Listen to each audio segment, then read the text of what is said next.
Hey there, my cozy history buddies, go ahead and settle in at your own pace. I want to let you know, moving forward, I might do this daily or frequently in videos, that this is a curated sleep experience, carefully researched and thoughtfully put together to be as accurate as possible, while still helping you unwind. Tonight we're easing into the story of Zeus and Kronos, a quiet turning of ancient power, where myth and memory blend into something passed down over generations. If slow, slightly boring history helps your brain power down, feel free to follow, drop a like, and tell me where you're listening from and what time it is. I always enjoy seeing where everyone is drifting off from. Now shift your shoulders a little, get that pillow comfortable, maybe let a fan or some soft background noise run, and let's begin. Before the world knew temples or prayers, before marble statues dotted Mediterranean hillsides, the first stories were already being told. This is one of those stories. It happened in a time when the earth was young and power passed from one generation to the next in ways both terrible and inevitable. You stand at the base of Mount Ida on the island of Crete. The mountain rises before you in layers of pale limestone and dark green scrub. Morning light touches the highest peaks first. Then it spreads downward like honey poured over stone. The air carries the weight of antiquity here. Every rock seems older than memory. The landscape tells stories if you know how to read it. Erosion patterns mark the passage of countless storms. Olive trees grow twisted and ancient. Their trunks are thick as horses. Their roots dig deep into shallow soil. Somewhere a stream trickles over stones. The sound is constant and peaceful. The air smells of wild thyme and dust. Goats move along the ridges above. Their bells make soft, irregular music. The sound echoes off stone faces. Below you can see olive groves spreading toward the coast, row after row of silver-green trees. The sea beyond them glints like hammered bronze. Waves catch sunlight and throw it back. This mountain holds a secret. Deep within one of its caves, hidden from the sky and stars, a child is growing up. His name is Zeus. His father does not know he exists. This ignorance is intentional. This ignorance is survival. The cave entrance sits halfway up the mountain face. You would miss it if you did not know where to look. Vines hang across the opening like a curtain. Wild grape leaves turn gold in autumn. In spring they flush bright green. Behind them the cave mouth waits, dark and cool and eternal. Inside the darkness is cool and complete. Water drips somewhere in the depths. The sound echoes in ways that make the cave seem larger than it is. Your eyes adjust slowly. Shadows become shapes, shapes become passages. The cave network extends deep into the mountain. Some tunnels lead down, others twist sideways. A few climb upward before dead-ending at solid rock. This is where Zeus lives. He has never seen the sky. He has never felt rain on his face. He has never watched clouds drift or stars wheel overhead. He knows the cave walls better than most people know their own homes. He can navigate the tunnels in total darkness. His fingers have memorized every bump and groove in the stone. The main chamber where he sleeps is roughly circular. The ceiling rises high enough that sounds disappear upward. Stalactites hang like frozen waterfalls. Mineral deposits create strange shapes. In one corner, a natural shelf serves as a bed. Zeus has lined it with dry grass and soft moss. The makeshift mattress smells earthy and clean. A nymph named Amalthea cares for him. She is gentle and patient. Her face shows kindness that never wavers. She has raised this child from infancy. She has watched him grow from helpless baby to strong youth. She loves him as her own, though he is not. She brings him food from the forest. Sometimes it is wild honey. The honey is dark and rich. It tastes of flowers and sunshine. Sometimes she brings berries. Blackberries stain his fingers purple. Strawberries taste sweet and slightly tart. Sometimes she brings nuts. Chestnuts and hazelnuts and acorns. She shows him which are safe to eat and which are not. Sometimes Amalthea brings goat milk in a leather flask. The milk is warm when freshly drawn. It tastes creamy and faintly grassy. Zeus drinks it gratefully. The flask itself is worn smooth from years of use. The leather is soft and supple. It smells of smoke from the tanning process. Zeus does not ask questions about his father. He does not know yet that asking these questions would be dangerous. He simply exists in the cave. He grows taller each month. His shoulders broaden, his voice deepens. His hands develop calluses from climbing rough stone walls. He learns to move quietly through the darkness. His footsteps make almost no sound. He has learned the rhythms of the cave. He knows when water drips fastest after rain. He knows where bats cluster during day. He knows which passages grow cold in winter and which stay warm. The mountain has become his teacher. It has taught him patience. It has taught him observation. It has taught him that survival requires understanding your environment completely. Outside the cave, the world continues without him. Kingdoms rise and fall. Merchants sail between islands. Their ships have bright painted eyes on the prow. Farmers plant barley and wait for rain. They pray to gods whose names Zeus has never heard. Women weave cloth on looms. Children play in dusty streets. Life moves forward in 10,000 small ways. None of them know about the boy in the mountain. None of them could guess how much their world will change because of him. He is hidden. He is secret. He is waiting, though he does not know what he waits for. The story really begins much earlier. It begins with Zeus's father. His name is Kronos. He rules the universe from a palace that touches the clouds. The building sits on a mountain peak that pierces the sky. Snow never melts on the highest towers. Wind screams past the walls. It is a place of cold beauty and colder power. Kronos sits on a throne made of black stone. The stone is polished smooth. It reflects nothing. Light seems to die against its surface.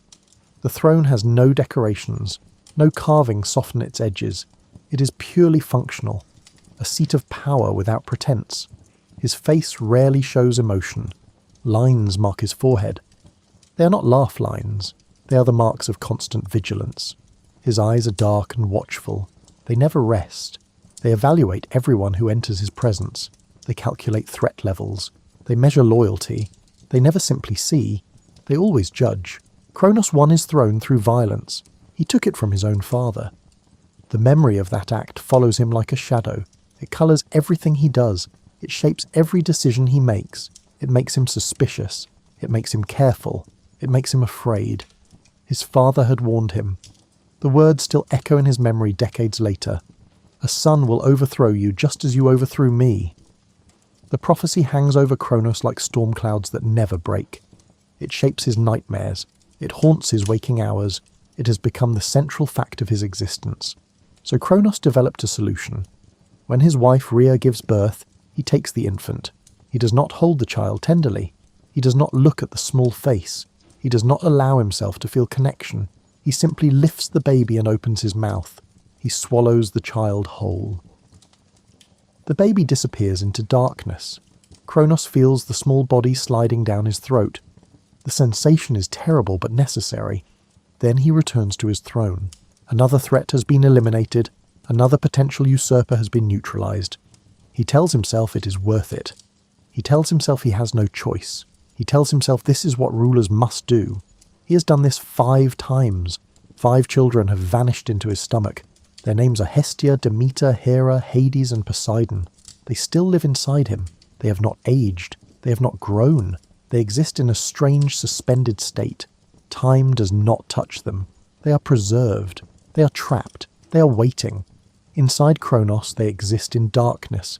They can think but cannot act. They can feel but cannot move. They are aware of each other in the strange way that dreams allow awareness. They know they are imprisoned. They know they are alive. They know nothing else. The years pass without meaning. Time becomes abstract. They simply endure. Rhea has watched this happen 5 times. Each time breaks something inside her. She's a mother who cannot hold her children. She's a wife who fears her husband. She's a goddess trapped in circumstances she cannot change. After the 5th child disappears, she makes a decision. She will not let this happen again. When she feels the 6th child growing inside her, she begins to plan. She travels to Crete in secret. She tells Kronos she needs time away. She says she wants to visit sacred groves. She says she wants to make offerings at ancient altars. He allows this. He does not suspect. He thinks she has accepted their arrangement. She finds the cave on Mount Ida. She explores its depths. She judges its suitability. She meets Amalthea and explains the situation. The nymph agrees to help. Together they prepare everything. They gather supplies. They create hiding places. They plan for every contingency. When the labour pains begin, Rhea is alone in the darkness. No midwife attends her, no servants bring water. She has only Amalthea and the stone walls. The pain comes in waves. Each wave builds higher than the last. She grips the cave walls. She breathes through clenched teeth. She does not cry out. She cannot risk being heard. Finally, the child emerges. He is slick and red. He is tiny and perfect. He opens his mouth and cries. The sound fills the cave. It bounces off walls. It declares life in the face of death. Rhea listens to that cry. She memorizes it. It is the only memory she will have. She holds her son for only a few moments. She looks at his face. She sees his eyes open and close. She sees his small fingers curl and uncurl. She memorizes his features, the shape of his nose, the curve of his ear, the tiny wrinkles at his wrists. Then she wraps him in soft cloth and gives him to Amalthea. She has no choice. She must return to Kronos. She must return with evidence of a birth. She finds a large stone near the cave entrance. It is roughly the size and weight of a newborn, smooth and oval, cool to the touch. She wraps the stone in the same cloth that held Zeus. The bundle looks convincing in the dim light. She holds it against her chest the way she would hold an infant. She makes the long journey back to the palace. Every step feels like betrayal. Every step is also salvation. Kronos is waiting in the throne room. His eyes are dark and impatient. He has been counting the days of her absence. He has been anticipating this moment. He stands as she enters. He approaches. His footsteps echo on marble floors. He reaches for the bundle. Rhea gives it to him. Her hands are steady. Her face shows nothing. Inside she is screaming. Inside she is praying. She watches as he unwraps the cloth. For one terrible moment she thinks he will notice. The stone does not move. It does not cry. It does not feel warm. It does not smell like milk and new skin.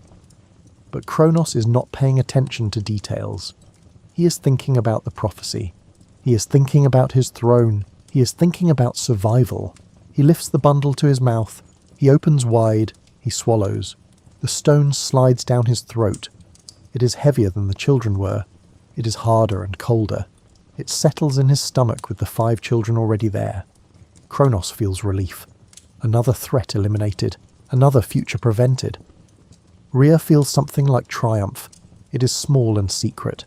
She keeps her face neutral. She bows slightly. She thanks him for his mercy in letting her birth alone as she requested. She returns to her chambers. That night she lies awake. She thinks about the cave. She thinks about the small baby in the darkness. She thinks about the future. She has changed destiny. She has broken the pattern. Now they must wait to see if it is enough. Years pass in the way that years do when you are young. Each day feels long. Each month feels endless. But looking back, time has moved like water. Zeus is no longer an infant. He is no longer a toddler. He has become a boy, then a youth. Now he stands on the edge of manhood. He learns the cave like a language. He knows which passages lead deeper into the mountain. Some descend steeply, others slope gently downward. He knows where water collects in stone basins. These natural pools are always cold. The water tastes of minerals. It tastes of the mountain itself. He knows where the air flows in from hidden cracks. These air currents are vital. Without them, the cave would be suffocating. The darkness has become his friend. Most people fear darkness. They need light to feel safe. But Zeus has grown up with darkness. It comforts him. It protects him. He can navigate without sight. His other senses have sharpened to compensate. His hearing can detect the smallest sounds. His sense of touch can read stone like others read scrolls. His spatial awareness is perfect. He always knows where he is in the cave network. Amalthea teaches him many things beyond mere survival. She teaches him patience. She shows him how waiting is its own form of power. She teaches him how to listen, not just with ears, but with full attention. She teaches him that strength is not always about force. Sometimes strength is about endurance. Sometimes it is about knowing when to act and when to be still. She brings him stories from the world outside. She describes the sea in detail. She tells him about waves that crash against rocks with tremendous force. She explains how water can be calm as glass or wild as storm. She describes the way salt spray feels on skin, the way seaweed smells when it dries, the way sand feels between toes. She tells him about fish that swim in schools like silver clouds underwater, thousands of fish moving as one. She describes dolphins that leap and play. She talks about creatures that live in the deep, strange things with lights on their heads, things with tentacles longer than ships. The ocean is a world unto itself. Zeus imagines it constantly. She describes forests where trees grow so tall their tops disappear into mist. She talks about oak and pine and cedar. She explains how each tree has its own character, how each smells different, how bark feels rough or smooth depending on species. She describes clearings where sunlight filters through leaves. The light is green and gold. It moves with the breeze. It creates patterns on the forest floor. Zeus listens to everything. His mind builds pictures from her words. He imagines blue water and green leaves. He imagines the feeling of wind on his face. He imagines open sky stretching forever. These images fill his thoughts during the long quiet hours. They sustain him. They give him something to hope for. Sometimes he practices moving through the cave at speed. He runs through passages in total darkness. His feet know where to step. They know which rocks are stable and which might shift. His hands know where the walls narrow. They reach out at exactly the right moment to catch himself. He never stumbles. The mountain has taught him balance in ways that can only come from absolute necessity. He has created his own obstacle courses. He places stones at specific points along passages. Then he runs the course blindfolded. Not that the blindfold makes much difference in the darkness, but it is the principle that matters. He leaps over obstacles. He ducks under low overhangs. He twists through narrow gaps. His body has become perfectly adapted to this environment. Other times he sits very still and listens. Complete stillness, complete attention. He can hear the mountain breathing, the expansion and contraction of stone as temperature changes. He can hear water moving through hidden channels. Sometimes it rushes, sometimes it drips, always it flows. He can hear small creatures moving in the depths, bats and insects and things without names. Each sound tells him something. The cave is not empty. It is full of subtle life. Amalthea brings him physical challenges too. She finds large stones and tells him to lift them. At first they are too heavy. He strains until his muscles scream. He fails repeatedly, but each month he grows stronger. Eventually he can lift stones that would break most men. His muscles become dense and powerful.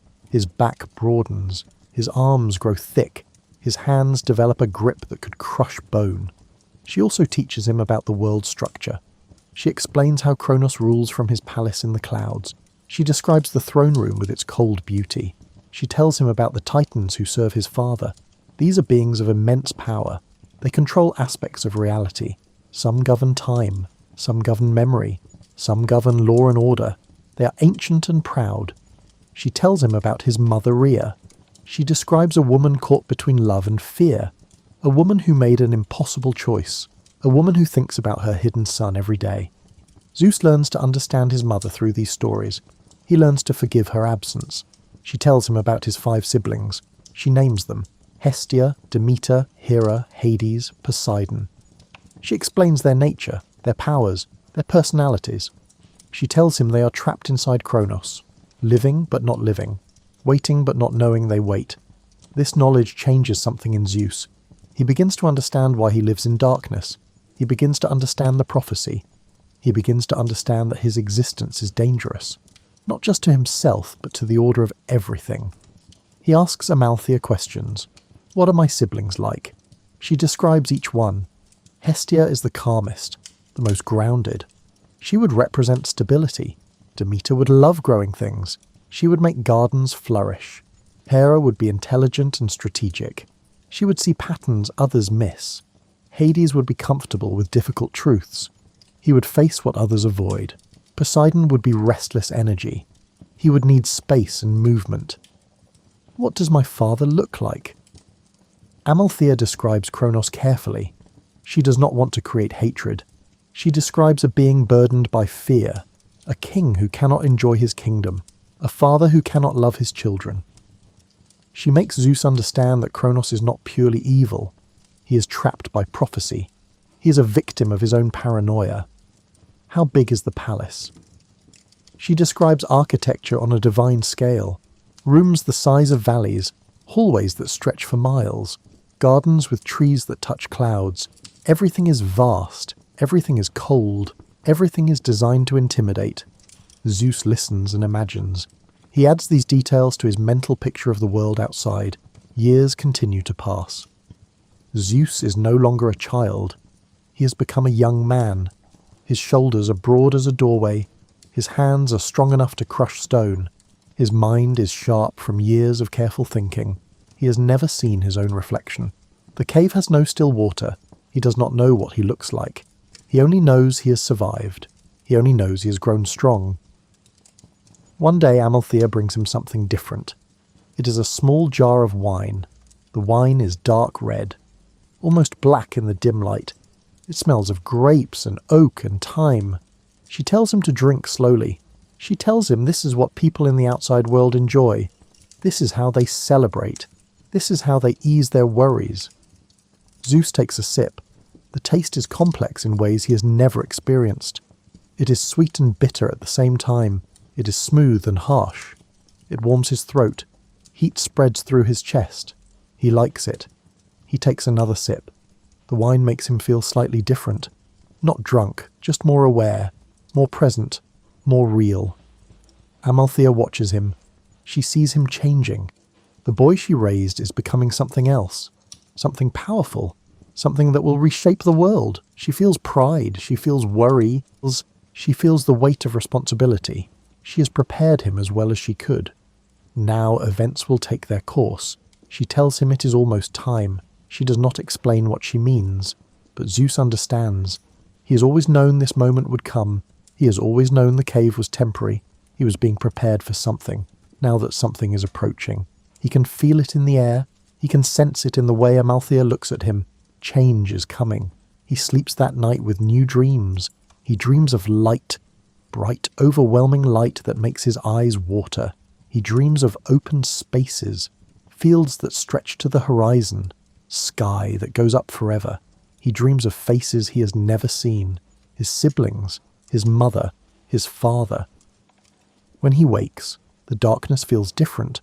It no longer feels like protection. It feels like a shell he needs to break. It feels like a cage. The next day, Amalthea tells him the plan. She explains about the potion. She explains about Rhea and Meti. She explains how his siblings will be freed. She explains that he will need to face his father. She explains everything clearly and calmly. Zeus listens. He does not interrupt. He takes in every detail. Then he asks one question. Will I have to kill him? Amalthea pauses. She considers her answer carefully. She tells him the truth. She does not know. That will depend on many things. That will depend on choices not yet made. That will depend on how Kronos reacts. But she tells Zeus one important thing. He must be ready for anything. He must be prepared to do what is necessary. But he should not let necessity become cruelty. Zeus nods. He understands. He begins his own preparations. He practices his movements. He visualizes different scenarios. He strengthens his mind as well as his body. He meditates in the deepest parts of the cave. He finds stillness within himself. He finds certainty. When the time comes, he will be ready. You find yourself now in a different place. The palace of Kronos rises before you. The building is vast beyond comprehension. It sits on a mountain peak that pierces the clouds. The walls are made of dark stone. The stone seems to absorb light rather than reflect it. Windows are narrow. They look like eyes watching. The architecture is oppressive. It is designed to make visitors feel small. Inside the throne room, Kronos sits in his usual position. He has sat there for centuries. His face shows the weight of time. Lines mark his forehead like maps of worry. His eyes are distant. They look at everything and see nothing. He rules, but he does not enjoy ruling. Fear has made him hollow. Power has made him empty. He endures rather than lives. He does not know that far away on an island, his youngest son is preparing. He does not know that Rhea has been visiting Crete in secret. She makes these trips when she claims to be praying at distant temples. He does not know that plans are being made, plans that will end his reign, plans that will fulfill the prophecy he has spent centuries trying to prevent. He sits on his throne and believes he is safe. This belief is the crack in his armor. This complacency is his weakness. He has eliminated every threat he could imagine. Therefore he thinks no threats remain. But imagination has limits. His imagination certainly does. Rhea has grown clever over the years. She has learned to hide her thoughts behind a mask of compliance. She smiles at Kronos when required. She speaks when spoken to. She plays the part of a loyal wife perfectly. But inside her mind, different plans are forming. Inside her heart, different loyalties burn. She has never forgiven him for swallowing their children. She will never forgive him. This knowledge keeps her focused. She has been consulting with Metis. Meti is a titaness known for wisdom. Her intelligence is legendary. She understands strategies that others cannot comprehend. She sees consequences 3 moves ahead. She understands how power shifts. She understands that Kronos' reign is built on fear rather than loyalty. Fear can be broken.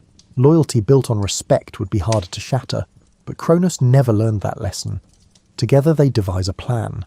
It requires patience. It requires precision. It requires Zeus to be ready. Most importantly, it requires a potion. Metis knows how to make this potion. She has studied herbs and their properties for centuries. She knows which combinations create which effects. This particular potion is designed to make the stomach expel its contents violently. The potion must be given to Kronos. But how do you poison a god who trusts no one? How do you make him drink something willingly? This is the puzzle that Metis and Rhea must solve. They spend weeks considering options. They reject most ideas immediately. Too obvious, too risky, too likely to fail. They decide on a simple approach. They will present it as a gift. They will frame it as a rare wine from a distant land. Kronos has a weakness. He enjoys showing his power by consuming rare things. He likes to demonstrate that he can afford luxuries others cannot. He likes to display his wealth and status. This vanity will be his undoing. Metis prepares the potion carefully. She works in secret. She mixes herbs in precise proportions. Too much, and the effect would be too obvious. Too little, and nothing would happen. The balance must be perfect. She mixes it with actual wine, good wine, expensive wine. The colour must be right. The smell must be convincing. The taste must not reveal the deception. She works for days on the mixture. She tests small amounts on animals. She observes the effects. She adjusts the formula. Finally, she's satisfied. The potion will work. The timing will be right. The dosage is perfect. She puts it in an expensive jar. The jar is decorated with gold leaf. Patterns of vines and grapes spiral around the vessel. It looks like something worthy of a king. It looks like a treasure. Rhea takes the jar. Her hands are steady. She has practiced this moment in her mind many times. She has imagined every possible outcome. She has prepared responses for every question. She walks through the palace corridors. Her footsteps echo on marble floors. The sound is lonely in the vast spaces. Servants bow as she passes. They do not suspect anything. They see only their queen performing her usual duties. She enters the throne room. The doors are massive. They require 4 servants to open. They swing inward with a deep groan. Kronos looks up. His expression is neutral. He shows neither pleasure nor displeasure at her arrival. He simply acknowledges her presence. She approaches. Each step feels both too fast and too slow. Time becomes strange under pressure. She holds out the jar. She speaks in a calm voice. She explains that merchants brought it from the far edges of the world. She says it is the finest wine ever made. She says she thought he might enjoy it. She frames it as a gesture of respect, a gift from wife to husband. Nothing suspicious, nothing unusual. Kronos examines the jar. He turns it in his hands. The gold leaf catches the light. The craftsmanship is excellent. He approves of quality. He pulls the stopper. The seal breaks with a soft pop. He smells the contents. The aroma is rich and complex. Notes of grape and oak and something else he cannot identify. He nods. He appreciates the gesture. Or perhaps he appreciates that his wife knows her place. Or perhaps he simply likes expensive things. He pours the wine into a golden cup. The cup is ornate. It has his symbol engraved on the side. The wine flows thick and dark. It looks like liquid rubies. He raises the cup. He drinks deeply. The liquid goes down smooth. It tastes excellent. Better than most wines he has tried. He finishes the cup. He pours another. He drinks again. The wine is so good he wants more. This is exactly what Metis predicted. Greed defeats caution. Rhea watches. She keeps her face calm. Inside, she is counting heartbeats. The potion needs time to work. It does not act immediately. The delay is necessary. If Kronos vomited right away, he would know he was poisoned. He would know someone betrayed him. The potion is clever. It waits. Rhea excuses herself. She bows. She thanks him for accepting her gift. She backs away as protocol requires. She leaves the throne room. She returns to her chambers. She closes the door. Only then does she allow herself to breathe. Her hands shake slightly. The tension releases. Now she waits. This is the hardest part. Not knowing if the plan will work. Outside her window, the sun moves across the sky. Morning becomes afternoon. Afternoon becomes evening. Still she waits. She cannot eat. She cannot rest. She paces. She looks out the window. She watches clouds drift past. Time stretches unbearably. Each minute feels like an hour. Each hour feels like a day. In the throne room, Kronos continues with his usual duties. He hears petitions. He makes judgments. He speaks with advisors. Everything seems normal. But gradually he begins to feel strange. His stomach turns. Discomfort spreads through his body. At first it is minor. He ignores it. Gods do not get sick. This must be nothing. But the feeling grows worse. It becomes harder to ignore. He shifts on his throne. The stone feels uncomfortable. His clothes feel too tight. The room seems too warm. He loosens his collar. He tries to focus on the advisor speaking to him, but the words make no sense. His concentration wavers. Something is definitely wrong. Pressure builds inside him. His stomach contracts. Pain spreads, sharp and insistent. He stands. This is unusual. Kronos never stands during audiences. The advisor stops speaking. Everyone in the throne room goes silent. They watch their king with concern. Kronos waves them away. He tries to speak, but words will not come. The room seems to tilt. The floor moves beneath his feet. Then it happens. His body convulses violently. He has no control. His stomach contracts with tremendous force. He doubles over.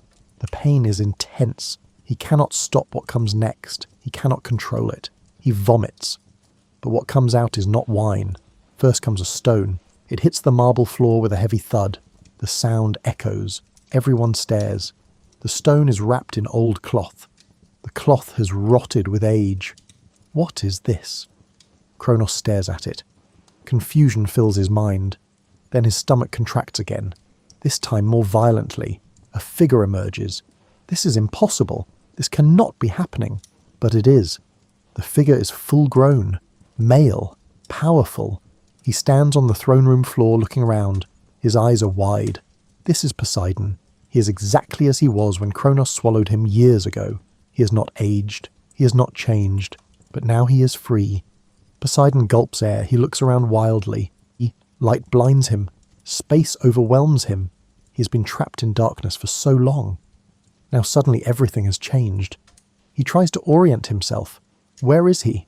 What happened? He sees Kronos doubled over. He begins to understand. Kronos vomits again. Another figure appears. Hades, then Hera, then Demeter, then Hestia. 5 figures stand in the throne room. They are disoriented. They are confused. They have been trapped in darkness for years. Time meant nothing. Now suddenly they exist in the world again. They have not aged. They have not grown. They are as they were. The siblings look at each other. They see faces they recognize from shared imprisonment. They see family, but they do not speak. They are too overwhelmed. Everything is too much. Light and sound and space. It threatens to crush them. Kronos falls to his knees. He is weak. The potion has drained him completely. He looks at his children. He sees them fully grown. He sees them standing before him. He realizes what has happened. He realizes he has been tricked. The stone, the deception, Zeus, the prophecy. His mind races. Where is the 6th child? The youngest? The one who should have been a stone? Where is Zeus? The answer comes immediately. Rhea appears in the doorway. Behind her is a figure Kronos has never seen. The figure is young and strong. He walks with confidence that Kronos recognizes. It is the confidence of someone who knows they are powerful. This is Zeus. He enters the throne room like he owns it. He has never been here before. He has never seen any of this, but he does not show uncertainty. He shows strength. He shows purpose. He looks at his father with eyes that see everything. For the first time in his life, Zeus sees his father. For the first time in his life, he sees his siblings. For the first time in his life, he stands in open space under a ceiling that seems impossibly high. Everything is new. Everything is overwhelming, but he does not show fear. He learned in the cave that showing fear is dangerous. He learned to project strength even when uncertain. The 6 siblings look at each other. They should know each other. They should feel connection. But they are essentially strangers. Years of separation have made them foreign to one another, yet blood calls to blood. Power recognizes power. In this moment, something shifts. Power that has been held by Kronos for centuries begins to slip away. It flows toward these 6 figures. The quiet revolution has begun. The prophecy unfolds, and nothing will ever be the same. The throne room falls into complete silence. Not peaceful silence, tense silence. The kind that precedes either violence or revelation. 6 figures stand facing one another. They should know each other. They should feel immediate connection. But they are essentially strangers who share only blood and circumstance. Hestia is the oldest. She takes in the scene with remarkably calm eyes, considering she was imprisoned inside her father moments ago. She has always had an ability to find center, to locate stability in chaos. She has spent years in darkness inside Kronos, but she did not break. She endured. Now she stands in light again. Her first instinct is to bring order to disorder. She looks at her youngest brother Zeus. She sees strength in him. She sees determination. She sees potential for greatness or disaster. She decides he is worth following. Demeter stands beside her older sister. She has always been connected to growth and cycles. Being trapped interrupted her fundamental nature. It was torture of a specific kind. Like caging a bird that needs to fly. Like damming a river that needs to flow. Now freedom feels like spring after endless winter. She breathes deeply. The air in the throne room is stale, but she savours it anyway. Any air is better than none. Any freedom is precious beyond measure. She looks around at the vast space. She sees marble and gold and cold beauty. But she also sees the absence of living things. No plants grow here. No flowers bloom. The palace is sterile. It has been designed to impress rather than nurture. This tells her everything she needs to know about their father. This tells her the old order deserves to fall. Hera surveys everything with sharp intelligence. Her mind has never stopped working, even in imprisonment. She spent years in darkness planning. She imagined this moment countless times. She created scenarios. She developed strategies. She prepared mentally for freedom. Now it has arrived, but reality never matches imagination exactly. She looks at Zeus with complicated emotions. This brother saved them. This brother was hidden while they suffered. She does not know yet whether to be grateful or resentful. Gratitude seems appropriate. Resentment feels honest. Perhaps both can be true simultaneously. She decides to reserve judgment. She will watch him. She will evaluate his character through his actions. Hades keeps distance from the others. He moves toward the shadows along the walls. The brightness of the throne room makes him uncomfortable. Too much light, too much space, too much everything. He has always been comfortable with darkness. The years inside Kronos were terrible but somehow familiar. Darkness does not frighten him. He understands it. He respects it. He squints against the light. He needs time to adjust. He looks at his siblings with careful assessment. He sees Hestia's stability. He sees Demeter's relief. He sees Hera's calculation. He sees Poseidon's restless energy. He sees Zeus's controlled power. He begins to understand the family dynamics that will shape their future. He sees alliances forming. He sees conflicts brewing. He sees everything clearly because he stands apart. Poseidon vibrates with pent-up energy. He needs to move. He needs to run. He needs to feel water on his skin. Being trapped was torture for someone of his nature. He is fundamentally about motion and flow, being still, being contained, being frozen in one state. It went against everything he is. Now he shifts from foot to foot. He looks around for exits. He needs to leave this place soon, or he will explode, or break something, or both. He glances at Zeus with interest. This brother is new. unknown, but clearly powerful. Poseidon recognizes strength when he sees it. He respects it. But he also wants to test it. He wants to know if Zeus is truly worthy of leadership. Words mean nothing. Only actions matter. Time will tell. Zeus watches them all carefully. He tries to read their faces. He tries to understand who they are beneath the surface. Amalthea told him stories, but stories are not the same as reality. These are real people with complex emotions. They are his family, but they are also strangers. This contradiction feels impossible. How can you be related to people you do not know? He sees Hestia's calmness and recognizes wisdom. He sees Demeter's connection to life and feels kinship. He sees Hera's intelligence and knows she will be important. He sees Hades' comfort with darkness and understands him. He sees Poseidon's need for movement and respects it. They are all so different, yet they are family. This fact must be enough to build on. Kronos remains on his knees. He is too weak to stand. The potion has drained him completely. But more than physical weakness, shock has paralyzed him. His careful plans have collapsed. The prophecy he tried to avoid has unfolded before his eyes. His children surround him, living, free, powerful. He's vulnerable for the first time in centuries. The reversal is complete and terrible. He looks at each of his children. He tries to feel something. Regret, perhaps. Love, maybe.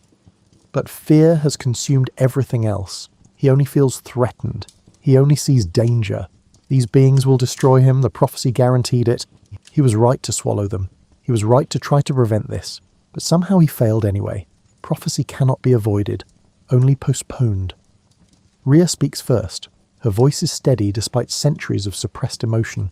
She tells her children who she is. She explains what happened. She explains why Zeus was hidden. She explains the prophecy that has shaped everything. She explains the fear that drove their father.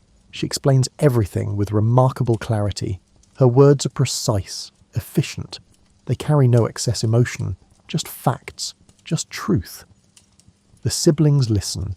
Information settles over them like layers of understanding. They begin to comprehend the scope of what has happened. They begin to understand their father's fear. They begin to understand why they exist at all. They are children of prophecy, products of paranoia, survivors of cruelty. But they are also gods. They are also powerful. They are also the future. Zeus steps forward.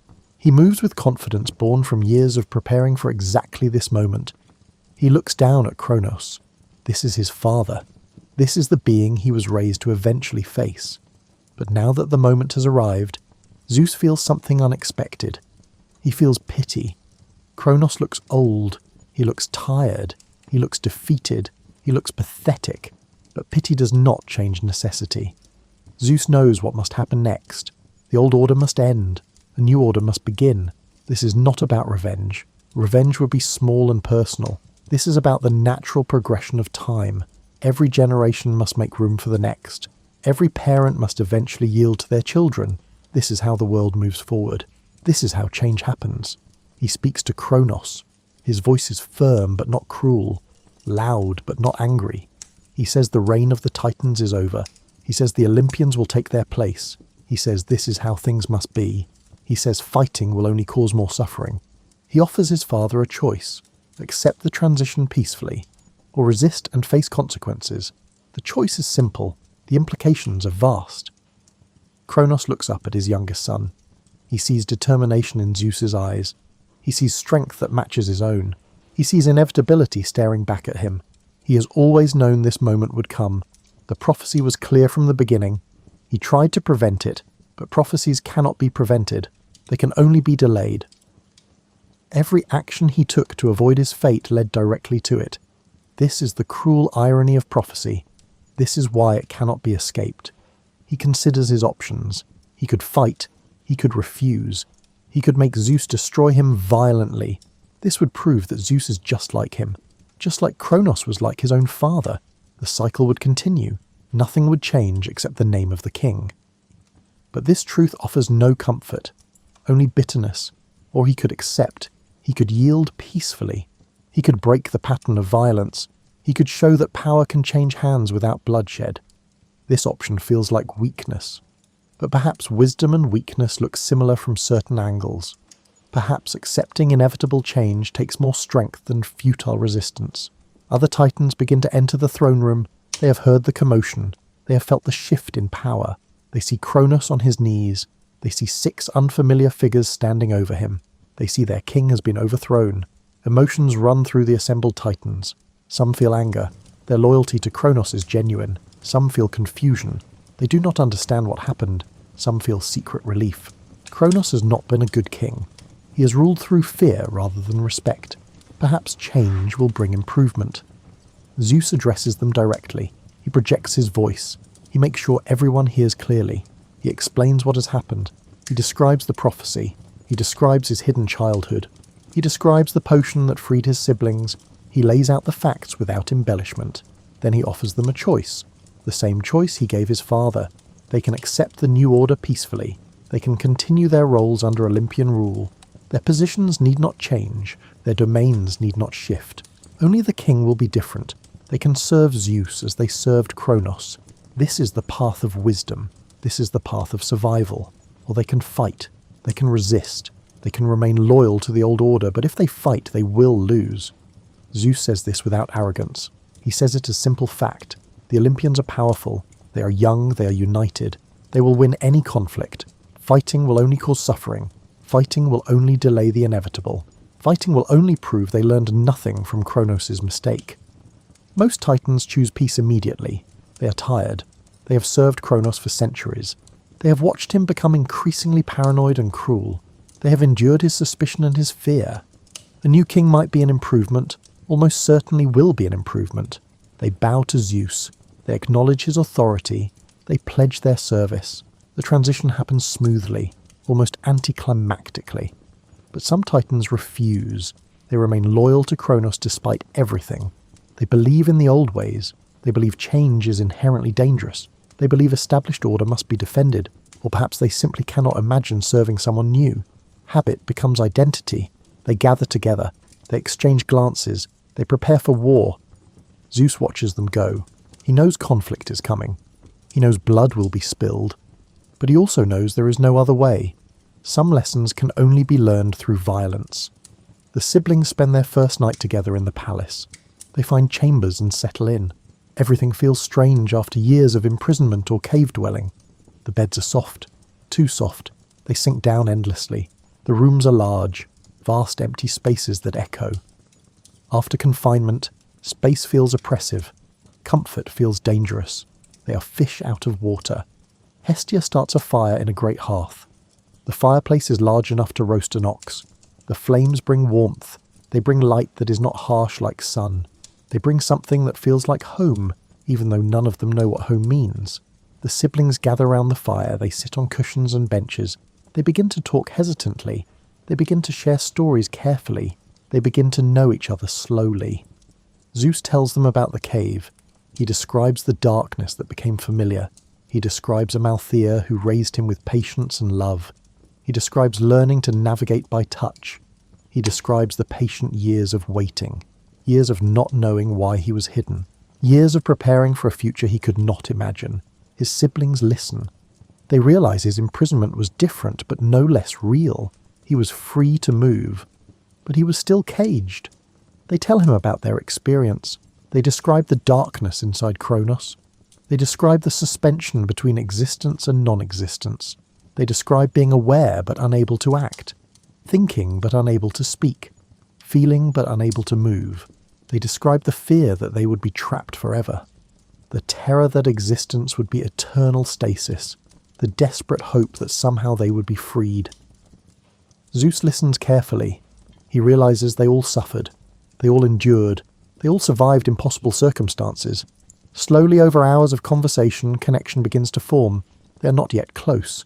They do not yet fully trust. Families are built through time and experience, not through blood alone, but they are starting to become something more than strangers. They are starting to understand each other. They are starting to become what they were always meant to be. They are starting to become family, and perhaps one day they will become the Olympians of legend. But tonight they are just 6 people trying to know each other, trying to build something from nothing, trying to create unity from separation. It is a start. It is enough for now. War does not arrive with trumpets and dramatic announcements. It comes slowly like weather changing. It builds like summer heat accumulating day after day. The Titans who rejected Zeus's authority gather in the northern territories. They fortify positions among mountain peaks. They recruit allies from among beings who resist change. They prepare weapons forged in ancient fires. They will not surrender their vision of order without a fight. Zeus and his siblings must also prepare. They have never fought a war. They have never led armies. They have never commanded troops or planned strategies or coordinated attacks. They must learn quickly. They must find allies of their own. They must discover what they are capable of when necessity demands everything. Zeus discovers he has a gift. He can command lightning. It comes to him as naturally as breathing. When he extends his hand and wills it, electricity gathers. It forms bright, jagged lines between his fingers. The power is immense. The potential is frightening. It is dangerous to friend and foe alike. It is exactly what he needs to be a war leader. He practices in empty fields far from the palace. He aims at distant trees. Lightning strikes with incredible force. Wood explodes. Splinters fly. Fire starts immediately. The ground shakes from the impact. Scorch marks scar the earth. Zeus learns to control the intensity. He learns to direct his aim with precision. He learns to become a weapon himself, not just a king, not just a leader, but a force of nature. Poseidon finds his own gift almost immediately. He has always felt drawn to water. Even in imprisonment, he dreamed of waves and tides. Now he discovers he can control it. Rivers change course at his command. He gestures and water flows upward. He points and waves rise higher than buildings.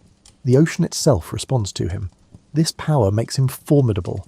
This power makes him dangerous in ways that complement Zeus perfectly.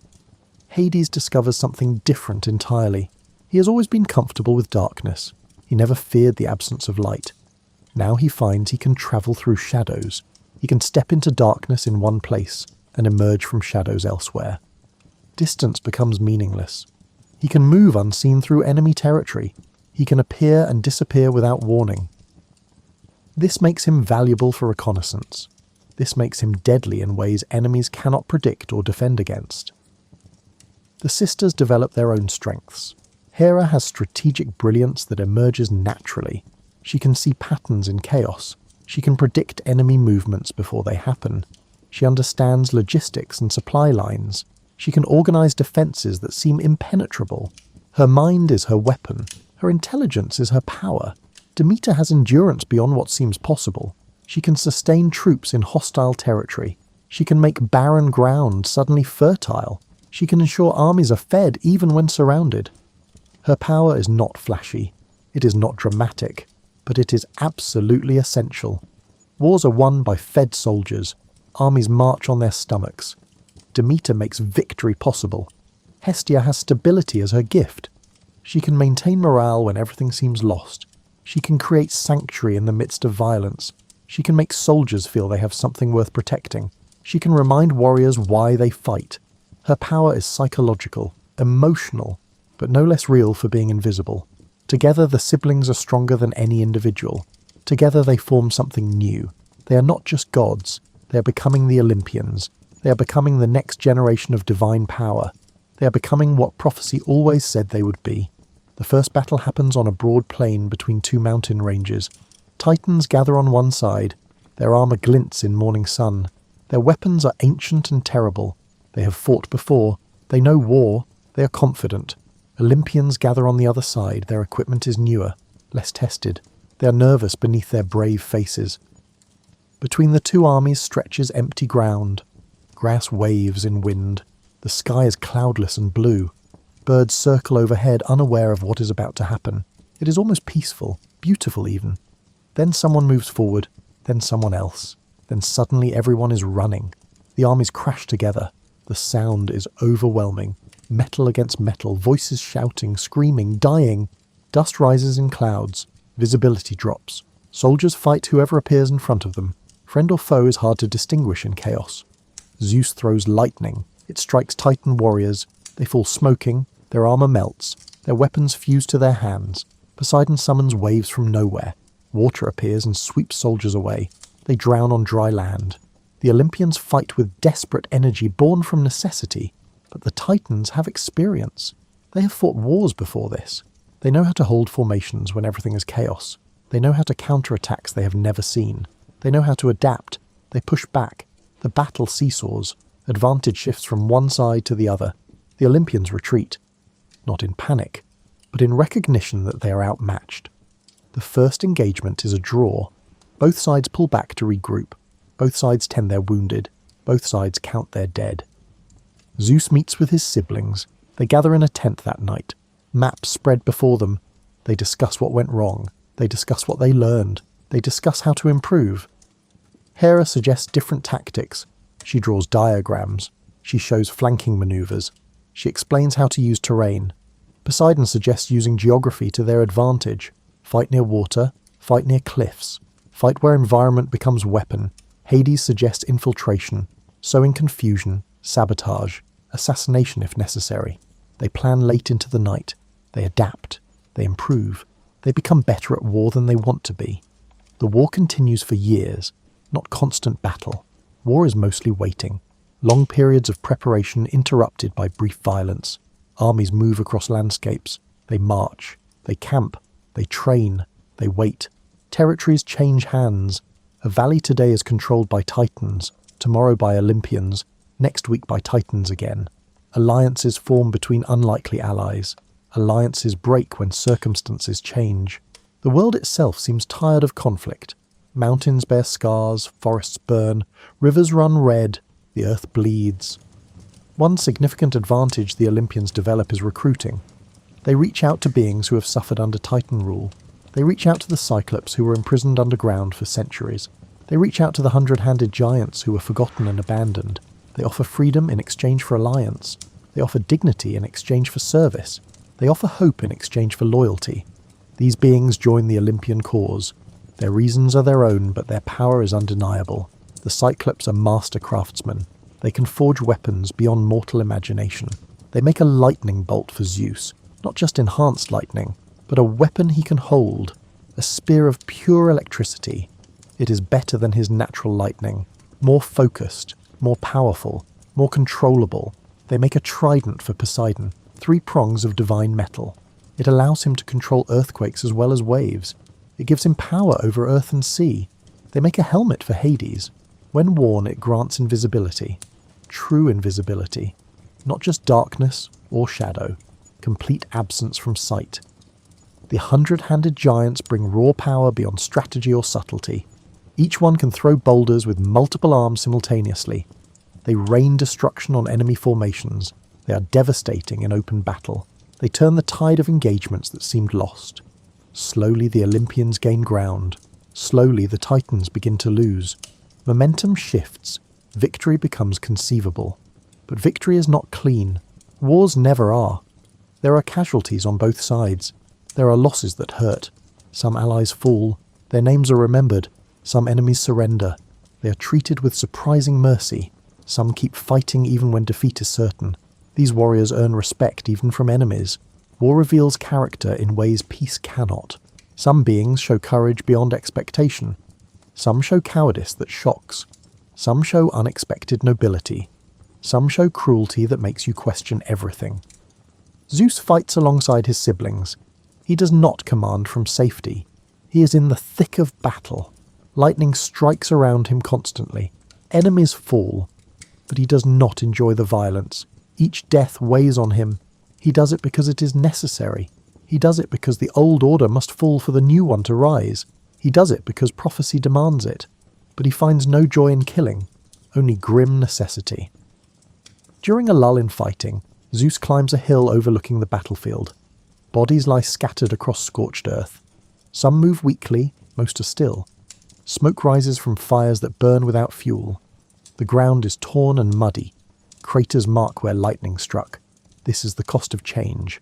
This is the price of prophecy. He wonders if his father felt this same weight when he overthrew his own father. He wonders if power always requires this much blood. He suspects it does. This knowledge does not comfort him. Hera finds him on the hill. She climbs up silently. She stands beside him without speaking immediately. They watch the sun set over devastation. Orange and red light makes the battlefield look almost beautiful, almost peaceful. The irony is not lost on either of them. Finally, Hera breaks the silence. She says something that surprises him. She says he is a better king than Kronos. Not because he is stronger, not because he is smarter, but because he questions himself. Kronos never did that. Kronos only feared.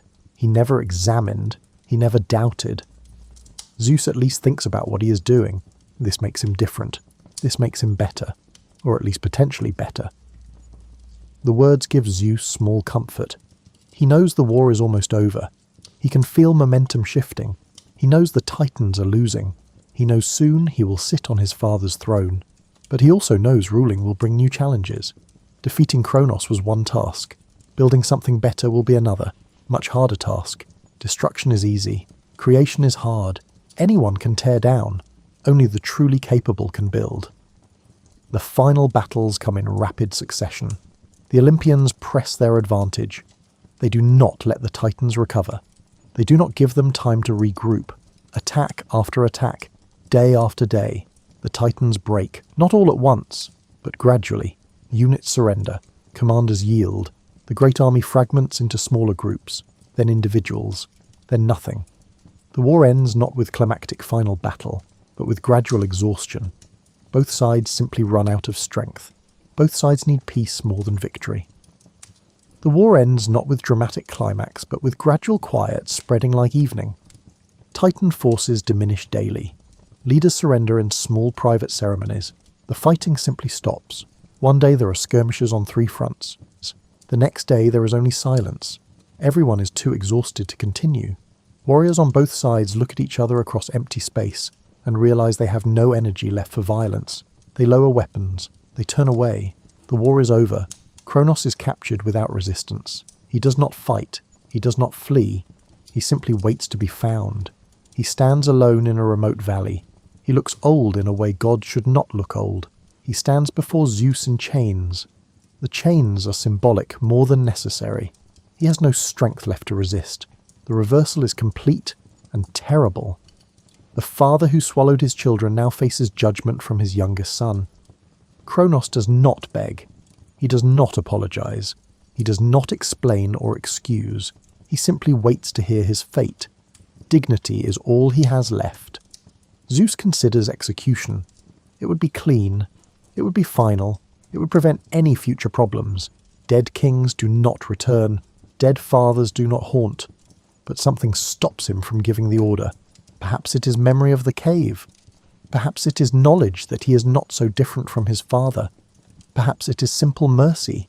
Killing Kronos would make Zeus exactly what his father feared. It would continue the cycle of violence from generation to generation. It would prove that power can only change hands through death. Instead, Zeus chooses exile. Kronos will be sent far away, to the edges of the world, to places where even gods rarely venture. He will live, but he will never rule again. He will exist, but he will exist in isolation, cut off from power, cut off from influence, cut off from everything he once controlled. It is a mercy. It is also a statement. Zeus is trying to break the pattern. He is trying to show that power can be held without paranoia, that strength does not require cruelty, that victory does not demand massacre. The other defeated Titans face different fates based on their actions during the war. Some are sent to Tartarus. This is a deep prison beneath the earth, deeper than mines, deeper than caves, deeper than roots reach. It is reserved for those who continued fighting even when defeat was certain, those who committed atrocities, those who showed they could never be trusted to live peacefully. They must be contained, not killed, but removed from society, locked away where they can harm no one. Others are allowed to keep their domains with restrictions. They swear oaths of loyalty. They promise to serve the new order. They are watched carefully but not imprisoned. They are given chances to prove themselves. Some will prove worthy of trust. Others will break their oaths eventually. But everyone deserves opportunity for redemption. Everyone deserves a chance to change.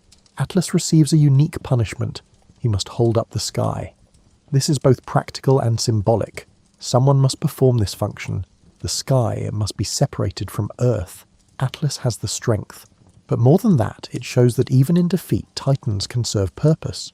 Even punishment can have dignity. The weight on his shoulders is real. The burden is immense, but so is the importance of his task. He holds the world apart. This matters. The Olympians begin organising their new reign. This proves more challenging than winning the war. Fighting is straightforward. You attack or defend. You win or lose. Governing is complex. There are no clear victories, only ongoing challenges. They divide responsibilities among themselves. Each takes domains that match their nature and abilities. Zeus takes the sky. It suits him perfectly. Lightning comes from clouds. Storms are his domain. Thunder is his voice. Weather responds to his moods. He will rule from high places, from mountain tops, from places where earth meets heaven. He will oversee everything from above. This elevation is both practical and symbolic. Poseidon takes the seas without hesitation. He has always loved water. Now all oceans are his. All rivers answer to him. All lakes belong to his domain. He can travel underwater as easily as walking. He can breathe in the depths. He builds a palace beneath the waves. It is made of coral and pearl and shells that shine. It glows with bioluminescent light. It is beautiful in alien ways. He is happier there than he ever was in the palace above. Hades takes the underworld. This surprises absolutely no one who knows him. He has always been comfortable with darkness, with endings, with the difficult truths others avoid. Now he will govern death itself. He will ensure the dead are properly received. He will maintain order in the realm below. He will be judge of souls. It is grim work, but someone must do it. He accepts the responsibility without complaint. He even seems content with it. The sisters take their own domains according to their natures. Hestia becomes guardian of the hearth. She represents home and family. She represents stability in a changing world. She represents the fire that keeps households warm and safe. Every hearth is her altar. Every home fire is her domain. She's quietly essential. Demeter takes agriculture and harvest. She will ensure the earth produces food. She will maintain the cycle of seasons. She will make crops grow and fields flourish. She will be responsible for human survival in the most basic way. Without her, civilization starves. She takes this responsibility seriously. Hera becomes queen. She will stand beside Zeus. She will help govern.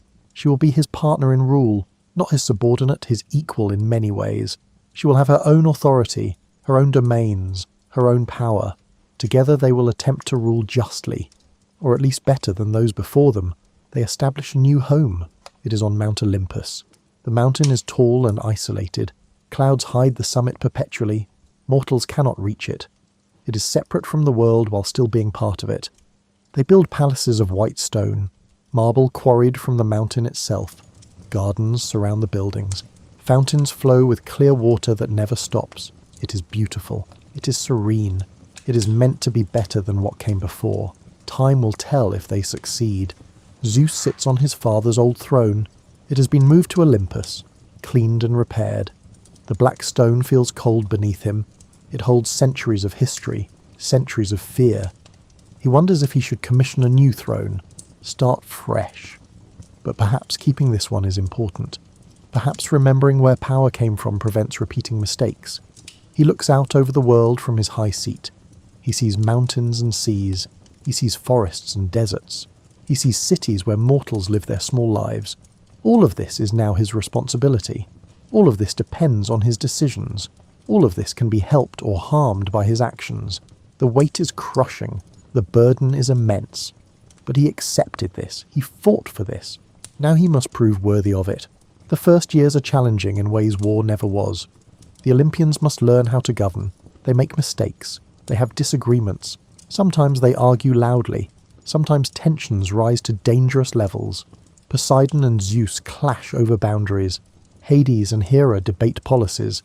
Demeter and Hestia disagree on priorities. But they do not destroy each other. They do not betray each other. They function as family despite friction. This alone makes them different from the Titans. Zeus establishes laws, not arbitrary commands, but actual codified rules that apply to everyone, including himself. He decides disputes. He enforces order, but he also listens. When Poseidon has concerns, Zeus hears them. When Hades reports problems, Zeus acts. He tries to be different from Kronos. He tries to rule through cooperation rather than fear, through respect rather than terror. It is harder than ruling through fear, but it is better. He hopes it is better. Mortals begin to notice the change gradually. The world feels different. Storms are more regular, not random, not chaotic. They follow patterns. Harvests are more reliable. Seasons shift on schedule. The sun rises and sets predictably. There is structure. There is order. The Age of Titans was chaos barely contained. The Age of Olympians is beginning to be something else, something potentially better. But Zeus knows this is still fragile. Power is always fragile, no matter how strong it seems. The throne he sits on came to him through prophecy and violence. Someday another prophecy might come. Someday another sun might rise. This cycle could continue forever if nothing changes, if no one breaks the pattern. He thinks about this often during quiet moments. He thinks about how to break patterns that seem inevitable. He thinks about how to make his reign different from his father's. He cannot prevent the future. No one can. But he can try to build something that might last. He can try to create stability. He can try to earn loyalty through action rather than demand it through fear. One night he stands on a balcony overlooking the world. The palace is quiet. Everyone else sleeps. Stars fill the sky. They are bright and countless. Each one is distant and ancient. Light from them travelled for years to reach his eyes. Zeus feels small beneath them. He feels the weight of responsibility. He feels the uncertainty of power. He feels very alone.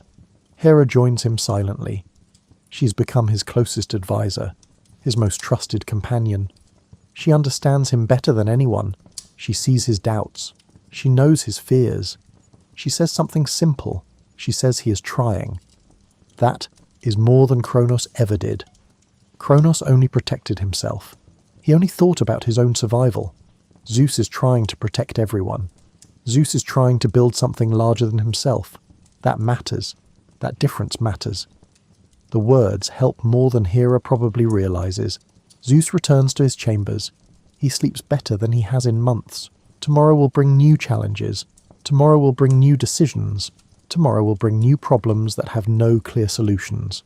But tonight, he can rest. Tonight he can remember that he is trying to do right. That has to be enough. That is all anyone can do. Try to be better than those before. Try to learn from past mistakes. Try to build something worth passing on. Years pass into decades. Decades pass into centuries. The reign of the Olympians becomes established. It becomes normal. It becomes simply the way things are. Mortals grow up hearing stories about Zeus and his siblings. Children learn their names before they learn to read. The gods become part of the landscape, part of the structure of reality. Temples are built across the known world. Some are massive. Marble columns reach towards sky. Elaborate carvings depict mythological scenes. Some are small, simple stone altars in village squares. Size does not matter, intention does. Priests offer sacrifices at dawn and dusk. Meat burns on altar fires. The smoke rises to heaven. People pray for good weather and safe voyages and healthy children and countless other needs. The gods respond sometimes. Other times they do not. This unpredictability becomes part of the relationship. Divine favour is earned, not guaranteed. This keeps mortals humble. Zeus ages but slowly. Gods do not grow old the way mortals do. Grey does not touch his hair. Wrinkles do not mark his face. But his eyes have seen centuries. They hold wisdom that only time can bring. His hands have held power longer than any mortal kingdom has existed. He has outlived dynasties. He has watched empires rise and fall. Yet he still remembers the cave. He still remembers darkness. He still remembers being hidden and powerless. Those memories keep him grounded. When he is tempted to become arrogant, he remembers being helpless. When he is tempted to become cruel, he remembers his father. He uses the past as a guide. He tries to learn from it rather than repeat it. Sometimes he succeeds, sometimes he fails, but he keeps trying. That consistency matters. His siblings have settled into their roles, each has found their place, each has built their domain. Poseidon rarely visits Olympus. He prefers his underwater palace. The deep ocean suits his nature. He has become somewhat isolated, but when he is needed, he comes. When crisis arrives, he stands with his family. Distance has not broken their bond. They remain united when it matters. Hades almost never visits, once every few years at most. The underworld demands constant attention. The dead arrive continuously. Each one must be processed. Each one must be judged. Each one must be assigned their eternal place. It is endless work, work that never pauses, never slows, never stops. But Hades does not complain. He has found purpose in duty. He has found peace in routine. He has found contentment in necessary work that others avoid. The sisters remain close despite different responsibilities. Hestia maintains the great hearth on Olympus. Its fire never goes out, literally never. It has burned continuously since the palace was built. It represents continuity. It represents home. It represents the eternal present. Demeter travels between Olympus and Earth constantly. She walks through fields during planting season. She watches crops grow during summer. She ensures harvests are plentiful in autumn. She ensures the cycle continues. Hera rules beside Zeus. She is his equal in many ways. She is his conscience when he falters. She is his strength when he doubts. They are not perfect. None of them are. They make mistakes regularly. They sometimes abuse their power. They sometimes neglect their duties. They are flawed beings trying to govern a complex world, but they are trying. That distinguishes them from what came before. That makes them different from the Titans. Not better necessarily, but different. And different is sometimes enough. Zeus thinks often about the prophecy that changed everything. A son will overthrow the father. It happened to Uranus. It happened to Kronos. Will it happen to him? He has his own children now. Many children from many mothers. They are powerful. They are ambitious. They are capable. Could one of them repeat history? Could the pattern continue forever? He decides consciously not to swallow them. He will not hide them. He will not imprison them. He will break the pattern through trust instead of fear. It is a risk, possibly foolish. It might destroy him eventually. But continuing the old way guarantees nothing changes. Someone must break the cycle. It might as well be him. If he falls because of trust, at least he falls for a better reason than his father did. His children grow and develop their own powers. They become gods and goddesses in their own right. They take domains, they build followings, they establish temples. Some are wise, some are reckless. All are capable of greatness and terrible mistakes. Zeus watches them. He guides when he can. He lets them fail when they must. Failure teaches better than success sometimes. Pain instructs better than pleasure. The world continues to change. Cities grow larger. Kingdoms become more powerful. Mortals develop new technologies constantly. They build better ships that can cross open ocean. They forge better weapons from bronze and later iron. They write down their stories instead of just telling them. They begin to question things. They begin to develop philosophy. They begin to wonder why, rather than just accepting what. Zeus finds this fascinating. Mortals are so limited. They live such short lives. 70 years if they are lucky. Most die younger. Yet they create so much. They build civilizations that outlast individual lives. They pass knowledge to their children. They improve slowly but steadily over generations. Perhaps they will eventually rival the gods. Perhaps that too is part of the natural order. Perhaps everything is meant to be temporary. Perhaps change is the only constant. One day, Zeus receives a visitor. It is Metis. She helped create the potion that freed his siblings. She has always been wise, wisest of all Titans. She brings news. She brings another prophecy. She says Zeus will have a child more powerful than himself.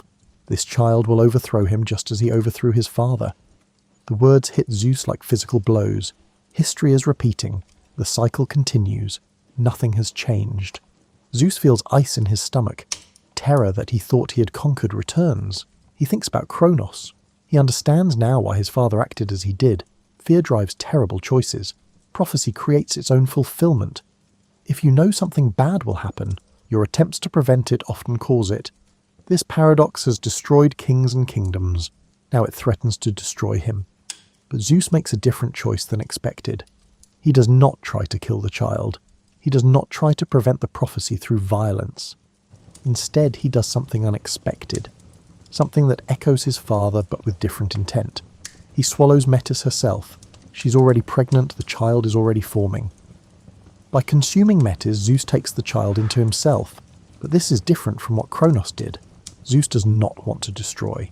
He wants to preserve. Metis and the child exist inside him safely. They are safe. They are part of him. They are protected. Eventually the child will emerge. Her name will be Athena. She will be powerful. more powerful than Zeus, but she will be loyal, because she will understand what he did, why he did it. She will know it came from love, not fear. It is an imperfect solution. It echoes his father's actions too closely. But Zeus frames it differently. He is not acting from fear, he is acting from love. He wants his child to live. He wants to protect her. The method is strange, but the intention is pure, or so he tells himself. History will judge whether he was right. Years later, Athena emerges. She is born from Zeus's head, fully grown, fully armoured, ready for anything. She steps out into light and looks at her father. She understands immediately what he did. She understands why. She does not rebel. She does not fulfill the prophecy as expected. She becomes his closest ally, his most trusted advisor. The prophecy is fulfilled, but not as expected. Power does not change hands. Instead, it multiplies. Instead, it spreads. The kingdom grows stronger rather than weaker. Zeus realizes something important. Prophecies are not scripts to be followed exactly. They are possibilities. They describe what might happen if current patterns continue, but choices matter. Actions matter. By changing his response, Zeus changed the outcome. He broke the pattern not by preventing the prophecy, but by transforming it, by accepting it and incorporating it, by making it part of something larger. This gives him hope. Perhaps the cycle of violence can end. Perhaps each generation can build on the last rather than destroying it. Perhaps progress is possible in ways he never imagined. It is a radical thought. It goes against everything history has taught. But Zeus decides to believe it anyway. Belief shapes reality. If he believes change is possible, perhaps it becomes possible. He looks out from Olympus over the world he governs. Smoke rises from mortal cities. Ships cross the seas carrying trade and culture. Farmers plant their fields according to seasons. Life continues in all its messy complexity. He is part of this. He is responsible for this. He will try to do it well, not perfectly. Perfect is impossible, but well, better than before, good enough. The cave on Mount Ida still exists. Sometimes Zeus visits. He stands in the darkness where he grew up. He remembers Amalthea, though she is long gone. He remembers waiting without knowing what he waited for. He remembers not knowing what the future held. Now he knows. Now he has lived it. The boy in the darkness became the king of gods. The hidden child became the ruler of storms. The secret became legend. It is strange how things work, how prophecy shapes lives, how fear drives action, how choices ripple through time creating consequences no one foresaw. Zeus is powerful, but he is not all-powerful. He is wise, but he is not all-knowing. He is trying to break patterns while being trapped in them. It is the eternal struggle, the struggle that defines existence. He returns to Olympus from his visits to the cave. Hera is always waiting. She asks where he went. He tells her about the cave, about remembering origins. She nods. She understands. Everyone needs to remember where they came from. Everyone needs to touch their origins occasionally. It keeps perspective. It prevents arrogance. It reminds you that power is temporary, that circumstances change, that nothing lasts forever. They walk through gardens together. Night is falling. Stars appear one by one. The world turns beneath them steadily. Mortals sleep in their beds. Gods remain awake in their palaces. Everything is connected. Everything is part of the same great pattern. Separate but unified. Individual but collective. Alone but together. Zeus thinks about his father. Kronos is still alive somewhere in exile. Does he think about his son? Does he regret his choices? Does he understand what happened? Zeus will never know. They will never speak again. That chapter is closed forever. Some relationships cannot be repaired. Some bridges cannot be rebuilt. You can only move forward and hope you do better, but other chapters remain open. The future is unwritten despite prophecies. More challenges will come. More prophecies will appear. More choices will need to be made. Zeus cannot prevent this. He can only try to respond with wisdom. He can only try to be better than those before him. He can only try to build something worth passing on. That is all anyone can do. That is all anyone has ever been able to do. As night deepens, Zeus feels something unexpected. He feels gratitude, not for power. Power is burden as much as privilege, not for victory. Victory came at terrible cost, but for the journey, for the cave that taught him patience, for the darkness that taught him to see differently, for the siblings he found after years of isolation, for the family he built from scattered pieces, for the chance to try. That is all anyone can ask for, the chance to try to do better. The quiet that follows storms is never complete silence. Wind still whispers through leaves, water still moves in streams. Life continues because life always continues, but the violence has passed.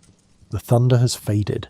What remains is the work of rebuilding, the work of maintaining, the work of simply existing day after day, trying to make good choices, trying to cause less harm, trying to build more than you destroy. Zeus has become comfortable with this work. It is not glorious, it is not dramatic. Heroes do not sing songs about good governance and wise judgment. But it matters. It matters to the mortals who depend on stable weather. It matters to the gods who need fair judgment in disputes. It matters to the children who will inherit this world.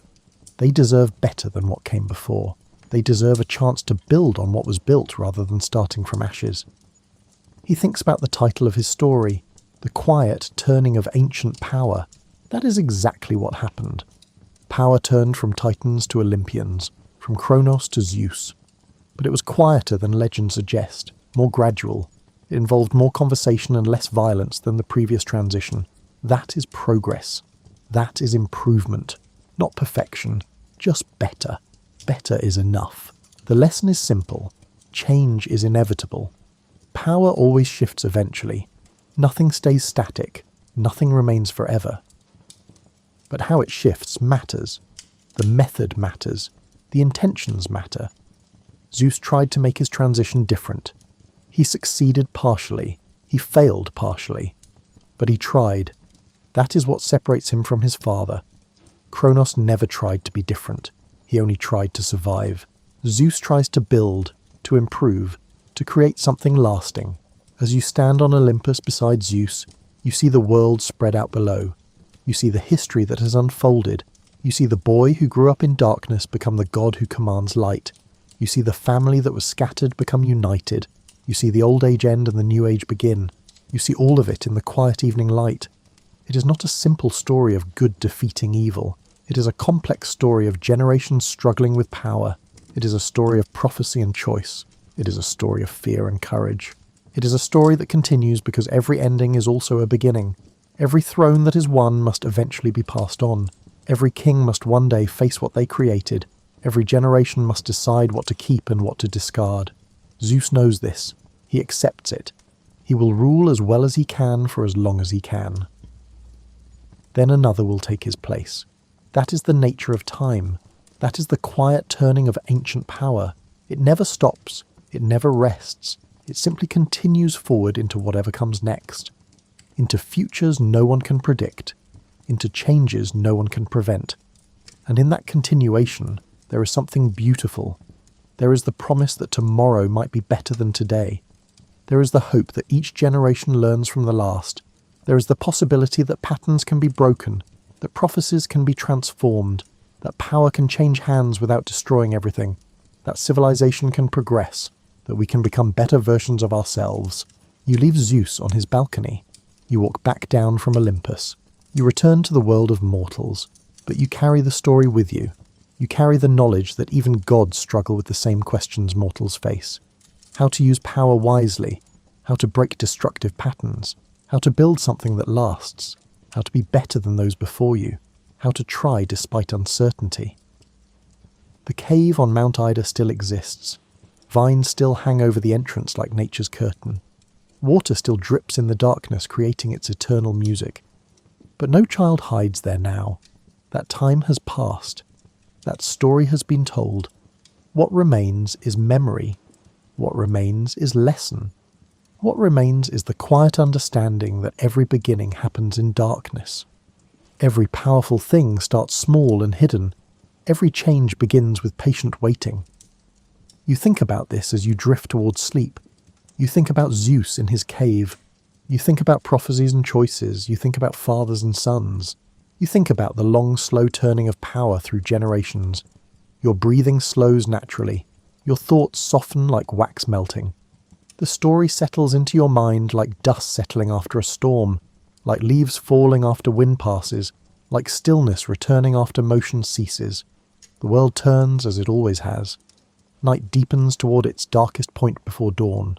Stars wheel overhead in their ancient patterns, and in that darkness new stories are beginning. New children are being hidden away. New prophecies are being spoken. New choices are being made.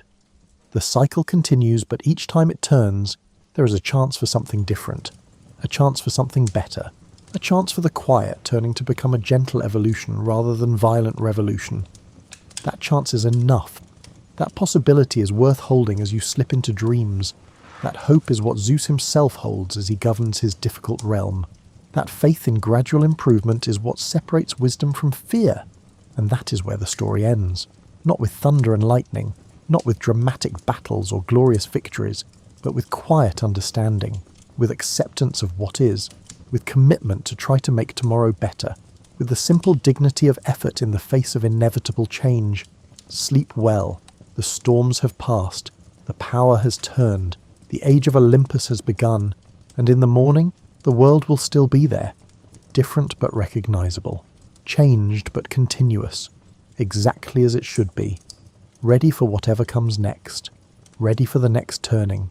Ready for the next chapter in an eternal story that never truly ends. Only pauses, only rests, only waits for the next voice to continue the telling. Close your eyes for a moment and imagine this. You're living 5,000 years ago and the sun is setting. But this isn't the sunset, you know, where you simply flip a light switch and continue your evening as though nothing happened. This sunset is changing everything. The world around you is transforming from a place of activity and relative safety into something else entirely. A realm of shadows, unknown sounds, and mysteries that your rational modern mind can barely comprehend. For ancient peoples, night wasn't just the absence of day. It was a completely separate dimension of existence, as different from daytime as water is from air. When darkness fell, you weren't just losing light. You were entering sacred territory, where the rules of ordinary life no longer fully applied. The ancient Egyptians believed that each sunset marked the beginning of Ra's perilous journey through the underworld. Your evening wasn't just about getting sleepy and tucking in. It was about witnessing a cosmic drama where the sun god battled chaos itself to ensure morning would come again. Imagine trying to fall asleep while genuinely worried that sunrise wasn't guaranteed. That night might actually win this time. In ancient Greece, night was personified as Nyx, a goddess so powerful that even Zeus, king of the gods, was said to avoid angering her. Night wasn't something you controlled with lamps and electronics. It was a force that controlled you, and you needed to approach it with the kind of respect you might reserve for a powerful but unpredictable neighbour. This relationship with darkness shaped everything about how ancient people prepared for sleep. You didn't just brush your teeth and set an alarm. You performed rituals, said prayers, arranged protective symbols, and essentially prepared for a journey into the unknown. Because that's what sleep was, a journey where your conscious self departed and something else took over. The Romans had a saying, in nocte consilium, which means the night brings counsel. They believed that darkness had its own wisdom, that problems unsolvable in daylight could find solutions in the mysterious hours after sunset. Your evening wasn't wasted time before the real day began. It was a valuable period when different kinds of thinking became possible. Ancient peoples understood something we've largely forgotten in our artificially lit world. Darkness does something to human consciousness. Without electric lights, your eyes would begin producing melatonin much earlier in the evening, triggered by the gradual dimming of natural light. Your body would start its shutdown sequence naturally, guided by the same rhythms that had governed human biology for hundreds of thousands of years. Picture yourself in a Bronze Age village as twilight deepens. The temperature drops noticeably. You can feel it on your skin like a gentle exhale from the earth itself. Birds shift from daytime songs to nighttime calls, their evening chorus marking the transition. Cooking fires around the settlement glow brighter as the ambient light fades, creating islands of warmth and safety in the gathering darkness. The sounds change too. Daytime noises, people working, animals moving, children playing, gradually give way to a different acoustic landscape. Night insects begin their rhythmic chirping, creating a natural white noise that's both comforting and slightly eerie. Somewhere in the distance, a dog barks, the sound carrying farther in the cooler, stiller air. Your sense of smell becomes more acute in the darkness. You notice the smoke from the fires more intensely, mixed with the scent of whatever was cooked for the evening meal. There's the earthy smell of the ground cooling, releasing the day's absorbed heat. If you're near water, you might detect the mineral scent of moisture rising as dew begins to form. Ancient peoples created elaborate threshold rituals to mark this transition from day to night. In many cultures, you would never go to sleep without some form of protection ritual. This wasn't superstition in the way we might dismiss it today. It was practical psychology, a way of creating mental security in a world that offered very little physical security once darkness fell. A Babylonian family might recite prayers to their household gods before sleeping, touching small clay figurines that represented divine protection. An ancient Celtic household would bank their fire carefully, believing that keeping a small flame alive through the night would ensure the family's continuity and protect against malevolent spirits. In ancient China, the evening routine involves specific attention to the directions. Your sleeping position mattered because different orientations aligned you with different cosmic forces. Sleeping with your head pointing north was generally avoided because that was the direction associated with death. The dead were laid out that way, and you didn't want to accidentally signal to the universe that you were ready to join them permanently. The sacredness of night also meant that certain activities were forbidden after dark. Many ancient cultures believed that cutting your nails at night would bring bad luck, that sweeping after sunset would sweep away your prosperity, or that looking into mirrors in darkness might reveal things you weren't meant to see. These weren't random superstitions. They were ways of acknowledging that nighttime operated under different rules. For ancient peoples, the act of lying down to sleep was spiritually significant. You were voluntarily making yourself vulnerable, surrendering consciousness, and trusting that you'd wake up again in the morning. In a world without modern security, without emergency services, without the extensive safety nets we take for granted, this was a genuine act of faith. The darkness itself was populated with entities that modern people no longer acknowledge. Depending on your culture, the night might contain helpful spirits, harmful demons, the wandering souls of the dead, or divine messengers. Your bedtime rituals weren't just about relaxation. They were about negotiating safe passage through a landscape that was simultaneously physical and supernatural. Ancient peoples also understood that night was when healing happened, when the body repaired itself, and when dreams brought messages from gods or the deep unconscious. Sleep wasn't empty time, it was when important work occurred, work that couldn't happen during the busy daylight hours when your conscious mind was in control. Here's something that might blow your mind as you lie there in your comfortable bed, planning to sleep straight through until morning. Your ancestors didn't sleep that way. For most of human history, sleeping through the night in one continuous stretch would have seemed as weird as eating one meal a day or speaking in rhyme all the time. Welcome to the world of biphasic sleep, or as historians call it, first sleep and second sleep. This pattern was so universal across pre-industrial societies that it's almost certainly how humans naturally slept for thousands of years before electric lighting fundamentally rewired our relationship with darkness. Imagine your typical winter night in medieval Europe, though similar patterns existed in ancient Rome, medieval China, and virtually everywhere humans lived before industrialization. Around 8 or 9 in the evening, when darkness had fully settled, and there was really nothing productive you could do by the dim light of candles or oil lamps, you'd go to bed. But you wouldn't call it going to bed for the night. You'd be starting your first sleep. You'd sleep deeply for about 4 hours, which would take you to around midnight or 1 in the morning. Then something natural and expected would happen. You'd wake up. But here's the crucial part.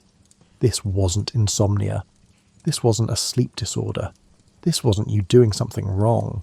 This was normal, anticipated, and even valued.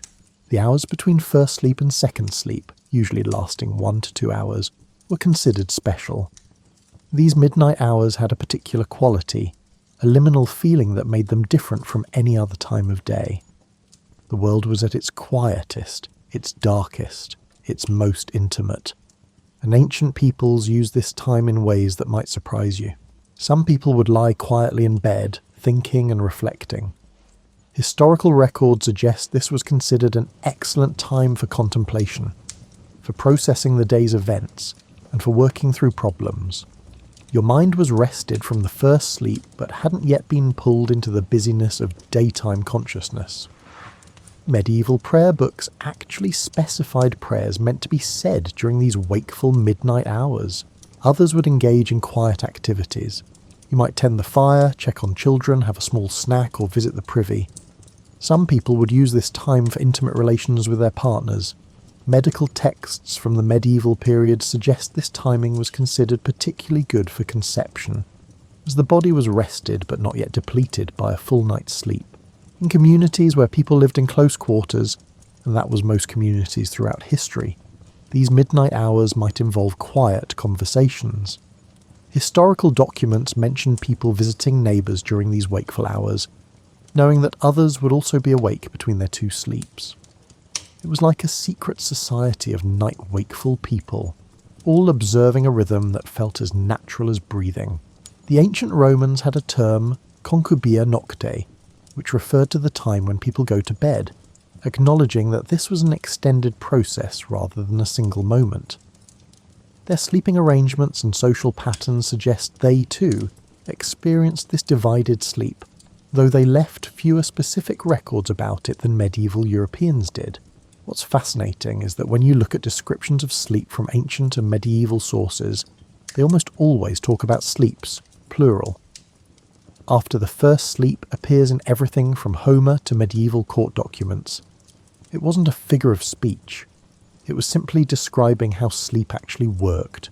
This pattern makes biological sense when you understand human sleep architecture. In darkness, without artificial light suppressing melatonin production, your body produces this sleep hormone in 2 waves. The first wave creates sleepiness in the early evening, then there's a natural dip in the middle of the night. This is when ancient peoples would wake between sleeps. The second wave of melatonin would then carry you through your second sleep, until natural morning light suppressed melatonin production and you'd wake for the day. The end of biphasic sleep coincided with the introduction of street lighting and later domestic electric lighting. When you could extend the useful day beyond sunset, when you could read and work and socialise long after dark, the first sleep gradually shifted later and later. Eventually it merged with the second sleep into one continuous block. Within just a few generations, humans forgot that we'd ever slept any other way. But your body hasn't entirely forgotten. Ever wake up at 2 or 3 in the morning and lie there feeling alert? Not really tired, just awake. You might be experiencing the echo of this ancient pattern, your biology expecting you to be up for a while before returning to second sleep. Instead of treating this as insomnia and getting frustrated, ancient peoples would have simply accepted it, perhaps even welcomed it as quiet time for thought or intimacy. The quality of sleep in this pattern was apparently quite good. When researchers have studied people sleeping without artificial light, allowing their natural rhythms to emerge, they often spontaneously develop biphasic sleep and report feeling more rested, less groggy, and more mentally clear than they do with continuous sleep. Ancient peoples also noticed something interesting about dreams in this pattern. The dreams during first sleep often felt different from those during second sleep. First sleep dreams might be more about processing the day's events and working through immediate concerns. Second sleep dreams coming after the wakeful interlude often felt more vivid, more symbolic, and more like the kinds of dreams that carried meaning or messages. In some cultures, the time between sleeps was specifically devoted to dream interpretation. You might wake from first sleep, reflect on whatever you dreamed, perhaps discuss it quietly with your partner, and then return to second sleep with the dream's meaning as the last thing in your conscious mind before slipping back under. The practical aspects of biphasic sleep also suited pre-industrial life. Fires needed tending through the night. They were your heat source, your protection against predators, and your breakfast cooking method. Waking naturally in the middle of the night meant someone could add fuel to the fire without disrupting the group's sleep with deliberate watches or shifts. Security concerns also made the wakeful period useful. In a world without alarm systems or police forces, having a period when most adults naturally woke up meant better protection for sleeping communities. It's hard to sneak up on a village when half the population is lying quietly awake in the dark listening to the night sounds. Picture this. You've spent your entire day outdoors because that's where everything happens. Work, cooking, socialising. As evening approaches when it's time to sleep, would you really want to confine yourself to a dark, stuffy interior? For many ancient peoples, the answer was a resounding no. They slept outside under the sky in ways that might make your modern camping trip look overly complicated.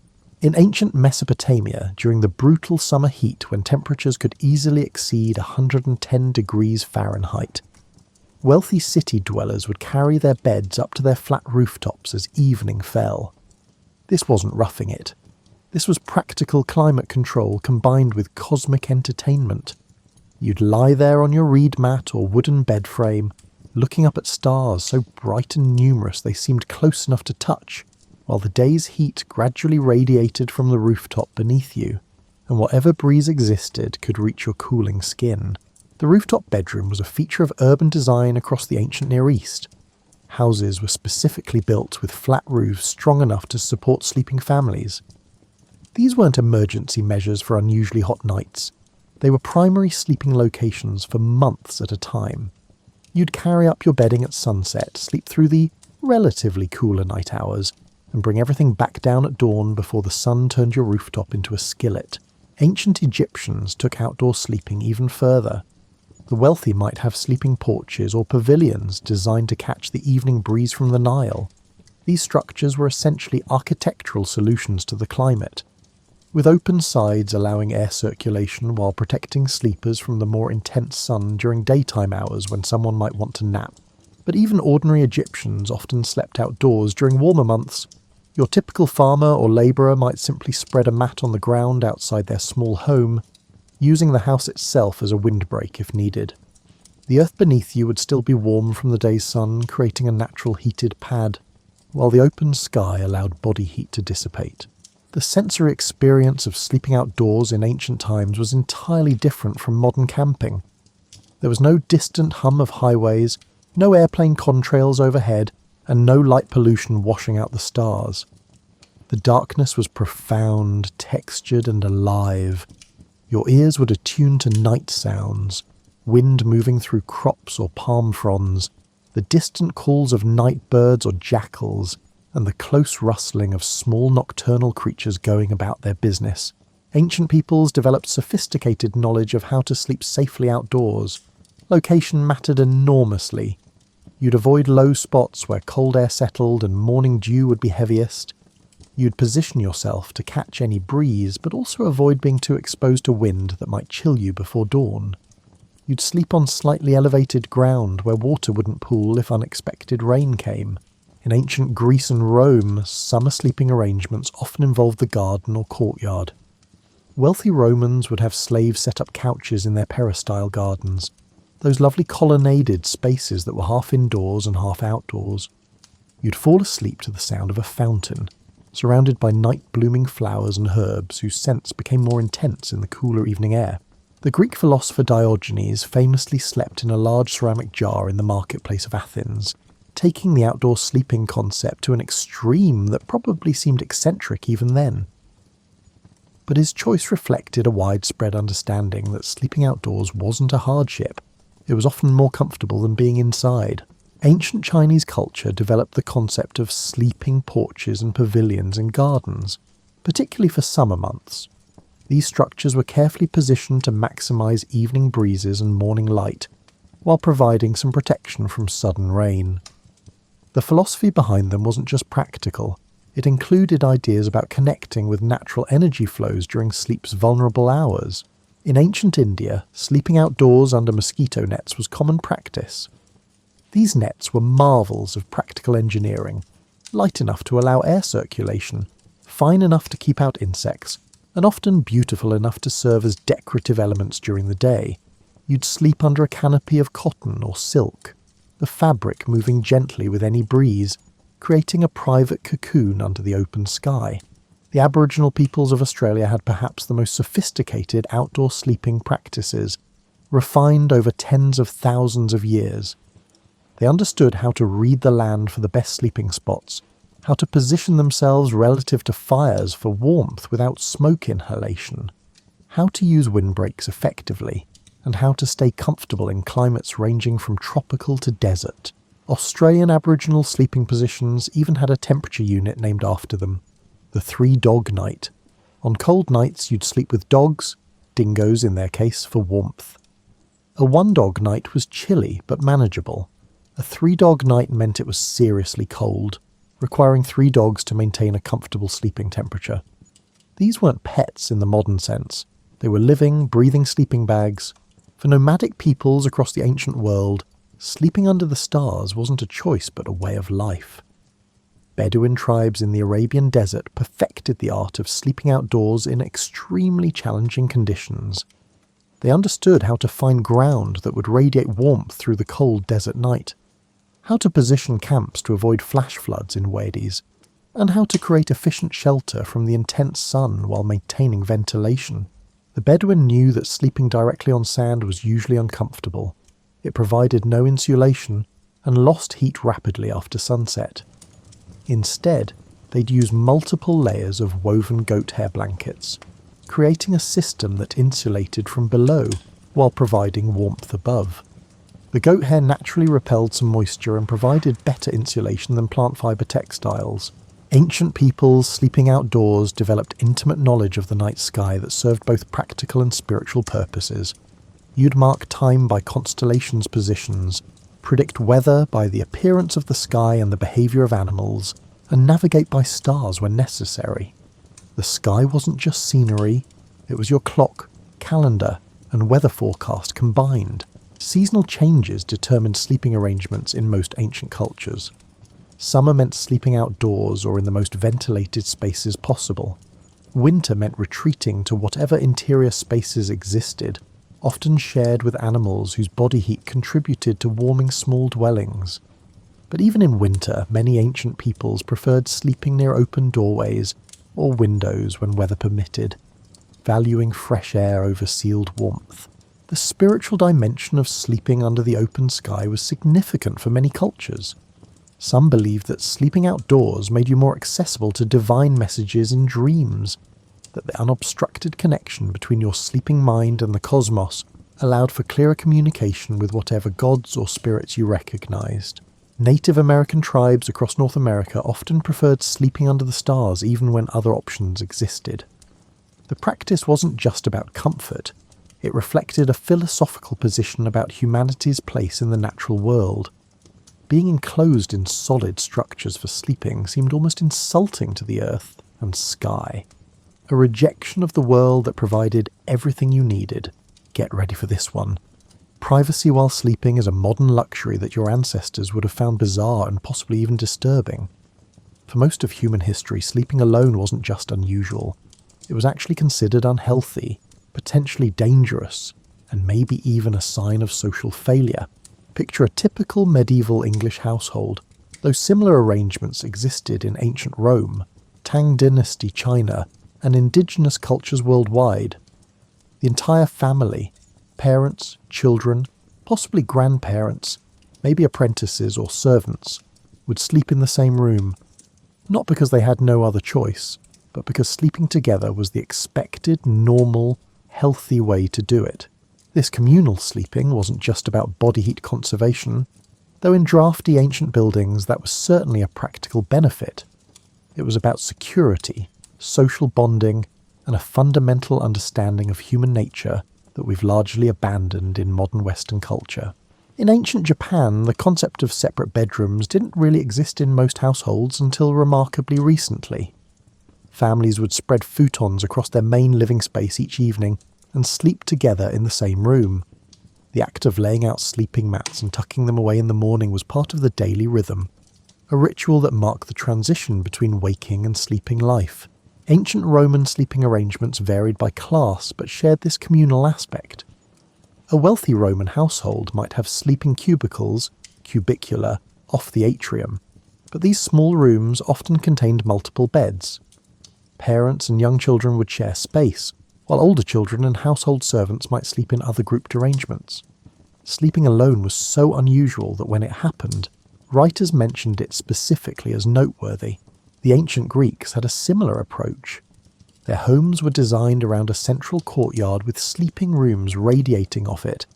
But privacy as we understand it, individual rooms for individual sleepers, wasn't the goal. The word alone in ancient Greek could carry connotations of exile or punishment. Why would anyone voluntarily endure that condition for the vulnerable hours of sleep? In medieval Europe, the Great Hall of castles and manor houses often served as the communal bedroom for most of the household. The lord and lady might have a slightly more private space, though private still often meant sharing with children and trusted servants. But everyone else would bed down in the main hall. You'd fall asleep to the sounds of other people breathing, shifting, occasionally snoring, maybe talking in their sleep. This arrangement had practical security benefits. In a world before alarm systems and police forces, having many people sleeping in the same space meant better protection against intruders. If someone unusual entered during the night, multiple people would likely wake and raise the alarm. But the communal sleeping went deeper than mere practicality. Ancient peoples understood something about human psychology that we're only now rediscovering through research.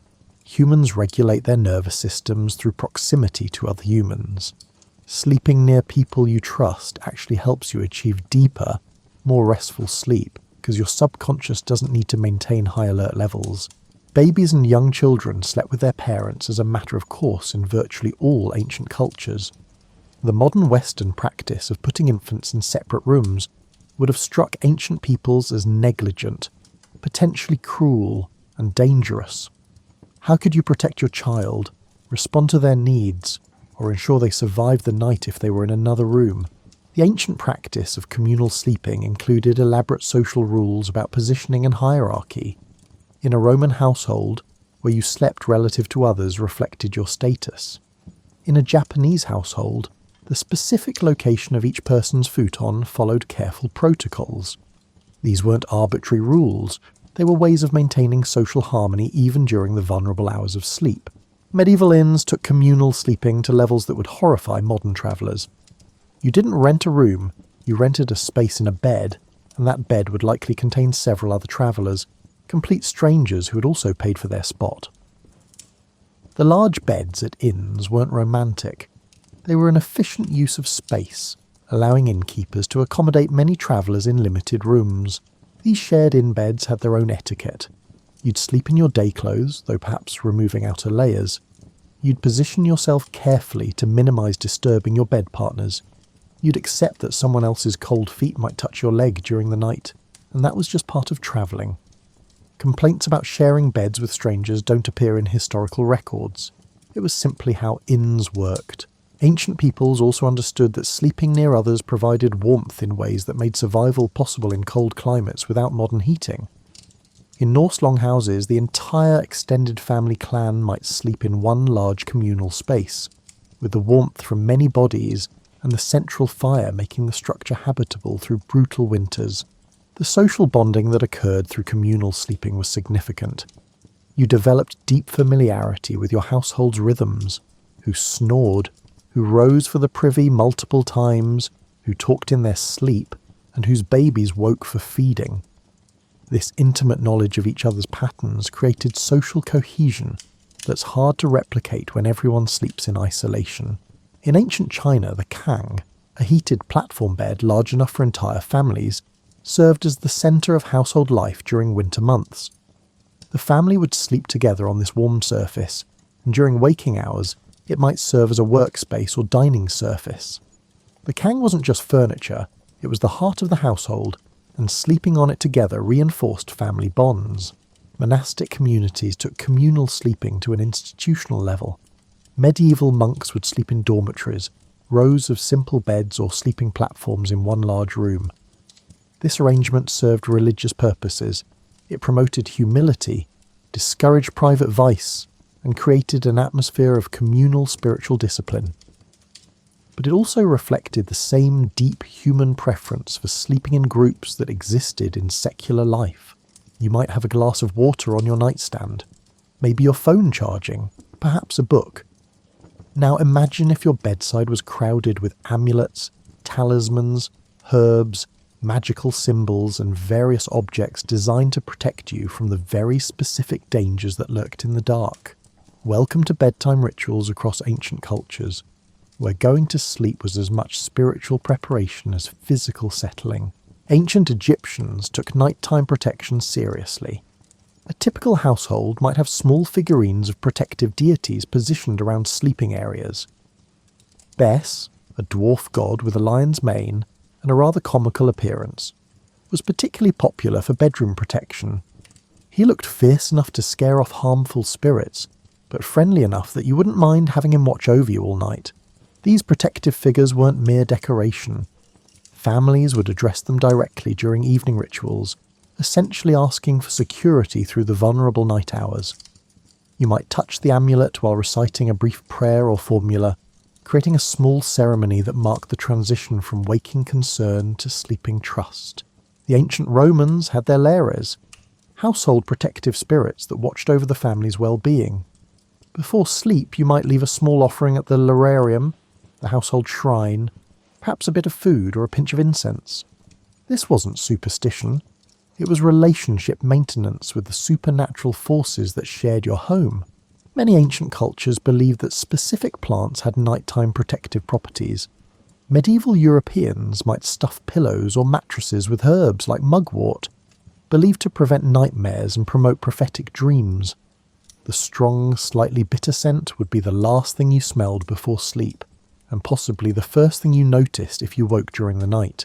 Lavender, chamomile and vervain found their way into sleeping spaces across ancient Mediterranean cultures. These weren't just pleasant scents, they were considered spiritually significant. Lavender was associated with purity and protection. Chamomile was connected to solar deities, and thus provided a link to light even during darkness. Vervain was believed to prevent evil spirits from approaching sleepers. Ancient Chinese sleeping rituals involved careful attention to placement and direction. You might hang specific talismans on the wall facing your bed, images of protective deities, coins arranged in auspicious patterns, or written charms with prayers or formulas designed to ward off nightmare-bringing spirits. The bedroom became a carefully curated space where every object had a protective purpose. The placement of mirrors was particularly important in many cultures.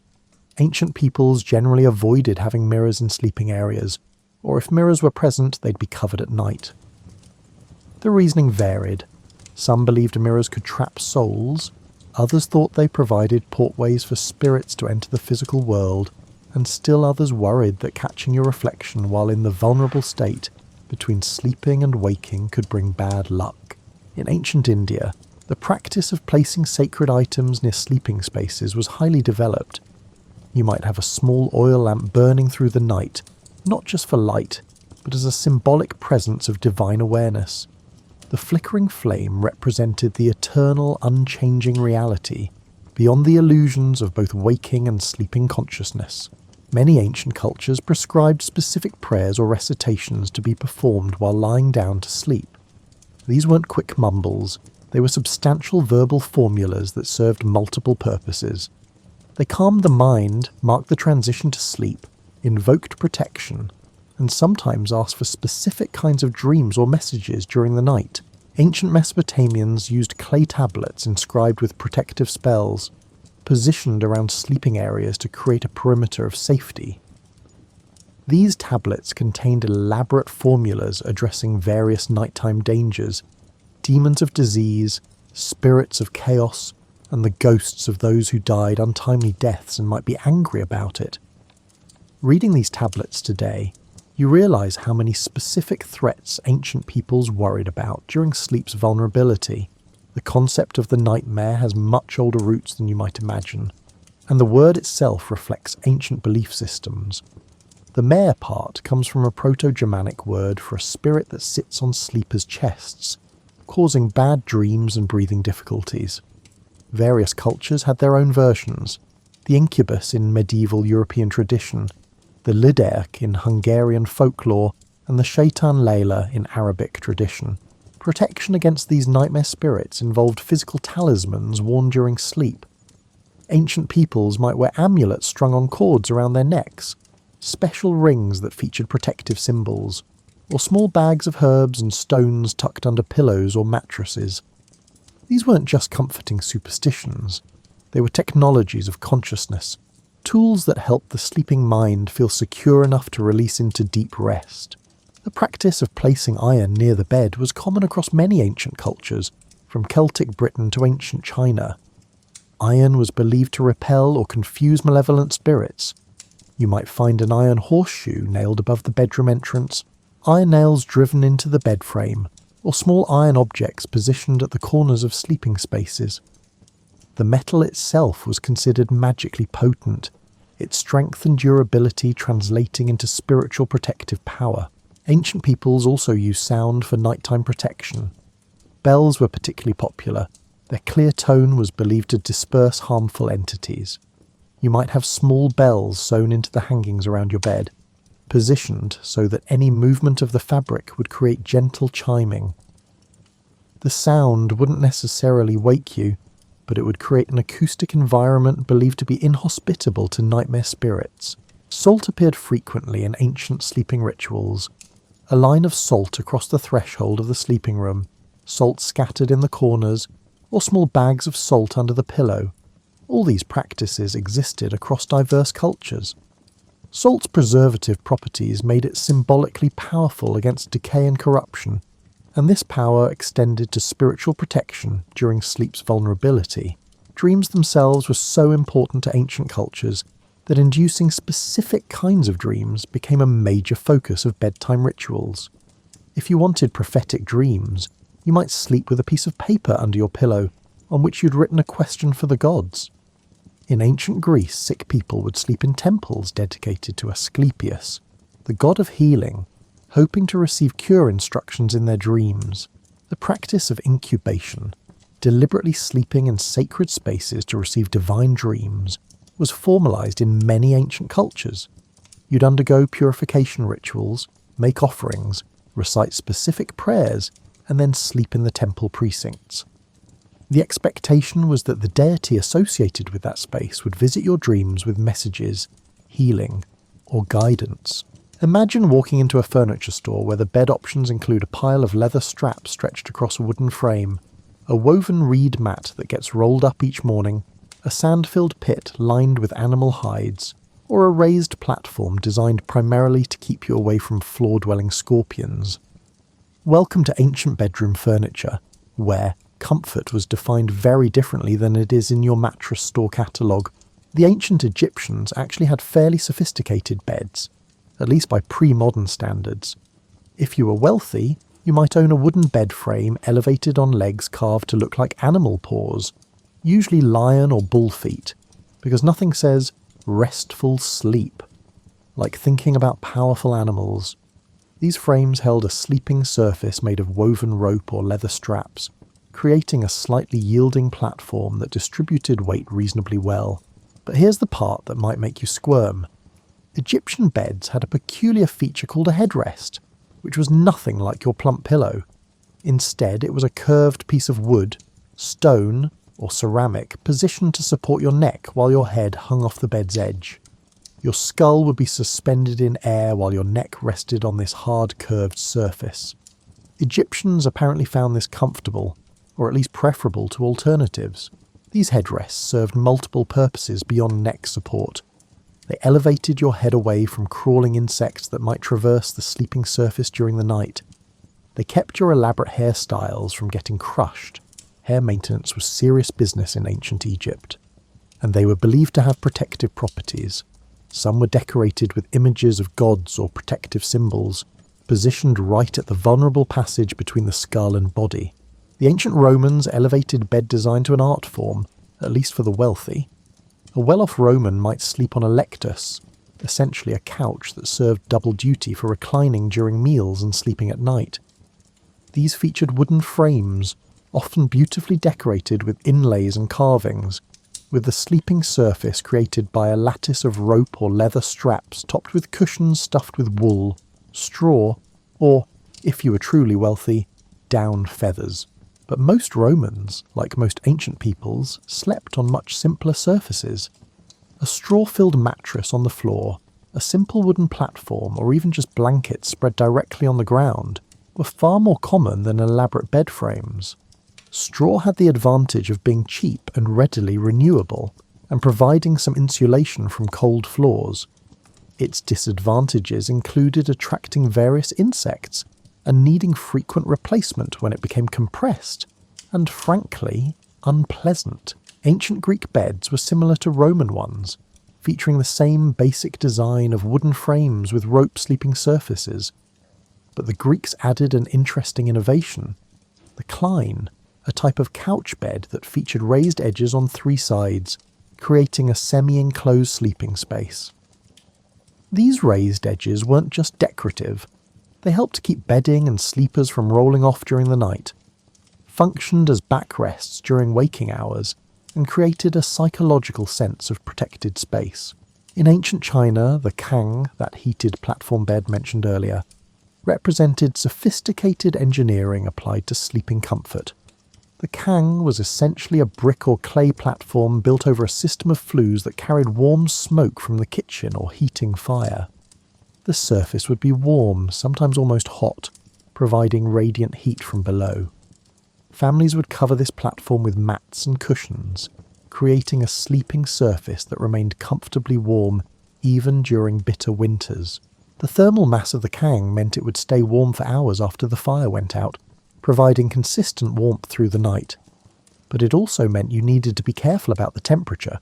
Too hot, and you'd be uncomfortable. Too cool, and you'd lose the main benefit. Managing a kang was something of an art form, requiring attention to fire temperature, flue draft, and seasonal adjustments. Japanese sleeping surfaces were elegant in their simplicity. The futon wasn't the thick folded mattress that Westerners associate with that word.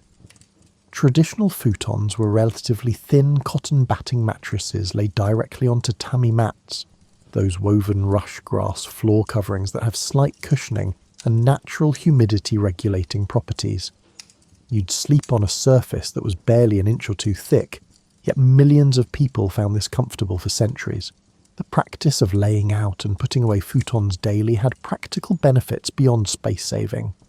It meant your bedding aired out regularly, preventing the moisture accumulation that could lead to mildew in Japan's humid climate.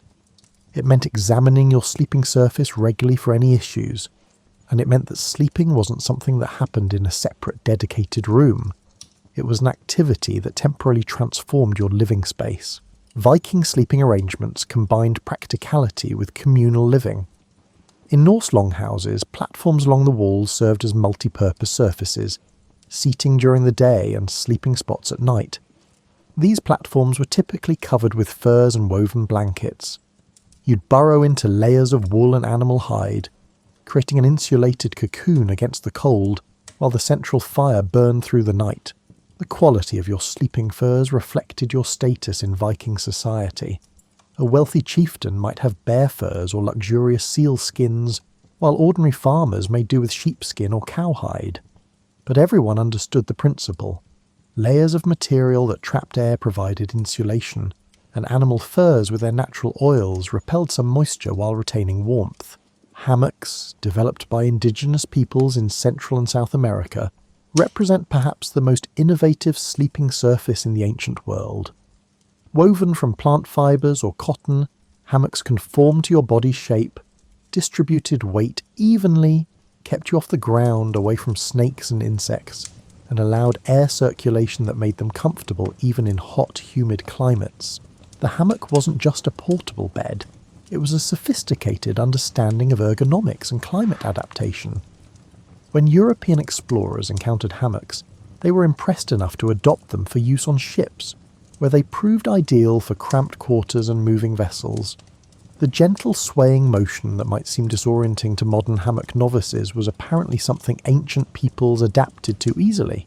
Ancient Mesopotamian beds, based on archaeological evidence and artistic depictions, often featured very high frames that required steps or stools to climb into. This wasn't just status display, it was practical elevation above floor-level drafts, insects, and the dust that settled during the night. You'd essentially be sleeping on a platform several feet off the ground, with the psychological benefit of being literally above whatever crawled across floors in the darkness. The mattresses and bedding used on these elevated frames varied by wealth, but followed similar principles.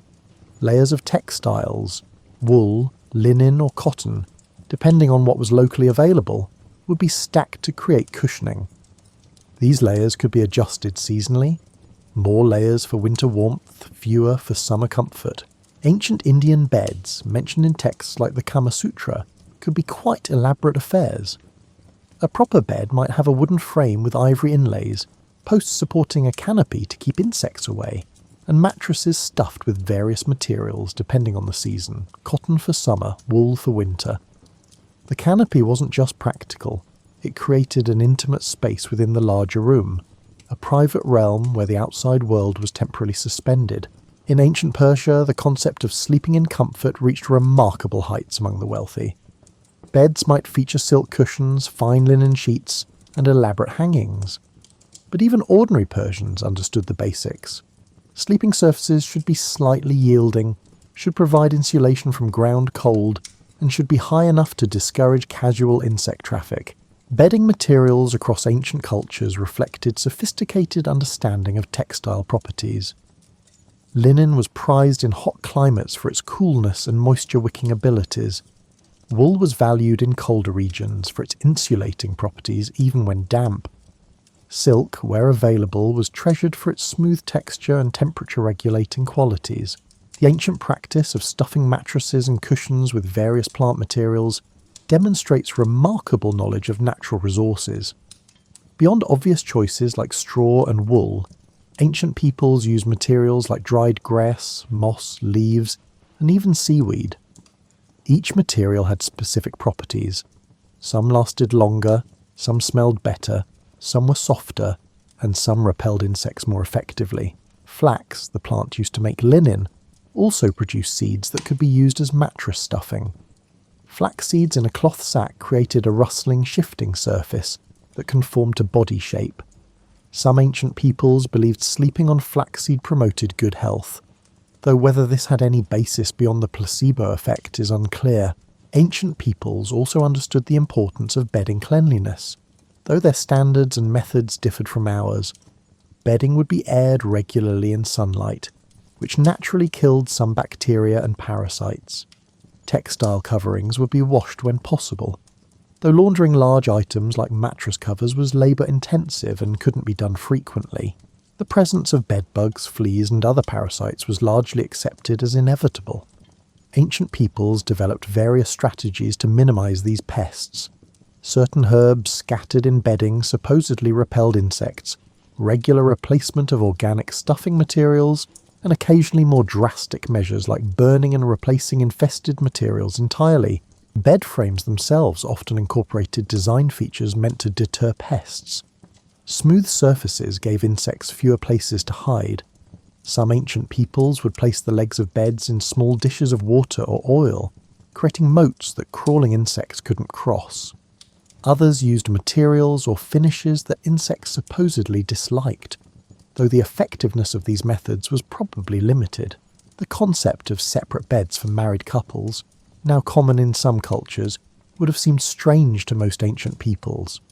Married couples slept together as a matter of course, often in beds barely large enough for two.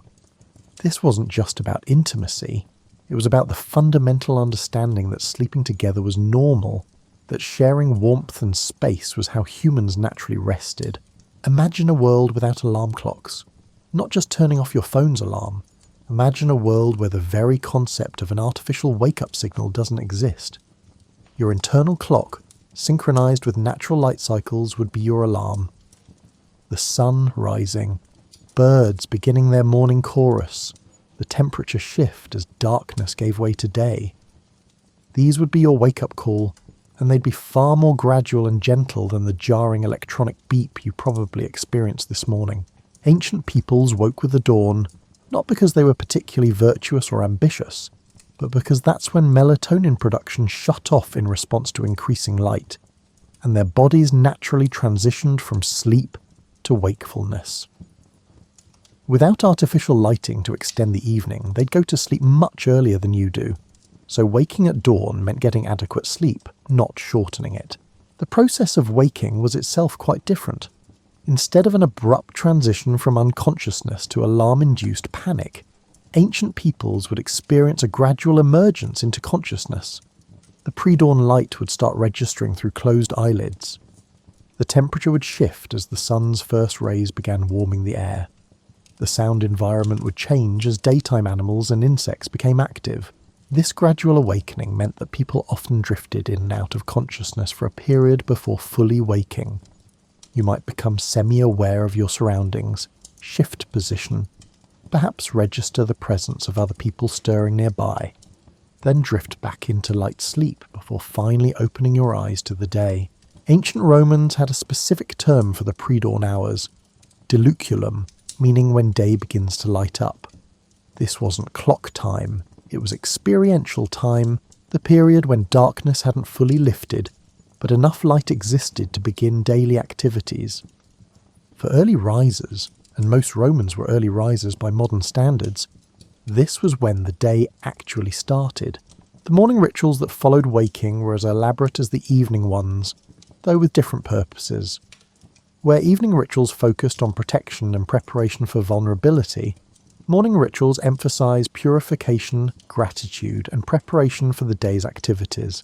Ancient Egyptians would immediately wash upon waking, using water from clay vessels kept in their homes. This wasn't just hygiene, it was spiritual cleansing, washing away the night and any harmful influences encountered during sleep's journey.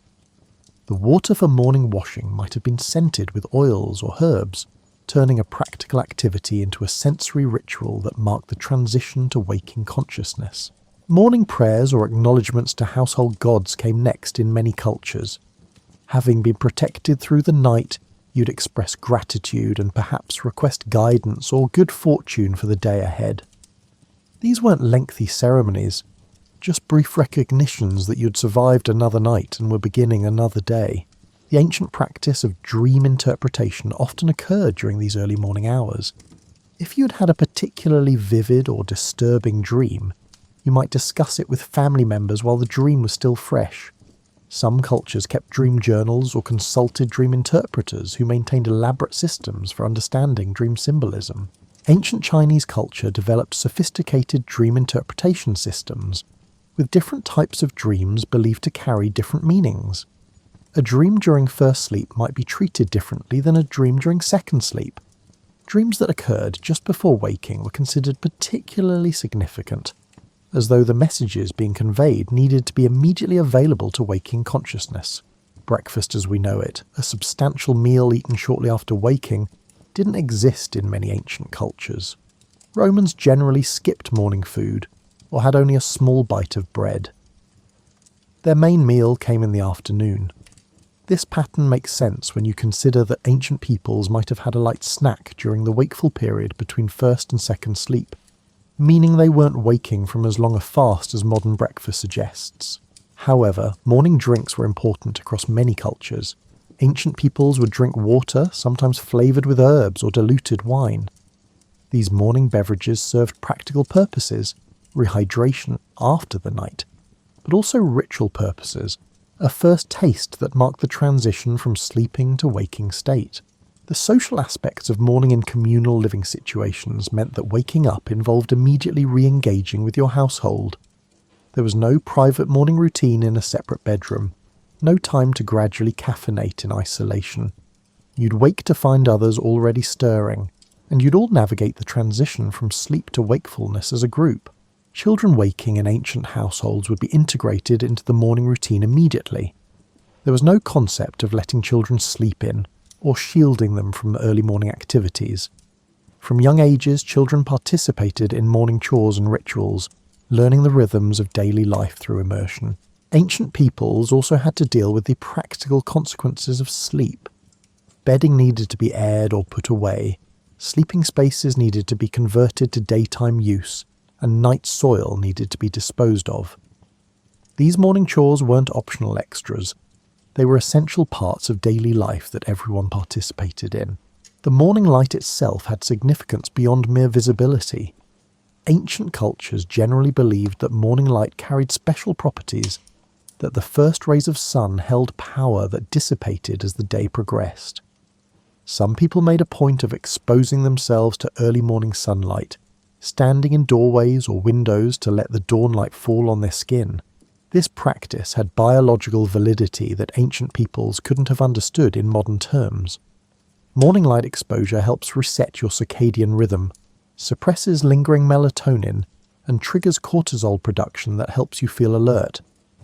Ancient peoples knew empirically that greeting the dawn made you feel better, even if they attributed this to spiritual rather than biochemical mechanisms. Seasonal variations in sunrise meant that morning occurred at quite different clock times throughout the year. Ancient peoples adjusted their schedules naturally with these changes. Summer might mean waking very early by modern standards. Winter might mean sleeping later. This flexible relationship with time, governed by natural light rather than arbitrary clock conventions, kept ancient peoples more synchronized with natural rhythms. The morning sounds of ancient communities would have been remarkably different from modern morning commutes.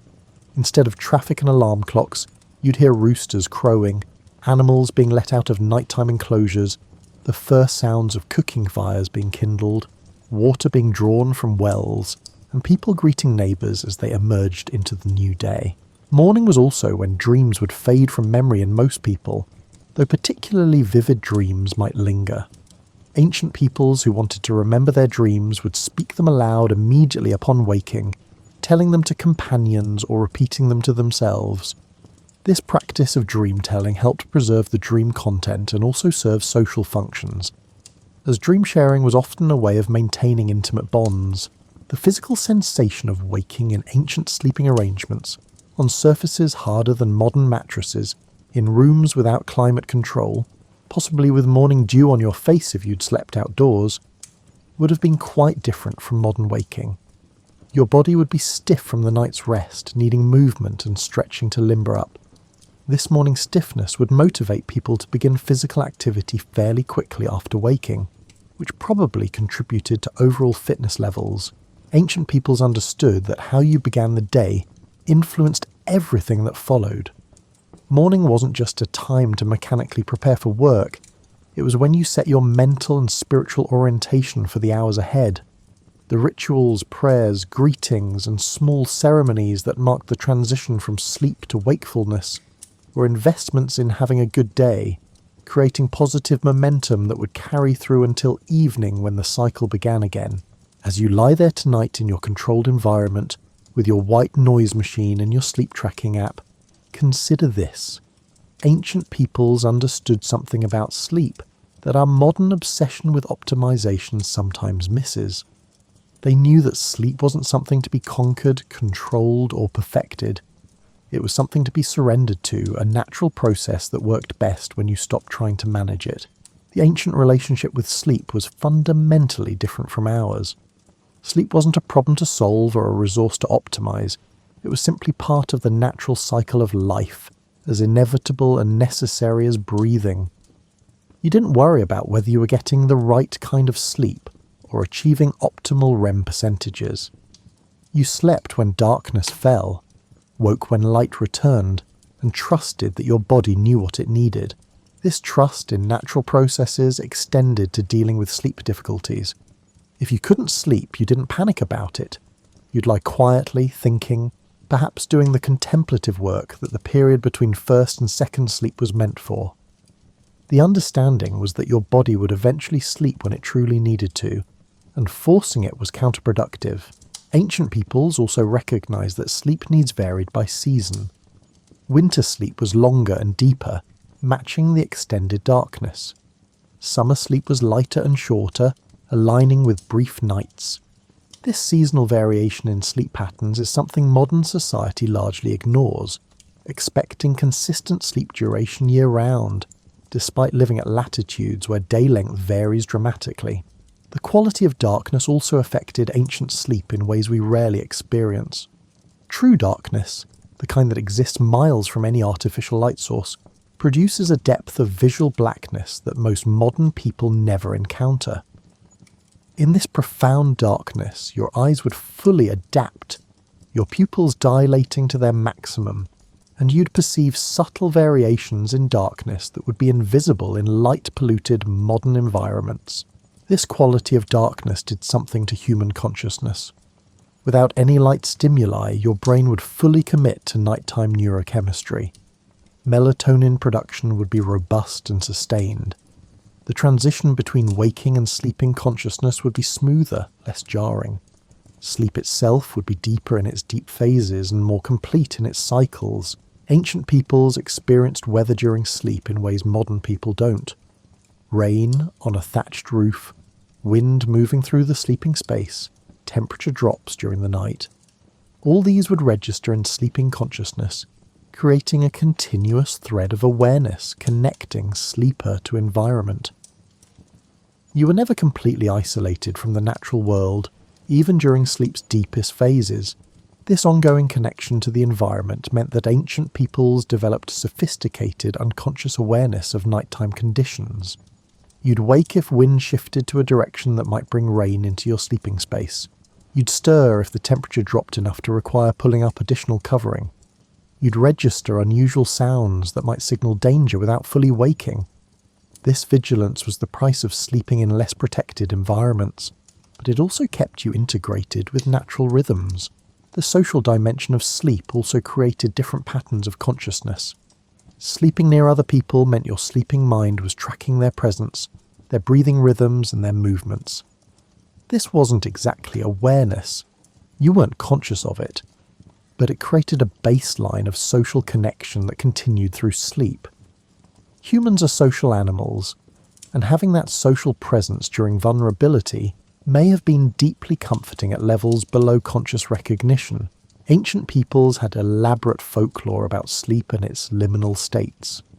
The hypnagogic period, that transitional state between waking and sleeping, was recognized as a special kind of consciousness where visions might appear, where the boundary between inner and outer worlds became porous. Some cultures deliberately cultivated this state for divination or creative inspiration. Similarly, the hypnopompic period, the transition from sleep to waking, was considered significant. Messages received in this state, visions seen or thoughts arising might be treated as particularly important, representing the last communications from the dreaming mind before waking consciousness reasserted control. Sleep paralysis, that unsettling experience where you wake but can't move, was universally recognized and explained through various cultural frameworks. Whether seen as visits from spirits, attacks by demons, or natural physiological events, ancient peoples had ways of understanding and coping with these experiences. The cultural explanations might seem superstitious to modern minds, but they served important psychological functions, giving people frameworks for processing frightening experiences.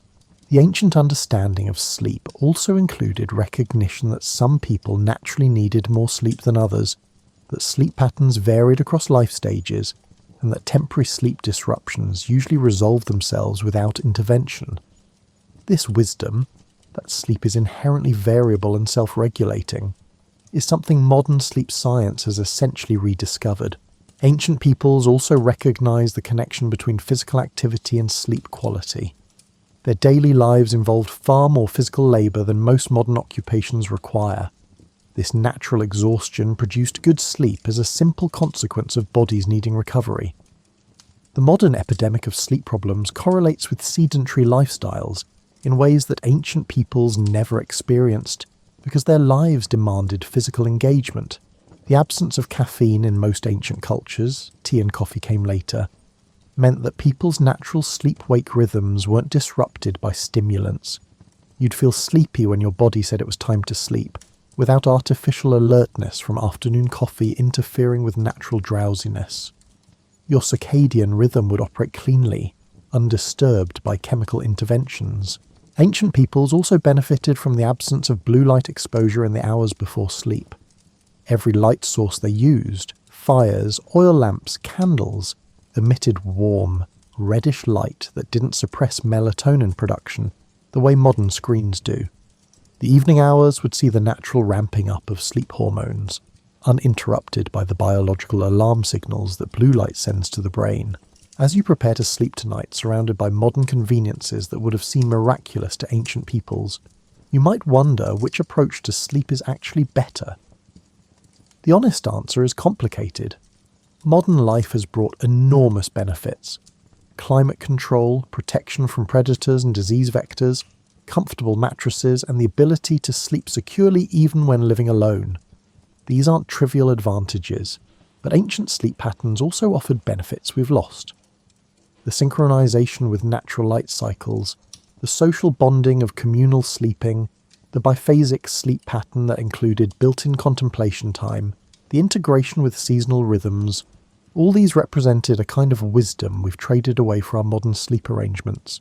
Perhaps the real lesson isn't that ancient sleep was better or worse than modern sleep, but that sleep is deeply influenced by culture, environment, and expectations. Ancient peoples didn't have worse sleep because their mattresses were lumpy and their rooms were cold. They had different sleep, adapted to different circumstances and serving different needs. Your ancestors would find your sleeping arrangements as strange as you find theirs. A room all to yourself, a mattress so soft it might swallow you. Complete darkness achieved through room darkening shades. Temperature control to the degree. To them this would seem like sleeping in an isolation chamber, cut off from human connection, natural rhythms, and the protective presence of family and household. But they'd probably also appreciate aspects of modern sleep. Not having to worry about predators or intruders would be a relief. Sleeping on a surface that doesn't hurt your back would be welcome. Having sufficient blankets to stay warm all night would be luxurious. Being able to sleep past dawn if you wanted to would seem like incredible freedom. As you drift off tonight, you're participating in one of humanity's most ancient activities, one that has connected every generation of humans who have ever lived. You're surrendering to the same vulnerability that your ancestors surrendered to, trusting that consciousness will return in the morning just as it has for countless millennia. The rituals you perform before sleep, checking locks, setting alarms, arranging pillows, echo the protective rituals ancient peoples performed, even if the specific threats you're guarding against have changed. The desire for security during vulnerability is universal, whether you're addressing it with talismans and prayers or deadbolts and alarm systems. And as you sleep, your brain will do essentially what your ancestors' brains did: cycle through sleep stages, consolidate memories, process emotions, clean metabolic waste from neural tissue, and prepare for tomorrow's waking hours. The fundamental neurobiology of sleep hasn't changed, even if nearly everything else about how we sleep has transformed. So sleep well tonight, knowing you're participating in an ancient human tradition. Whether you're sleeping alone or with a partner, in a soft bed or a firm one, waking to an alarm or to natural light, you're joining billions of humans across thousands of years who have closed their eyes each night and trusted that morning would come. And it always has. There is a version of the Vikings that lives in your head already. Horned helmets, burning ships, axes swinging through fog. It is a vivid picture, and it has been there so long that most people never stop to wonder where it came from. The truth is, almost none of it is accurate, and the real story is so much more interesting that once you see it, the old one starts to feel like a costume someone else picked out for them. Let us start at the very beginning, before any of it happened. Before the raids, before the legends, before the fear. In the years leading up to, roughly the late 700s CE, Scandinavia was not a land of warriors waiting to be unleashed on the world. It was a land of farmers, fishermen, and craftspeople living in one of the harsher climates in northern Europe. The winters were brutal. The growing seasons were short. The soil in many places was thin, rocky, and stubborn. This was not a paradise. It was a place where people had to be clever just to get through the year. And they were clever, extraordinarily so. Think about what it actually takes to survive in a place like that. You cannot rely on a single crop. You cannot assume the sea will be generous. You cannot afford to waste anything, because there is no margin for error. Every household operated like a small, quiet machine with moving parts, each one doing something essential. The people who lived here did not think of themselves as Vikings, by the way. That word came later, and it only applied to a small number of people who went on expeditions. Most of them never left home. Most of them lived and died within a few miles of where they were born, and they built a world there that worked. What makes this so fascinating is that the skills they developed during those long, cold years of survival are the same skills that would later make them some of the most effective traders, settlers, and navigators in human history. It was not that they woke up one morning and decided to conquer the seas. It was that they had already spent generations learning exactly what they needed to know. The land itself shaped them in ways that are easy to overlook. Scandinavia is not flat. It is carved up by fjords, broken into islands, and divided by mountains and rivers. This means that even travelling short distances required an intimate understanding of water. You could not simply walk from one valley to the next. You had to go around, or you had to go across. The boat was not a luxury. It was the basic unit of transportation, the way a road or a path might be in a flatter country. Children grew up watching their parents navigate inlets and channels, the way you might watch yours parallel park. It was ordinary, it was necessary, and it made them extraordinarily good at it. There is something worth pausing on here, because it changes the way you understand everything that comes after. The Vikings did not arrive in history as conquerors. They arrived as people who had already mastered a set of skills that happened to be enormously useful in a world where rivers, coastlines and open water were the main highways of trade and travel. When the rest of Europe looked at them, they saw raiders. But what they were really looking at was the product of centuries of quiet, unglamorous adaptation. The early Norse society was also far less militaristic than the reputation suggests. Yes, there were weapons, and yes, there were conflicts between communities. But warfare was not the organising principle of daily life. It was one activity among many, and for most people, it was something that happened rarely, if at all. The majority of Norsemen were farmers first and everything else second. They grew barley and rye. They kept cattle and sheep and goats. They fished. They traded. They built things. They argued with their neighbours over boundary lines and grazing rights, the way neighbours have argued over property since the first person drew a line in the dirt. What is particularly striking is how egalitarian Norse society was compared to much of the rest of the world at that time. There were distinctions, certainly. There were thralls, who were enslaved people, and that is a dark and important part of the history that deserves acknowledgement.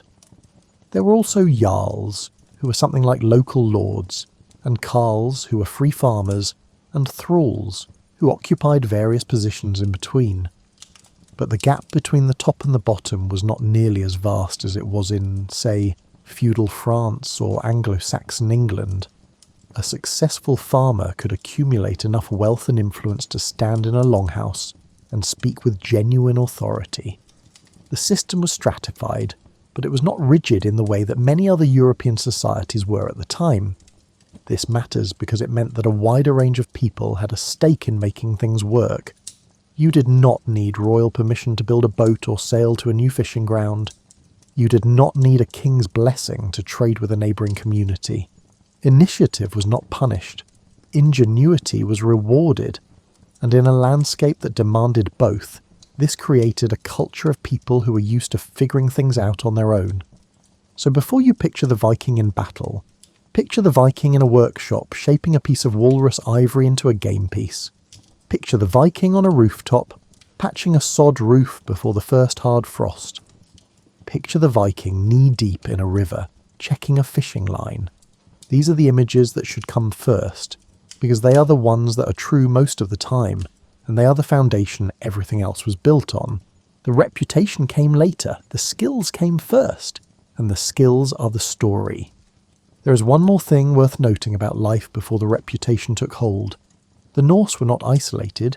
Even before the age of expansion, they were trading with their neighbours. Furs and amber and dried fish moved south. Iron and grain, and occasionally silver moved north. The network was already there, already functioning, already connecting Scandinavia to the rest of Europe in quiet, unglamorous ways. What changed in the late 700s was not that the Norse suddenly became connected to the world, it was that the world suddenly noticed them, and once it noticed them, it had a very hard time looking away. But that is getting ahead of ourselves. For now, let us stay with the land and the water, because that is where the next piece of the story lives, and it is a piece that most people never think about at all. There is a reason for that, and the reason is simply that the quiet parts of history do not compete well with the loud parts.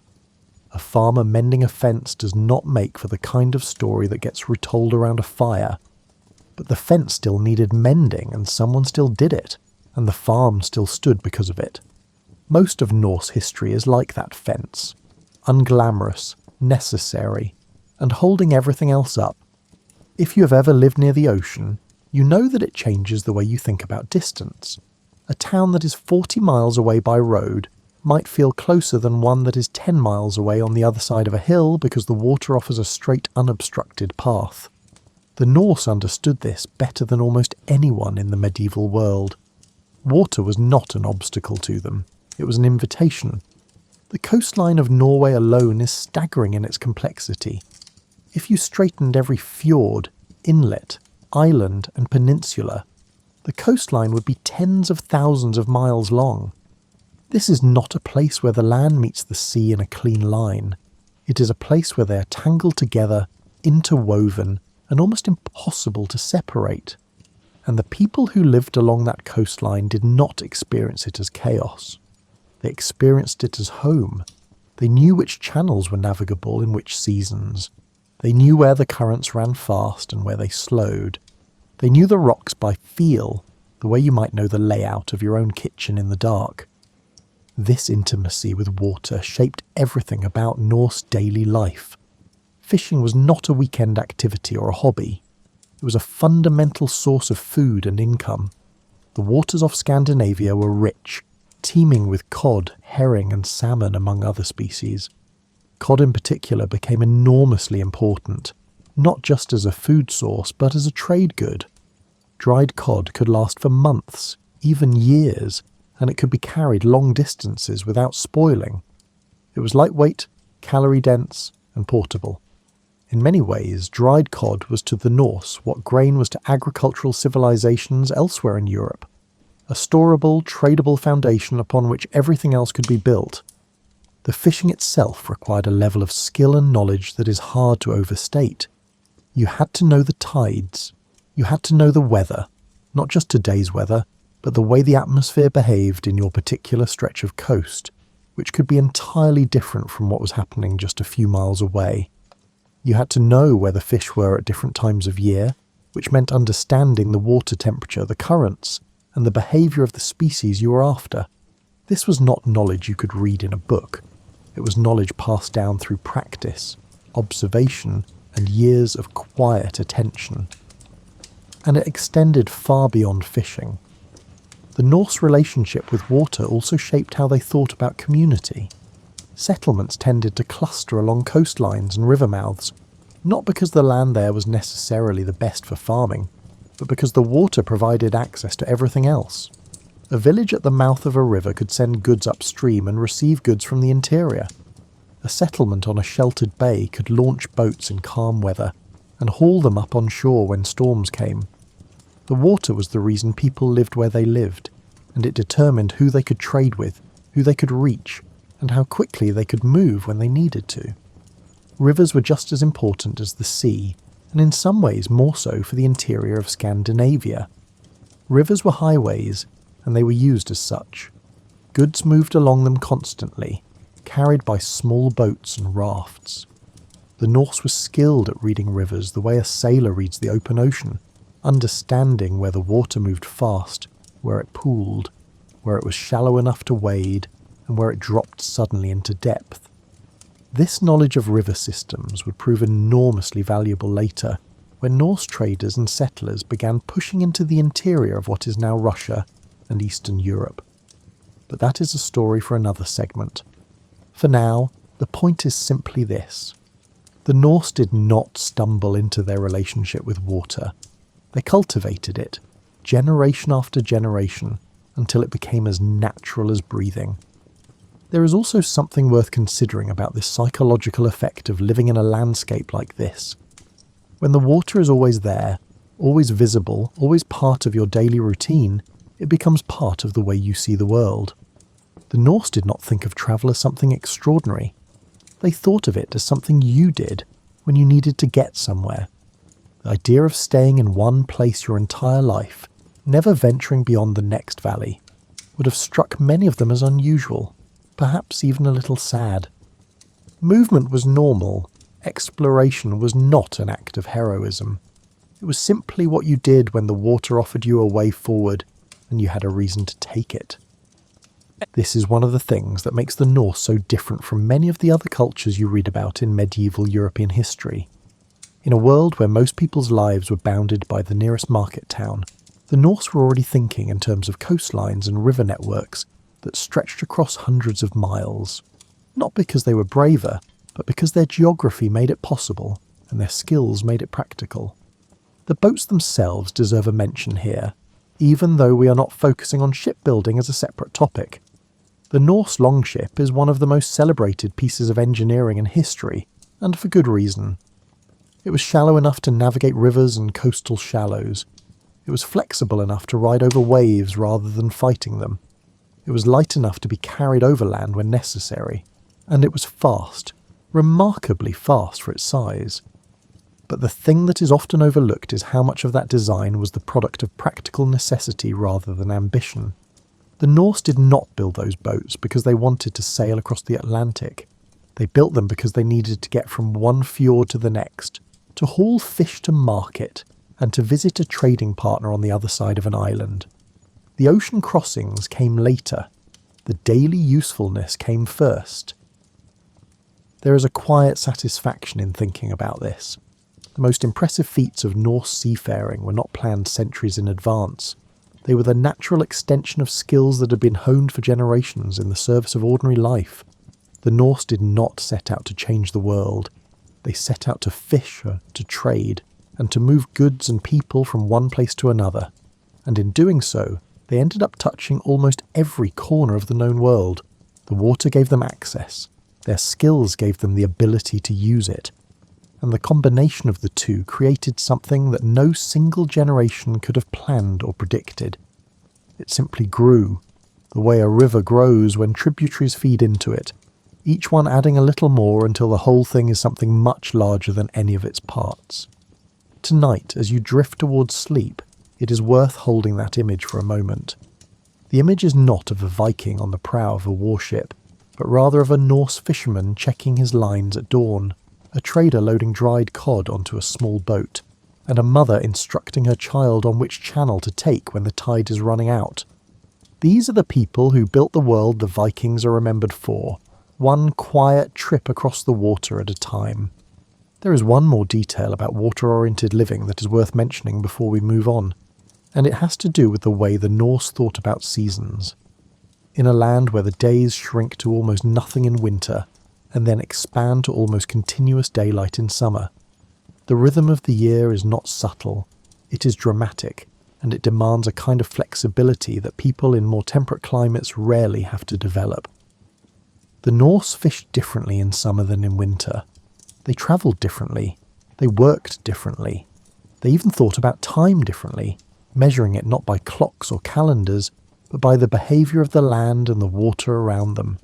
The first thaw was a landmark. The arrival of certain fish species was a landmark. The longest day and the shortest day were landmarks.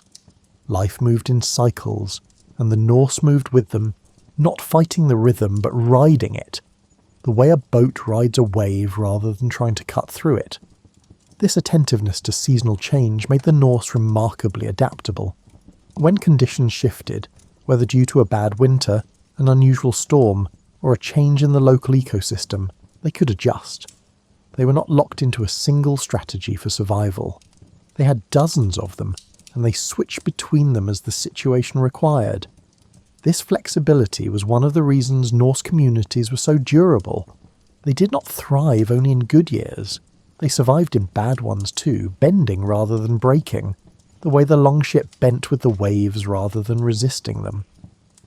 And now, let us talk about what they did when they got there, because the skills they brought with them were remarkable, in ways that have nothing to do with fighting.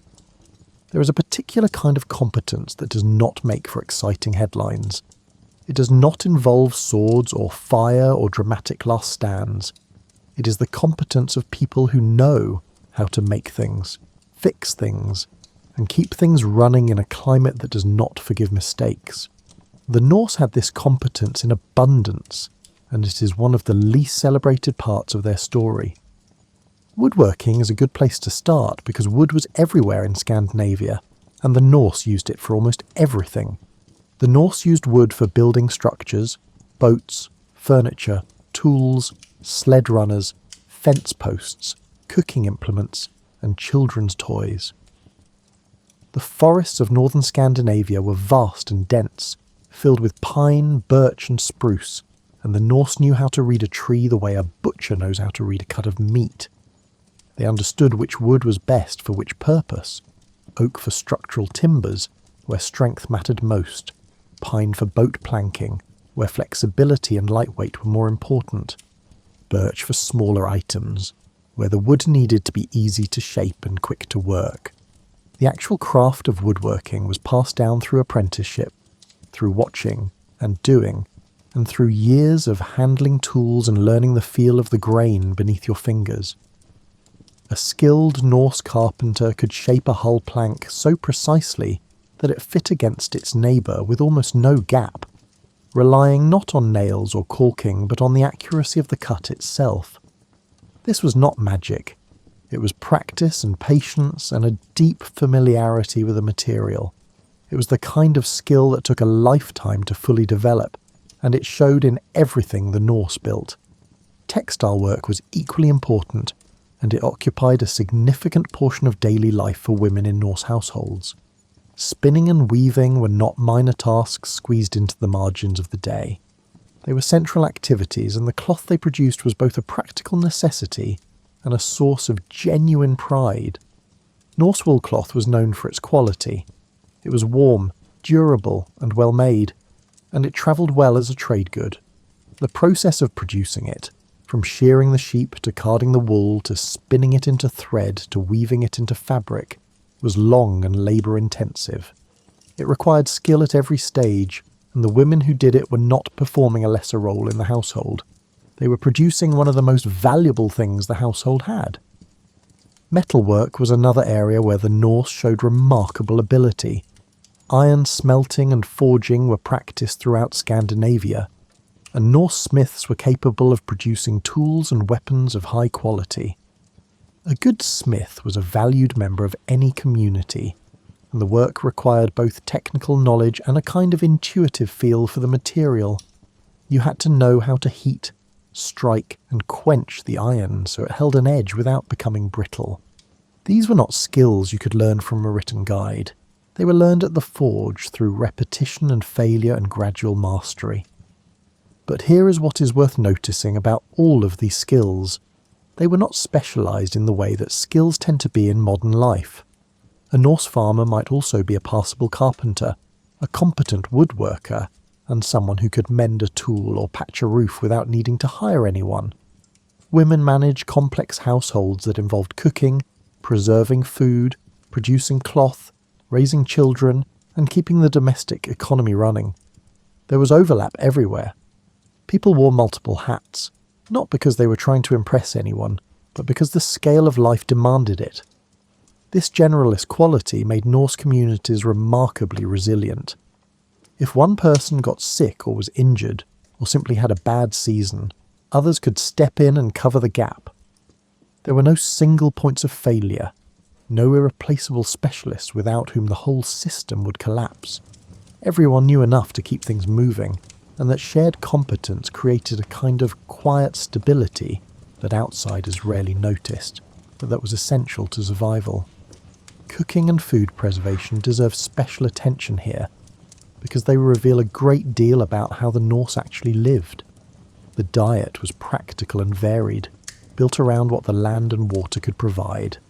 Fish, as we have already discussed, was a staple. So were dairy products. Cattle and sheep provided milk, which was consumed fresh, and also fermented into buttermilk and skyr, a thick, tangy, cultured dairy product that is still eaten in Iceland today. Eggs came from chickens and ducks. Game was hunted when available. Berries and nuts were gathered in summer and autumn, when the landscape briefly exploded with food. Bread was made from barley and rye, the grains that actually grew in Scandinavian climates.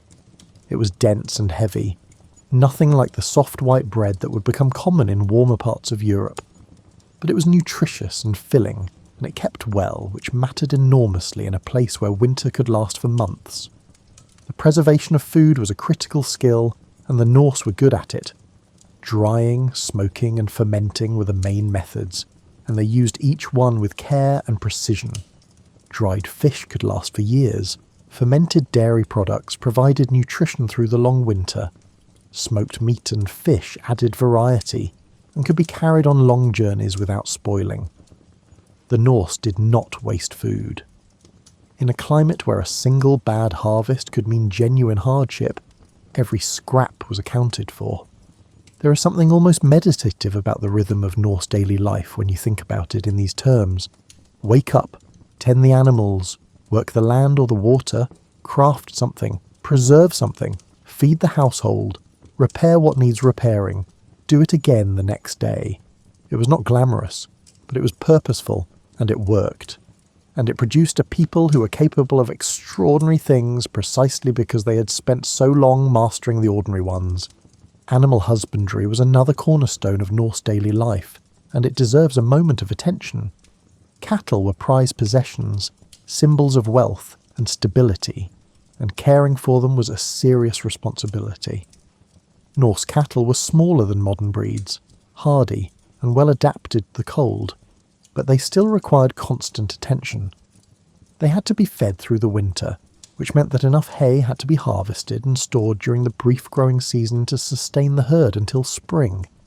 Calculating how much hay you needed and making sure you actually cut and dried enough of it was one of the more consequential decisions a Norse farmer made each year.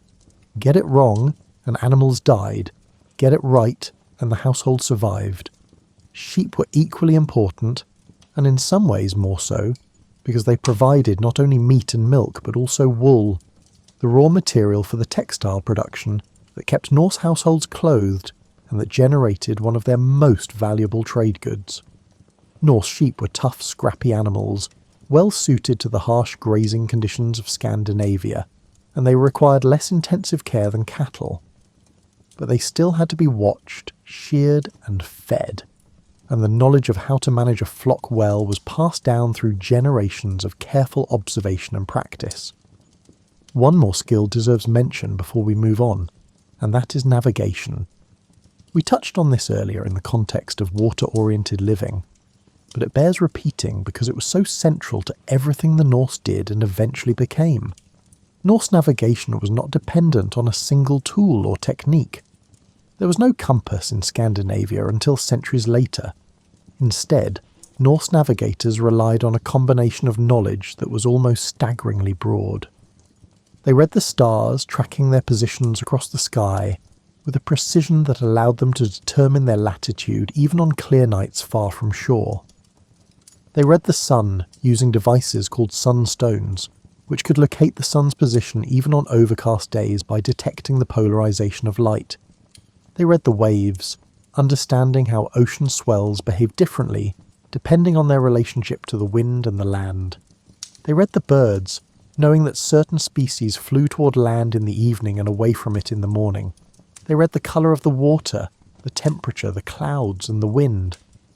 No single one of these methods was sufficient on its own, but taken together, they formed a navigational system of remarkable sophistication, one that allowed Norse sailors to cross open ocean and arrive within sight of their intended destination with a regularity that impressed and sometimes terrified the people they visited. This was not luck.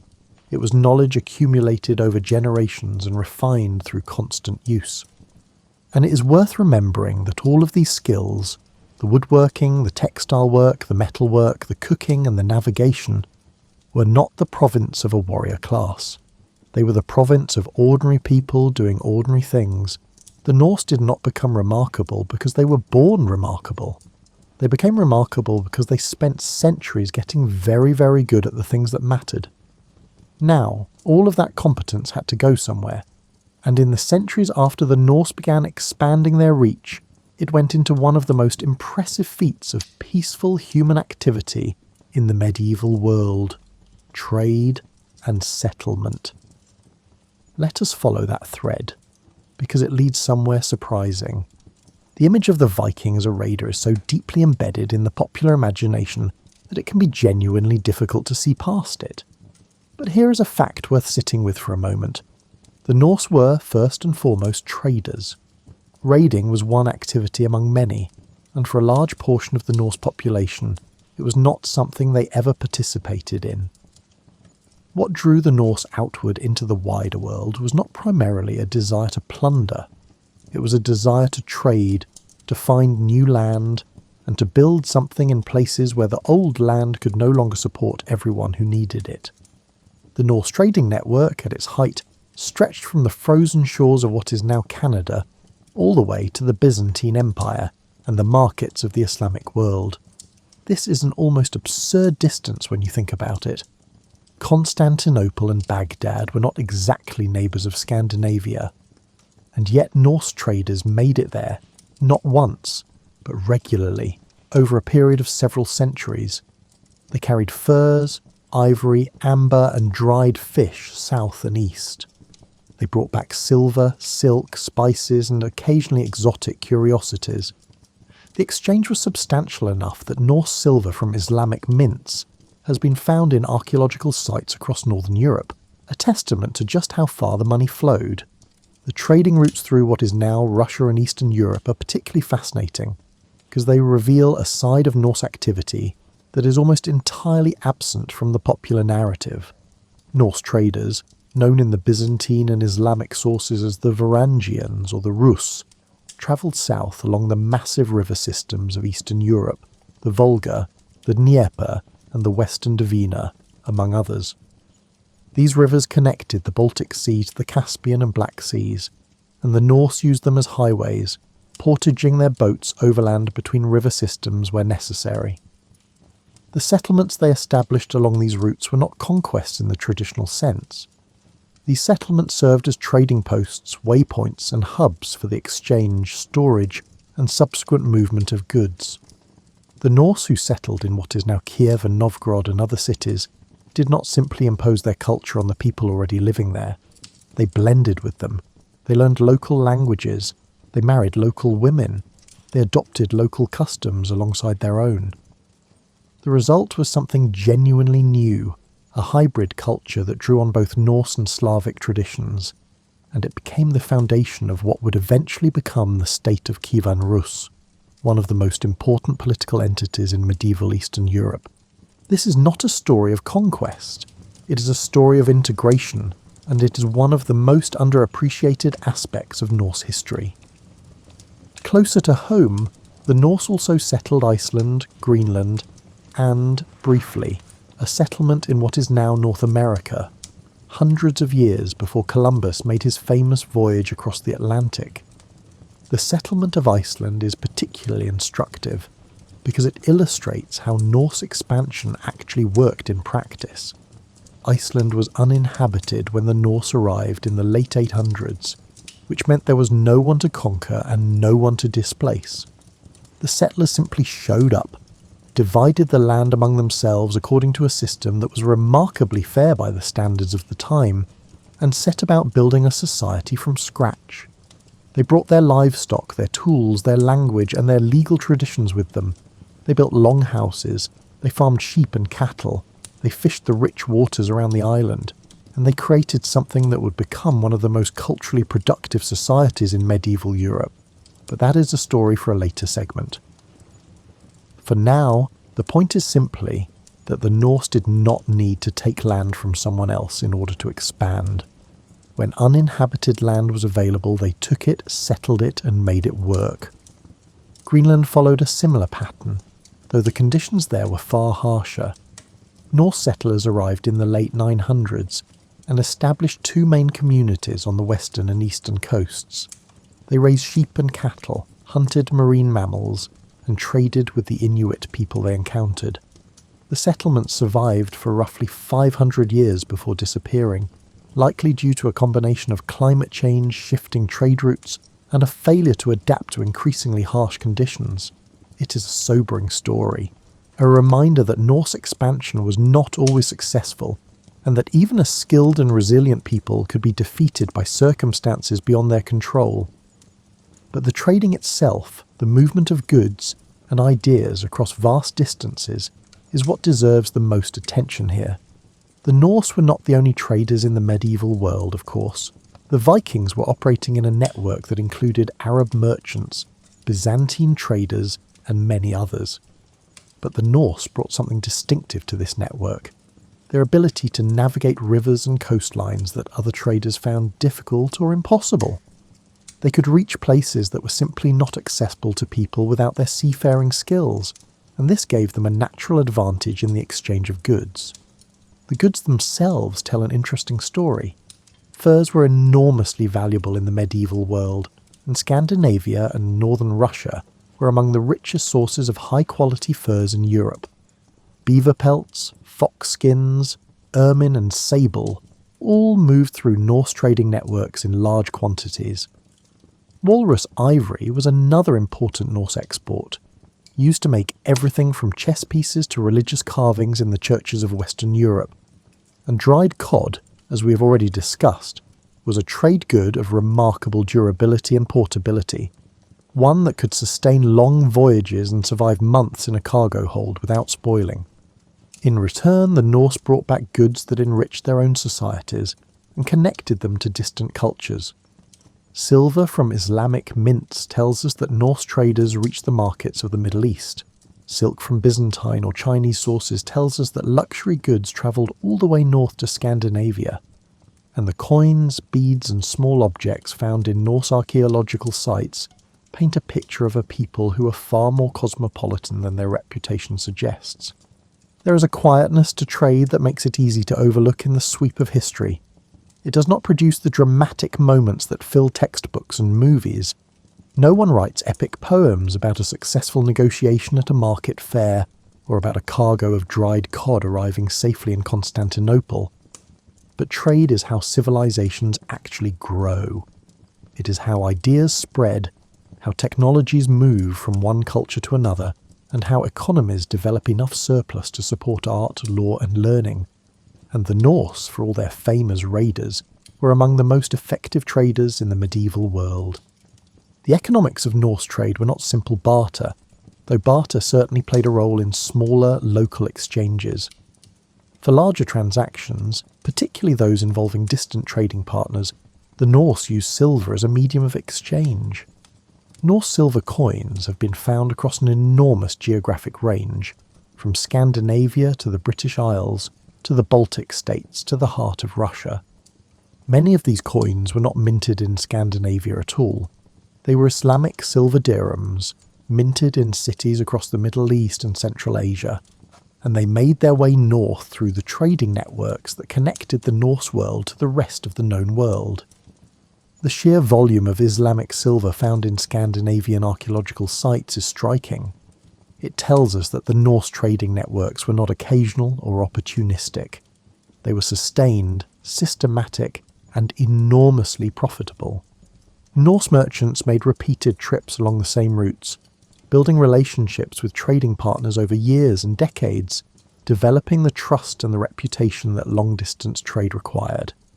This was not a world of anonymous transactions. It was a world of relationships, and the Norse was skilled at building and maintaining them. So when you think about the Vikings tonight, try to see past the longships and the axes. Try to see the merchant calculating the value of a bundle of furs against a handful of silver coins. Try to see the settler loading a boat with livestock and seed grain, heading for an island he's never seen. Try to see the trader on a river in what is now Russia, negotiating with a local chief over the price of honey and beeswax. These are the Vikings who shaped the world, not through violence, but through the patient, unglamorous work of moving things from one place to another. And the world they helped build through trade and settlement and quiet integration was more complex and more connected than most people realise. It is time now to look at another part of that world, one that lived not on the water but in the homes and communities where the Norse spent most of their time. It is time to talk about law and language and the way they organised the societies they built. One of the things that separates a collection of people from a civilization is law. Not the idea of it, but the actual practice of it. The shared agreement that certain rules exist and that everyone is bound by them, even the powerful. The Norse had this, and they had it earlier and more thoroughly than many of the societies around them. Their legal traditions were not imposed from above by a king or a priest. They grew from below, from the communities themselves, and they reflected a set of values that, once you understand them, reveal a great deal about how the Norse actually thought about the world. The basic unit of Norse legal life was the Thing, which was a regional assembly where free men gathered to settle disputes, make decisions that affected the community, and conduct the business of governance. The word thing is in fact the origin of our modern English word thing, though its meaning has drifted enormously over the centuries. In the Norse world, a thing was not an object. It was a gathering, a forum, a place where the community came together to talk things through. These assemblies met at regular intervals, usually in the spring and sometimes again in the autumn. Men travelled to attend them, sometimes from considerable distances, and the meetings could last for days. The proceedings were conducted according to established procedures, with speakers taking turns, evidence being presented, and decisions being reached through a process that, while not identical to modern democracy, shared certain features with it. Free men had the right to speak, decisions were made collectively, and the outcomes, once reached, carried the weight of the community behind them. This is worth pausing on, because it is genuinely remarkable for the time period. In much of medieval Europe, justice was the province of kings and nobles. If you had a grievance, you brought it to your lord, and your lord decided. The Norse system was different. It was decentralised. It was participatory. And it placed a significant amount of power in the hands of ordinary farmers and landowners, not just the wealthy or the well-connected. The law itself was not written down for a long time. It existed in the memories of the community, passed from one generation to the next through oral tradition. Certain individuals, known as lögsugumadr in Iceland, were charged with memorising and reciting the law at the Thing, serving as a kind of living legal library. This was not an imprecise or unreliable system. Oral traditions can be remarkably accurate when they are maintained with care and repeated regularly, and the Norse took their legal knowledge seriously enough to do both. The content of the law covered an enormous range of everyday concerns. Property disputes were common, and the law provided detailed frameworks for resolving them. Inheritance was carefully regulated, with rules governing how a dead man's property should be divided among his heirs. Crimes against the person, from theft to assault to more serious offences, each carried specific penalties, and the penalties were often financial rather than physical. The Norse system relied heavily on compensation rather than punishment. If you injured someone, you owed them, or their family, a specific amount, calculated according to the severity of the harm. Pay it, and the matter was settled. Refuse to pay, and you could be declared an outlaw, which meant that anyone was free to kill you without legal consequence. This last point sounds harsh, and in some ways it was, but it also reflects a pragmatic understanding of how to maintain order in a society without a standing police force or a professional judiciary. The threat of outlawry was a powerful incentive to settle disputes peacefully, and most people did. The system was not perfect. Wealthy men could sometimes use their influence to tip proceedings in their favour. Feuds could escalate when one side felt the other had not been adequately compensated. But on balance it worked, and it worked better than the alternatives available at the time. Language is the other thread worth pulling here, because the Norse language itself is one of the quietest and most lasting contributions the Vikings made to the world.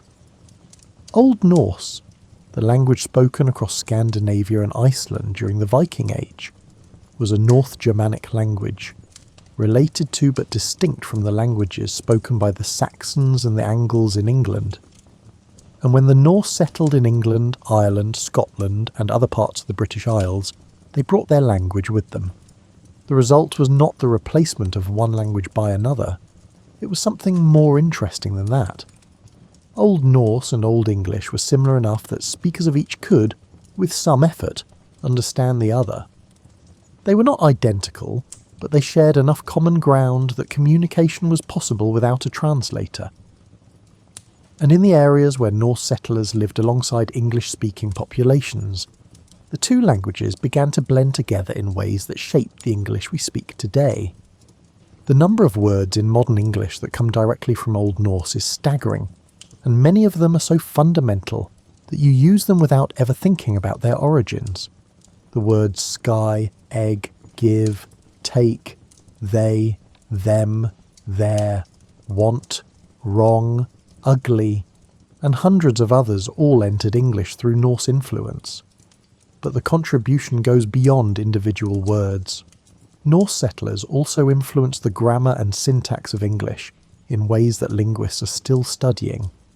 The simplification of English verb endings, for instance, may have been partly driven by the need for Norse and English speakers to communicate with each other using a shared simplified grammar. This is one of the most fascinating aspects of Norse influence on the world, because it is so invisible you cannot see it, you cannot point to it on a map. But every time you speak English, you are using words and structures that were shaped, in part, by people who sailed across the North Sea 1,000 years ago and settled in a new land. The Vikings did not just change the political landscape of medieval Europe, they changed the way an entire language grew and evolved, and through that language the way millions of people think and communicate today. There is something almost poetic about this, though it is worth being careful with that word, because the Norse themselves were deeply invested in the power of language and would have understood its significance better than most. Words mattered enormously in Norse culture. The ability to speak well, to compose verses that were memorable and striking, and to tell a story that held an audience was a valued skill, almost as valued as physical courage or practical competence. The Norse sagas, which we will touch on briefly later, are in part a testament to this reverence for language.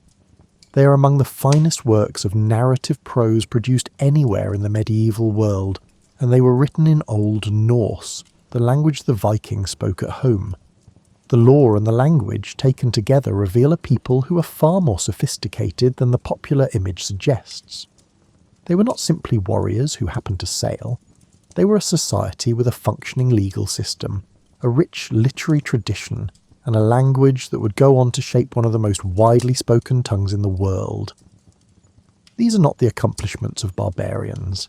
These are the accomplishments of a civilization, one that happened to be located at the edge of the known world, and one that, for reasons both fair and unfair, got a reputation that obscured almost everything interesting about it.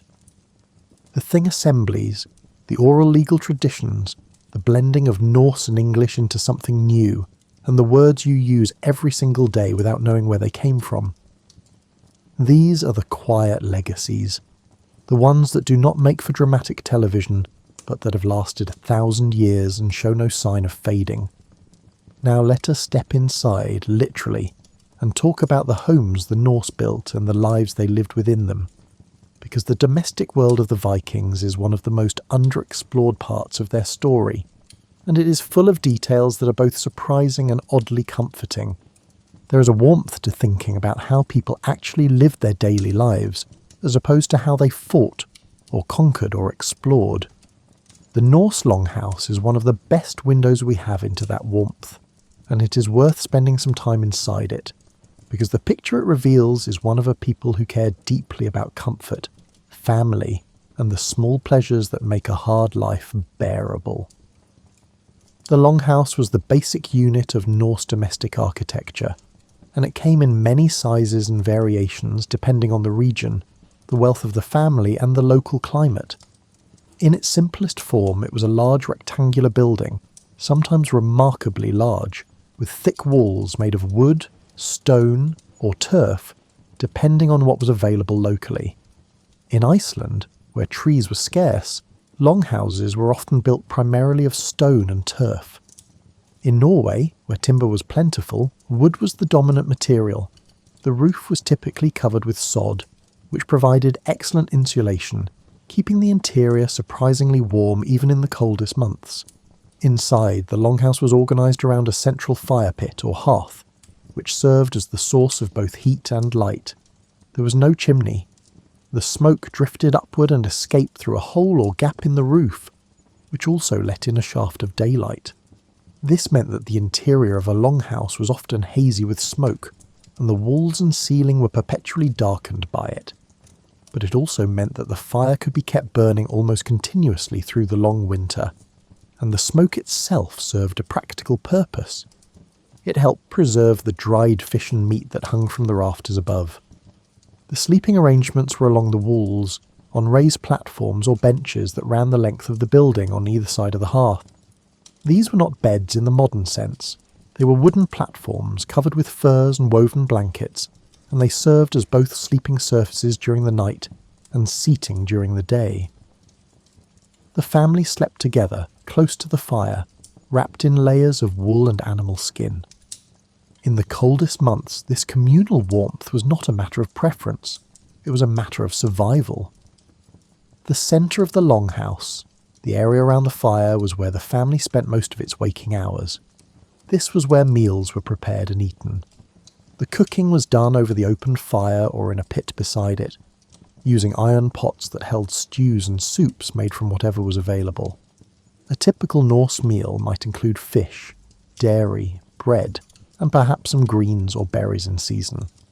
The meals were not elaborate, but they were substantial, and they were eaten together as a family, which gave them a social dimension that went beyond simple nutrition. Ale was brewed in most Norse households, made from barley or other available grains, and it was a daily part of the diet for adults and often for older children as well. This was not unusual for the medieval world. Water sources were often unreliable, and fermented beverages were both safer to drink and more calorie-dense than water.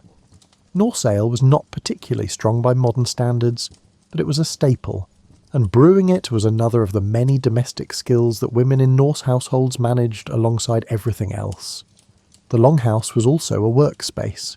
Textile production, as we discussed earlier, happened here, often in the evenings when the day's outdoor work was done. Women spun wool on drop spindles, which could be worked while walking or sitting, and wove it on upright looms that were set up near the fire. The rhythmic click of the loom and the quiet pull of the spindle were sounds that filled Norse evenings, and they were accompanied by conversation, storytelling, and the occasional song. Children grew up in this environment, surrounded by the work of the household, and absorbing its rhythms from a very young age. Norse childhood was not a prolonged period of play and leisure, as it might be in wealthier societies. Children were expected to contribute to the household from an early age, helping with tasks that matched their size and strength. But they were also valued, and their well-being mattered to their parents in ways that are evident from the archaeological and textual record. Children's graves have been found with care and attention, buried with small possessions that suggest they were mourned and remembered. Norse law provided specific protections for children, including penalties for harming them. The Norse were not sentimental about childhood in the way that modern Western cultures tend to be, but they were not indifferent to it either. The longhouse also housed, in many cases, more than one family. Extended family groups often lived together, sharing the space and the work. Grandparents, parents, children, and sometimes siblings and their spouses all under one roof. This was partly practical, a matter of shared labour and shared warmth, and partly cultural, a reflection of the Norse value placed on family bonds and mutual obligation. The longhouse was not just a shelter, it was a social structure, a place where relationships were maintained and obligations were fulfilled on a daily basis. There is a detail about Norse domestic life that is worth lingering on, because it reveals something about the texture of everyday existence that larger historical narratives tend to miss. The Norse kept animals inside the longhouse during the winter months. Cattle, sheep and goats shared the building with the human family, separated by a partition but close enough that their warmth contributed to the overall temperature of the space. This sounds uncomfortable by modern standards, and it probably was in certain ways, but it also meant that the longhouse was never truly cold, even on the darkest winter nights. The combined body heat of dozens of animals and a human family contained within thick walls of stone or turf created an environment that was surprisingly livable. The smell, presumably, was something you got used to. The Norse, like people in many pre-modern societies, lived in much closer contact with animals than we do, and they did not find it particularly remarkable. Hygiene and cleanliness were not neglected despite what the popular image of Vikings might suggest. The Norse bathed regularly, particularly in areas where hot springs were available, as they are in parts of Iceland and Norway. Archaeological evidence from Norse sites has turned up combs, tweezers, razors, and other grooming implements, suggesting that personal appearance mattered to them. They were not the unwashed savages of legend. They were people who took pride in how they looked and felt, within the constraints of their environment and resources. The home also reflected Norse aesthetic sensibilities, which were more refined than the popular image allows. Norse art, known as the art styles of the Viking Age, was characterised by intricate interlocking patterns, stylised animal forms, and a level of decorative detail that suggests a genuine appreciation for beauty in everyday objects. Longhouse doorposts were sometimes carved with elaborate designs. Wooden furniture and household implements were decorated with patterns that served no practical purpose other than to make them beautiful. The Norse did not live in bare, utilitarian spaces. They lived in spaces that reflected their sense of what the world should look like, and that sense included beauty alongside function. An evening in a Norse longhouse, when the day's work was done and the fire was burning steadily, and the ale was poured and the family was gathered close, must have been one of the most pleasant environments the medieval world had to offer. The warmth, the light, the smell of cooking food, the quiet conversation, the occasional burst of laughter. It was not glamorous, but it was real, and it was human, and it was the place where the Norse spent most of their lives. Hospitality was another value that shaped Norse domestic life in ways that went beyond simple politeness. In a world where travel was common but inns and hotels did not exist, the obligation to feed and shelter a traveller was taken seriously. Norse law and custom both supported this expectation. A host was expected to offer food, drink and a place to sleep to anyone who arrived at the longhouse, and failing to do so was considered a serious breach of social norms. This was not purely altruistic, of course. In a society where anyone might find themselves far from home and in need of shelter, the custom of hospitality was a form of mutual insurance. You offered it to others because you might one day need it yourself. The result was that Norse longhouses were often more socially active than a single family dwelling in the modern world might be. Travellers passed through, traders stopped to rest and resupply. Relatives visited from neighbouring settlements. The household was not a closed system. It was open, connected to the wider community in ways that made isolation nearly impossible, and loneliness, at least the sustained kind, relatively rare. And it is from this domestic world, this warm and busy and slightly smoky centre of Norse existence, that we should draw our final thread. Because the story of how the Vikings quietly shaped the world does not end with trade or law or language. It ends with a legacy that is quieter still, one that stretches from those longhouse hearths all the way into the present day, touching things you might never have thought to connect to a people who lived 1,000 years ago on the edge of the Northern Sea. The most lasting contributions any civilization makes are rarely the ones it intended. The Norse did not set out to change the English language. They did not plan, centuries in advance, to help lay the groundwork for the political development of Eastern Europe. They did not wake up one morning and decide that their legal traditions would influence the way Iceland organised its society for the next 1,000 years. These things happened because the Norse were a particular kind of people, living in a particular kind of place at a particular moment in history, and the combination produced effects that rippled outward in ways no single generation could have predicted or controlled. This is what a quiet legacy looks like. Not a monument or a conquest or a grand declaration. A slow, gradual, almost imperceptible shift in how the world works, driven by the ordinary activities of ordinary people who are simply trying to live well. Let us trace a few of those threads because they are worth following. The legal traditions we discussed earlier did not disappear when the Viking Age ended. They evolved, adapted, and in some cases survived remarkably intact into the modern era. Iceland is the clearest example. The Althing, Iceland's parliament, was established in 930 CE and is still in operation today, making it one of the oldest continuously functioning legislative bodies in the world. It is not the same institution it was 1,000 years ago, of course. It has changed enormously, adapting to new circumstances and new ideas about governance. But its roots are Norse, and the basic principle behind it, that free people have the right to gather and make decisions about their own affairs, is a principle that traces directly back to the thing assemblies of the Viking Age. This is not a small thing. The idea that governance should be participatory, that it should involve the consent of the governed rather than simply the will of the powerful, is one of the most important ideas in the history of human civilization. And while it did not originate exclusively with the Norse, they were among the earliest and most consistent practitioners of it in Northern Europe. The thing assemblies were not perfect democracies. They excluded women, thralls, and in many cases people without sufficient property. But they were, for their time and place, remarkably open systems, and the tradition they established in Iceland has endured in one form or another for over 1,000 years.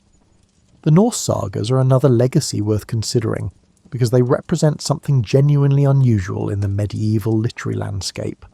The sagas are long, detailed, realistic narratives, often based on historical events or real people, written in Old Norse between roughly the 12th and 14th centuries. They are not myths or legends, though they sometimes incorporate mythological elements.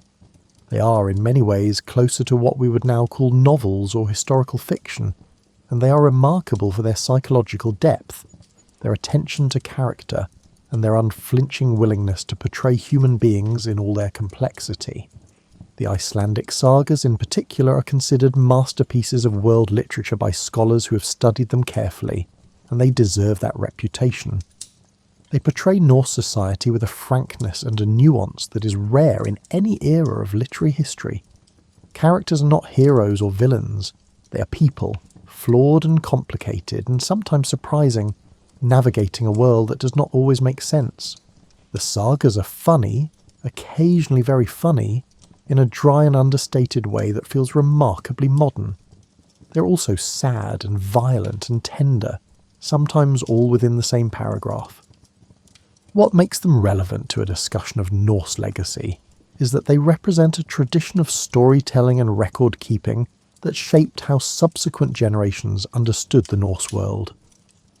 Many of the things we know about Viking Age society, its customs, its values, and its daily rhythms come from the sagas. They are not perfectly reliable historical sources, of course. They were written centuries after many of the events they describe, and they reflect the perspectives and biases of their authors. But they are extraordinary documents, and they demonstrate that the Norse took their own story seriously enough to write it down with care and skill.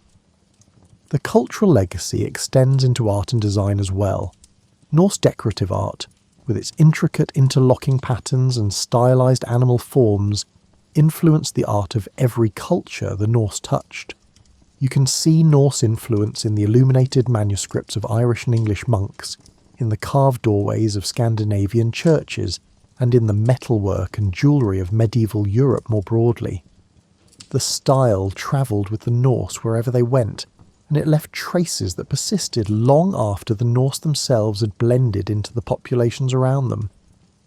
There was also a geographical legacy that is easy to overlook. Place names across the British Isles, particularly in areas where Norse settlers lived in significant numbers, are of Norse origin.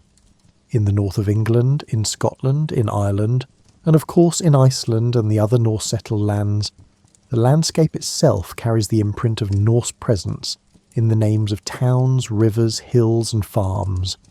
These names are fossils, linguistic traces of a people who lived in these places 1,000 years ago and who left their mark on the land in a way that no amount of subsequent habitation has erased. The word Friday, for instance, derives from the Norse goddess Frigg. The word Wednesday comes from Odin, known in Norse as Woden. Thursday is Thor's day. These connections are well known, but they are worth stating plainly because they illustrate how thoroughly Norse culture wove itself into the fabric of everyday life in Northern Europe. You cannot get through a single week without using words that trace back to Norse mythology and Norse language. And then there is the matter of exploration, which is perhaps the Norse legacy that has received the most attention, even if the attention has often been focused on the wrong aspects of it. The Norse reached North America roughly 500 years before Columbus, establishing a settlement at a place called Vinland, which is now believed to have been located on the island of Newfoundland in what is now Canada. The settlement, known from archaeological evidence at a site called Lanceau Meadows, did not last long. The Norse abandoned it within a few decades, likely due to conflicts with the indigenous peoples of the region and the difficulty of maintaining a settlement so far from their homeland. But the fact that they got there at all is extraordinary. It was not the result of a grand expedition organised by a king or funded by a wealthy sponsor. It was the result of Norse settlers in Iceland and Greenland hearing stories about land visible to the west and then sailing out to find it.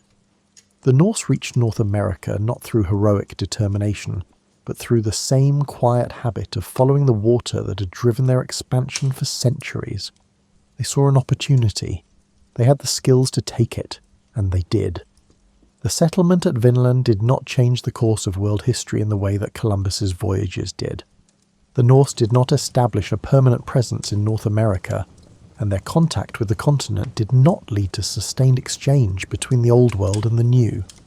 But it does tell us something important about the Norse character, about their restlessness, their curiosity, and their willingness to sail into the unknown simply because the unknown was there and they had the means to reach it. There is a thread connecting all of these legacies, and it is worth naming before we let it go. The Norse shaped the world not primarily through conquest or violence, but through contact. They touched so many cultures, so many places, so many languages and legal systems and artistic traditions that their influence spread like water, finding its way through cracks in stone, slowly, quietly, persistently, not always noticed, not always acknowledged, but always there. The English words you use every day, the parliamentary traditions that Iceland still practices, the sagas remain masterpieces of world literature. The place names are scattered across the northern landscapes of Europe. The knowledge that someone walked on the shores of North America 1,000 years before the history books say it happened. These are not the legacies of conquerors. They are the legacies of a people who were extraordinarily good at being in the world, at moving through it, at connecting with the people and places they encountered, and at leaving something behind that lasted. There is also a strand of cultural influence that connects the Norse to traditions many people celebrate today, without realising the connection. The midwinter festival known as Yule, which the Norse celebrated around the winter solstice, shared certain features with what would eventually become Christmas as it was practised in Northern Europe. The Yule log, the gathering of family around a fire during the darkest time of year, the feasting, and the storytelling. These were Norse traditions long before they were Christian ones, and they blended so thoroughly into the fabric of Northern European culture that separating them is nearly impossible. Whether you celebrate Christmas or simply enjoy the idea of a warm fire and a family gathered close on a dark winter night, you are participating in something that has Norse roots, even if the connection has been buried under centuries of other influences. The Norse also left their mark on the way Northern Europeans thought about the natural world. Norse mythology populated the landscape with meaning. Rivers, mountains, forests and seas were not simply physical features. They were inhabited, in the Norse imagination, by beings and forces that demanded respect and attention. This way of seeing the world, which anthropologists sometimes call animistic, persisted in Scandinavian folk belief long after the official conversion to Christianity, and it shaped the relationship between people and landscape in ways that are still felt in the cultures of Northern Europe today. Tonight, as you settle into sleep, it might be worth carrying one last image with you. Not the Viking on the warship, not the burning village, not the axe raised in battle.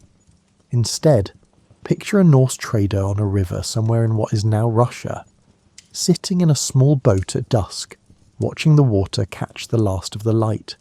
He has goods to sell, and a long way still to go. He is not thinking about history or legacy or the shape of the world. He's thinking about the current and the weather, and whether he will make it to the next settlement before dark. He will make it. He is very good at this. And somewhere, 1,000 years from now, a person speaking a language he helped to shape will use a word he brought with him on that boat, without ever knowing where it came from. The river will still be flowing, the water will still be catching the light, and the quiet work of connecting one place to another, one person to another, and one idea to another will still be going on, the way it has been going on since the first Norse sailor looked out at the water and decided to see what was on the other side. Sleep well. The Vikings, the real ones, have earned it, and so have you. Picture this. You're walking down a city street in 1923, and the world around you is humming with an energy that feels almost electric. The atmosphere isn't quite electric, but it's close enough. Sure, there are more light bulbs than ever before, but the real electricity is in the air itself, crackling with possibility and change. You'd notice it first in the sounds. The clip-clop of horses that dominated just a decade ago has been replaced by the puttering growl of automobiles. The sound is not the smooth purr of modern cars, but rather a sound akin to a coffee grinder arguing with a lawnmower. The Model T Ford, despite its mechanical prowess, was as unassuming as a brass band playing in a library. The smell hits you next, a cocktail of motor oil, cigarette smoke, and something indefinably optimistic. It's the scent of a country that's just discovered it can reinvent itself, like a middle-aged person trying on a completely different haircut and deciding they rather like it. You're dressed in attire that would make your great-grandparents cling to their pearls. If you're a woman, your hemline is scandalously revealing several inches of ankle and calf. Your hair is bobbed shorter than most men's, and you might be smoking a cigarette in public without a single person calling the authorities. If you're a man, your collar is a bit lower, your pants a bit looser, and you've got enough hair pomade to lubricate a small engine.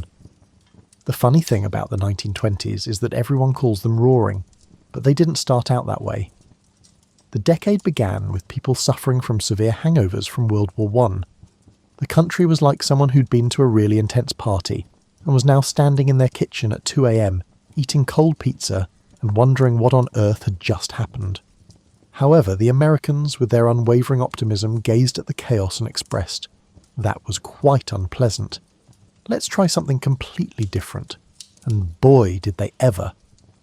The war had ended in 1918, and by 1920, everyone was ready to forget it had ever happened. It was as if everyone had experienced collective amnesia, accompanied by jazz music and illegal cocktails. People wanted to dance, laugh, make money, and generally behave as if they had discovered the perfect cocktail sauce. You'd see this attitude everywhere. People walked with a spring in their step, suggesting they were late for something fun. They spoke faster, louder, and with more slang than a teenager who had just discovered they could invent their own language. Bee's knees, and cat's pyjamas not only served as expressions, but also as declarations of independence from the Victorian era, which had finally, thankfully, left town. The cities were growing like mushrooms after rain. People were flooding in from farms and small towns, drawn by the promise of factory jobs and electric lights, and the chance to reinvent themselves completely. It was like the world's largest costume party, except the costumes were new lives, and nobody was planning to take them off at midnight. Money was flowing like water from a broken pipe, and everyone was convinced they could catch some in a bucket. People were buying stocks with the same casual confidence they'd use to choose a new hat, as the stock market soared to unprecedented heights. What could possibly go wrong? However, we're assuming too much at this point. Right now, in this moment, you're standing on a street corner in 1923, and the future looks as bright as a freshly polished brass button. The air brims with potential. Your pockets may hold some cash, and a jazz band playing a tune in the distance entices your feet to dance independently. Welcome to the Roaring Twenties, where the past was new and the future was whatever you dared to make it. Let's now discuss your daily activities in the exciting world of 1923. If you're fortunate enough to have a job, as most people did, adding to the magic, you'd be engaged in a way that would have left your parents scratching their heads in confusion. For the first time in American history, more people were living in cities than on farms. This transformation wasn't just a demographic shift. It was like the entire country had decided to change its personality. America was transforming from a nation of people who knew every neighbour's cow by name to a place where you might not even know the name of the person living in the apartment next door. If you were a woman, you'd probably be working outside the home in a way that would have scandalised your grandmother. Instead of performing strenuous farm tasks or handling laundry, women found themselves seated at a desk in an office building, using innovative typewriters that resembled a hybrid of a piano and a mechanical spider. You'd be earning your money, which gave you a kind of freedom that previous generations of women could only dream about. The work itself had a rhythm to it that was entirely new. You'd clock in at 8 a.m. sharp, because the whole concept of business hours was becoming sacred. Lunch was exactly 1 hour, usually eaten at a counter lunch spot that served food faster than you could say efficiency. Everything was about speed and productivity, and the wonderful, terrible idea that time was money. But here's the thing that made the 20s special. When that workday ended, the real fun began. You'd step out of your office building into a world that was determined to entertain you. The streets were lined with movie theatres showing the latest Charlie Chaplin or Buster Keaton films. These weren't just movies. They were escapes into worlds where anything could happen, and usually did. If you desired to dance, you would make your way to one of the hundreds of dance halls that had sprung up like fervent plants. Jazz, a new musical genre, resembled traditional music with a hint of improvisation. It was syncopated, unpredictable, and absolutely irresistible. You'd do the Charleston until your feet hurt, then keep dancing anyway because the music wouldn't let you stop. The food was changing too. Instead of the heavy Germanic meals that had dominated American tables, you'd find yourself eating lighter fare. Salads became fashionable, not because anyone was particularly concerned about health, but because they felt modern and sophisticated. Canned foods were everywhere, promising convenience and consistency. You could open a can of peaches in the middle of winter and feel like you were living in the future. And speaking of the future, everything was about being modern. The furniture, art, and ideas were all modern. If something was old, it was automatically suspect. People were redecorating their homes with clean lines and geometric patterns, throwing out the heavy, ornate Victorian furniture that had dominated parlours for decades. It seemed as though the entire nation had made a resolute decision to purge and never look back.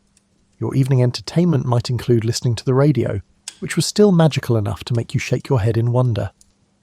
The air carried voices and music directly into your living room. You'd gather around the radio like it was a campfire, listening to programs that connected you to the rest of the country in a way that had never been possible before. But the real excitement came from the speakeasies. Now, officially, alcohol was illegal thanks to Prohibition, which had gone into effect in 1920. But in reality, people were drinking more than ever, and they were drinking it in hidden clubs that had the atmosphere of a permanent party. You'd knock on an unmarked door, whisper a password, and suddenly you'd be in a world of dim lights, strong drinks, and the kind of music that made you want to dance until dawn. The irony wasn't lost on anyone. The government tried to make America more moral by banning alcohol, but it made drinking more fun, social and exciting. It was akin to receiving a ban on dessert, which instantly elevated it to the pinnacle of desire. Let's settle in and talk about money in the 1920s, because this is where things get really interesting. Imagine if everyone in your neighbourhood suddenly discovered they had a talent for finding $20 bills in their coat pockets. That's roughly what the economy felt like in 1924. You'd wake up each morning and check the newspaper for stock prices the way people today check their social media. The numbers consistently increased, akin to a helium balloon devoid of gravity. Your neighbour, who previously sold insurance, was now providing you with valuable insights about radio companies and automobile manufacturers. Your barber was talking about his portfolio while he trimmed your hair. Even the woman who ran the corner grocery store was buying stocks with the confidence of someone who'd been doing it for decades. The beautiful thing was, you didn't need to be rich to get started. You could buy stocks on margin, which meant you only needed to put down a small amount of your money and borrow the rest. It was like a layaway, but for wealth building. What could possibly go wrong with borrowing money to buy something that was guaranteed to go up in value? Your typical day might start with a quick stop at the bank, where the teller would greet you with a smile that suggested he was personally invested in your financial success. Banks were no longer the stern, intimidating institutions they'd been in your grandfather's day. They were friendly, welcoming places that were eager to lend you money for just about anything. Want to buy a car? Here's a loan. Want to buy a house? Here's a mortgage. Want to buy stocks? Here's some margin financing. The bankers practically threw money at you, instilling in you a sense of gratitude for their faith in your future. The cars were a perfect example of how money was changing everything. Henry Ford had figured out how to mass-produce automobiles, which meant that for the first time in history, regular working people could afford to buy one. A Model T cost about $290 in 1925, which was roughly 3 months' wages for an average worker. Compare that to today, when a new car costs more like 8 months' wages, and you can see why everyone was feeling pretty optimistic about their purchasing power. But the real magic happened when you got that car home. Suddenly you weren't limited to your neighbourhood anymore. You could drive to the next town over for dinner, or take a weekend trip to the mountains, or simply cruise around on a Sunday afternoon feeling like the king of the world. The automobile didn't just change how you got around, it changed how you thought about distance, time and possibility. Consumer goods were flooding the market. Electric refrigerators, vacuum cleaners, washing machines, radios. All of these things that had been luxuries for the wealthy were suddenly within reach of the middle class. You could buy them on instalment plans, paying a little bit each month until they were yours. It was like Christmas morning every time you brought home a new appliance. Department stores became wonderlands of possibility. You'd walk through Macy's or Wanamaker's and feel like you were touring a museum of modern living. Everything was bright, shiny, and available for purchase. The salespeople made you feel entitled to the best, and the credit terms were so generous that you couldn't afford not to buy. The advertising was getting more sophisticated too. Instead of just listing the features of a product, advertisers were selling you a lifestyle. Buy this soap and you'll be more attractive. Buy this car and you'll be more successful. Buy this radio and you'll be more connected to the world. They weren't just selling products. They were selling dreams, and business was booming. Your neighbours were all participating in this wonderful dance of prosperity. Everyone was buying, everyone was selling, and everyone was convinced that the music would never stop playing. The stock market was like a giant casino where everyone was winning, and the house never seemed to mind. But here's the thing about dancing. It's wonderful while the music is playing, but eventually the band needs to take a break. The trouble was, nobody in 1925 was thinking about what would happen when the music stopped. They were too busy enjoying the rhythm, the movement, and the sheer joy of being part of something that felt bigger than themselves. When the sun went down in 1925, that's when the real personality of the decade came out to play. You'd finish your dinner, straighten your tie or powder your nose, and step out into a world that was absolutely determined to show you a good time. The streets after dark were like nothing America had ever seen before. Electric signs blazed from every storefront, turning night into a neon-tinged approximation of the day.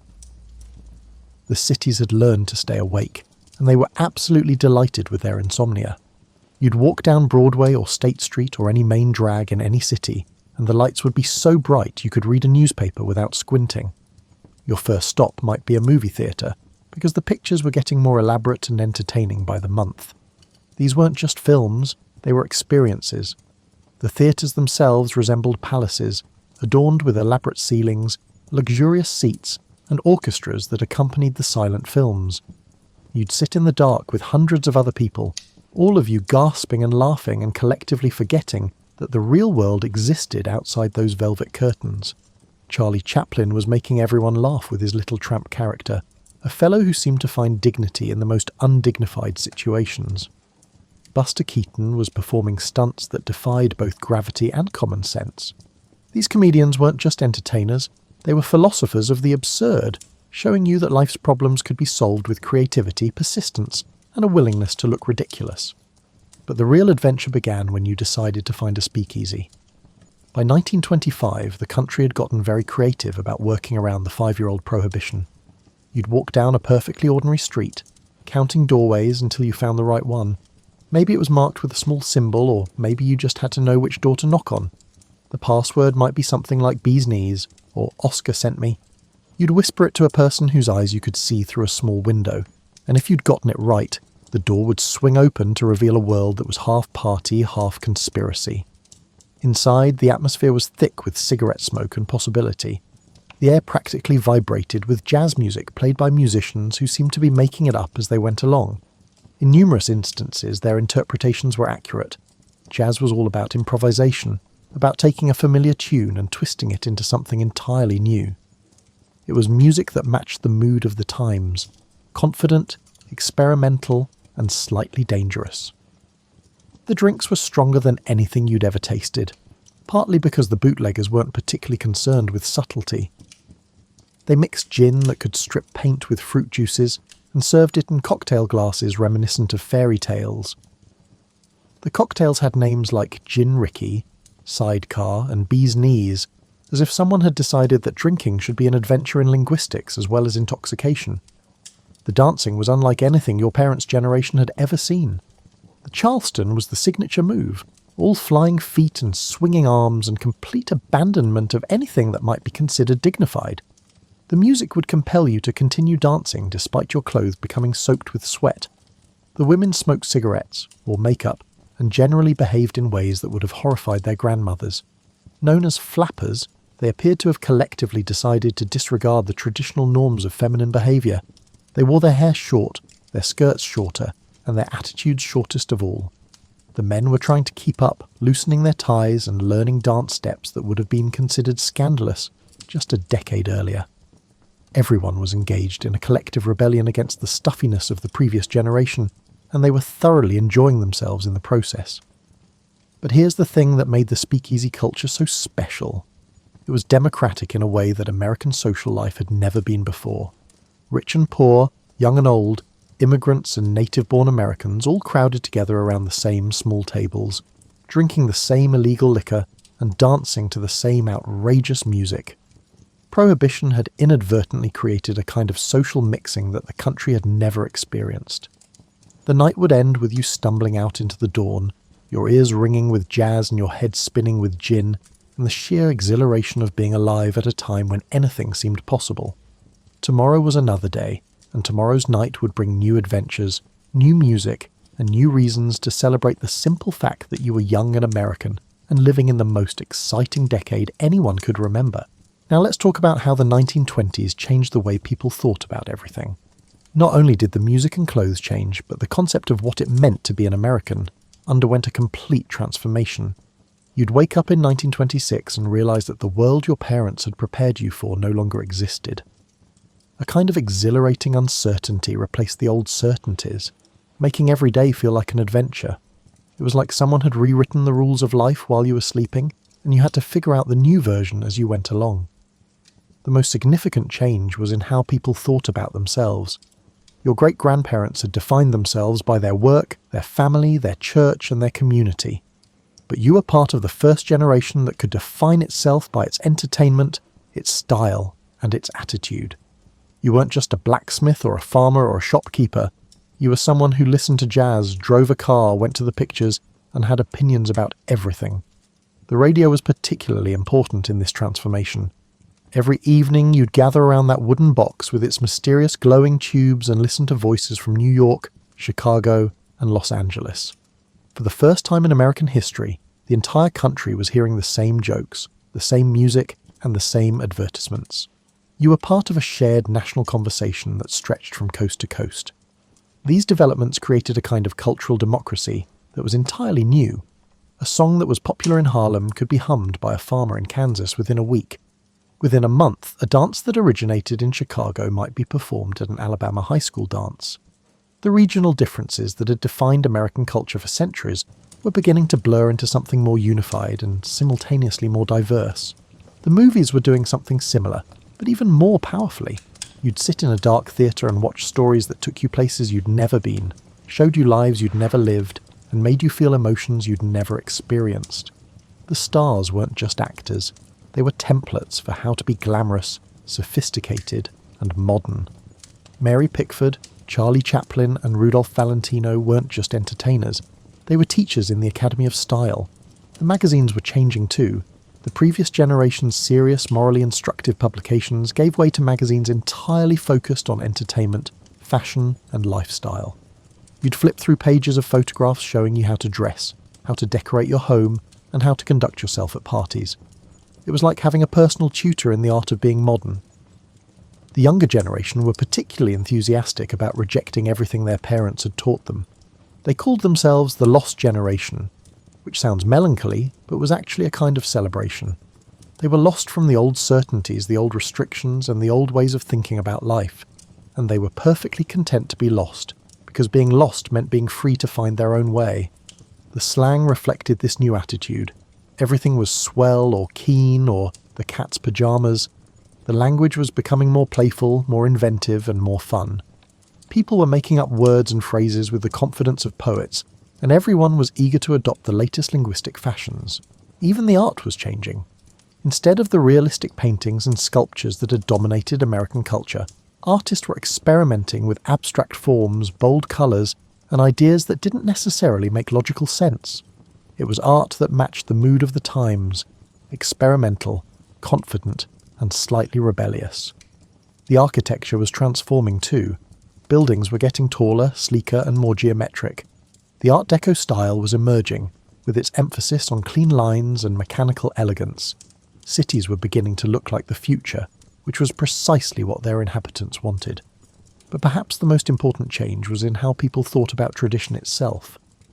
Previous generations had revered the past, seeing it as a source of wisdom and guidance. However, the 1920s generation viewed the past as a challenge to conquer, enhance, or disregard. The future was more interesting than the past, and the present was more fun than either. This perspective created a kind of cultural acceleration that was both exhilarating and exhausting.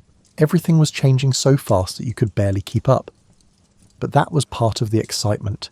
You lived in a time of global reinvention and were part of it. By 1927, it was evident that something was beginning to go awry. The party was still going strong, the music was still playing, and everyone was still dancing. But if you looked carefully, you might have noticed that some of the dancers were starting to look a little worn out, and some of the music was starting to sound a little forced. The stock market was still climbing, but it was climbing in a way that was starting to make thoughtful people nervous. The numbers were getting so high that they seemed to have lost any connection to reality. Companies that had never made a profit were worth millions on paper. Stocks were doubling and tripling in value based on nothing more than the assumption that they would continue to double and triple. You'd overhear conversations that would have been impossible just a few years earlier. Your barber would be talking about his stock portfolio while he cut your hair. The woman who sold newspapers on the corner would be discussing market trends with her customers. Everyone claimed to be an expert, and while many appeared to be getting rich, nobody was asking the obvious question: where was all this money actually coming from? The answer, it turned out, was that it was coming from the future. People were borrowing against tomorrow's prosperity to pay for today's lifestyle. They were buying stocks on margin, which meant they were borrowing money to buy investments that they hoped would be worth more money later. It was a pyramid scheme that worked perfectly, as long as everyone kept believing it would work forever. The agriculture sector was already showing signs of strain. Farmers had expanded their operations during World War I to meet the demand for food. But when the war ended, that need disappeared.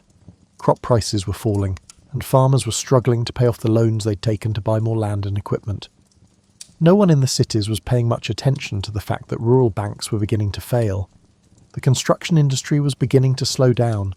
There were only so many office buildings and apartment complexes that any city could actually use, but developers kept building them anyway because construction loans were easy to get, and real estate seemed like a guaranteed investment. Empty buildings were becoming more common, but the newspapers didn't write much about that. Even the consumer goods market was showing signs of saturation. What is the practical number of radios a family might need? What is the practical number of automobiles a person can drive? The factories were producing more than the market could absorb, but they kept producing anyway because the credit was available and the future looked bright. The international situation was becoming more complicated too. Europe was still struggling to recover from the war, and the German economy was particularly fragile. American banks had loaned enormous amounts of money to European governments and businesses, but those loans were looking increasingly risky. If Europe couldn't pay back what it owed, American banks would be in serious trouble. But in 1927, you probably wouldn't have noticed any of this. You'd be too busy enjoying the prosperity, the entertainment, and the sheer fun of being alive in the most exciting decade in American history. Despite the presence of warning signs, it was effortless to overlook them when everything in your immediate experience was thriving. The speakeasies were still packed, the jazz was still playing, the stock market was still climbing, and everyone was still convinced that the good times would last forever. The prospect of everything collapsing was too disheartening to contemplate. This was America, after all. Americans didn't have economic disasters. They had temporary setbacks followed by even greater prosperity. The newspapers were full of optimistic predictions about the future. By 1950, they said, everyone would have an airplane in their garage and a robot in their kitchen. Machines would do all the work, eliminating poverty and disease and reducing the work week to a few hours. It all sounded perfectly reasonable. Science was advancing rapidly, technology was solving problems faster than anyone could have imagined, and the American economy seemed to have discovered the secret of perpetual growth. What could possibly go wrong? The answer to this question was already beginning to emerge in the financial markets, the agricultural sector, the construction industry, and the international banking system. But in 1927, you could still choose to ignore those warning signs and focus on the fun, and that's exactly what most people did. And then, suddenly, it was 1929, and the music stopped. You'd wake up on a Tuesday in October and the world would look the same as the day before. You'd see the same buildings, streets, and people rushing to work with the same hopeful attitude. But something fundamental had changed overnight. Something that would take months or even years to fully understand. The stock market had crashed. The stock market not only experienced a decline, correction, or adjustment, but it plummeted, akin to a chandelier plummeting from a ballroom ceiling. Stocks that had been worth hundreds of dollars were suddenly worth pennies. Fortunes that had been built over years of careful speculation were wiped out in a matter of hours. The crash did not occur abruptly. The process began when a few nervous investors decided to sell their stocks, leading to a slight drop in prices that made other investors anxious. More selling caused prices to drop further, which made even more investors nervous. The situation resembled a domino effect, but instead of traditional dominoes, the pieces consisted of money and confidence. In just a few days, the American economy had experienced a significant decline of approximately 40% in its value. People who had gone to bed wealthy woke up poor. Suddenly the banks, seemingly as solid as mountains, revealed themselves to be based on sand. The prosperity that had seemed so permanent was exposed as an elaborate illusion. The human cost was staggering. Your neighbour, who had been bragging about his stock portfolio, was now trying to figure out how to pay his mortgage. Suddenly the bank where you deposited your savings closed, and a sign on the door declared your money unavailable. The factory where you'd worked for years was laying off workers because nobody could afford to buy what they were producing. But here's the thing about the crash. It wasn't really the end of the Roaring Twenties. It was more like the moment when someone turned on the lights at the end of a party and everyone realised what the place actually looked like. The problems had been there all along, hidden by the excitement, optimism, and sheer fun of it all. We would call the decade that followed the Great Depression a period marked by hardship, struggle, and collective soul-searching. But it would also be a time of innovation and resilience, and the discovery that Americans could survive just about anything if they worked together. Looking back from the perspective of 1932 or 1935, you might have been tempted to dismiss the entire decade of the 1920s as a foolish mistake, a time when the country lost its mind and forgot about the values that had made it great. But that would have been unfair to the genuine achievements of the era. The 1920s had given America jazz, movies, radio, and automobiles, as well as the beginnings of a modern consumer culture. It had liberated women from Victorian restrictions and given young people the freedom to define themselves. It had connected the country in ways that had never been possible before, and created a shared national culture that transcended regional differences. Most importantly, it had shown Americans that they could reinvent themselves, that they could reject the limitations of the past and create something entirely new. That lesson would prove invaluable in the decades to come as the country faced the challenges of depression, war, and social transformation. The Roaring Twenties evoked a vision of immense prosperity and boundless possibilities.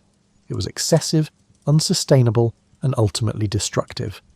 But it was also creative, liberating, and genuinely enjoyable.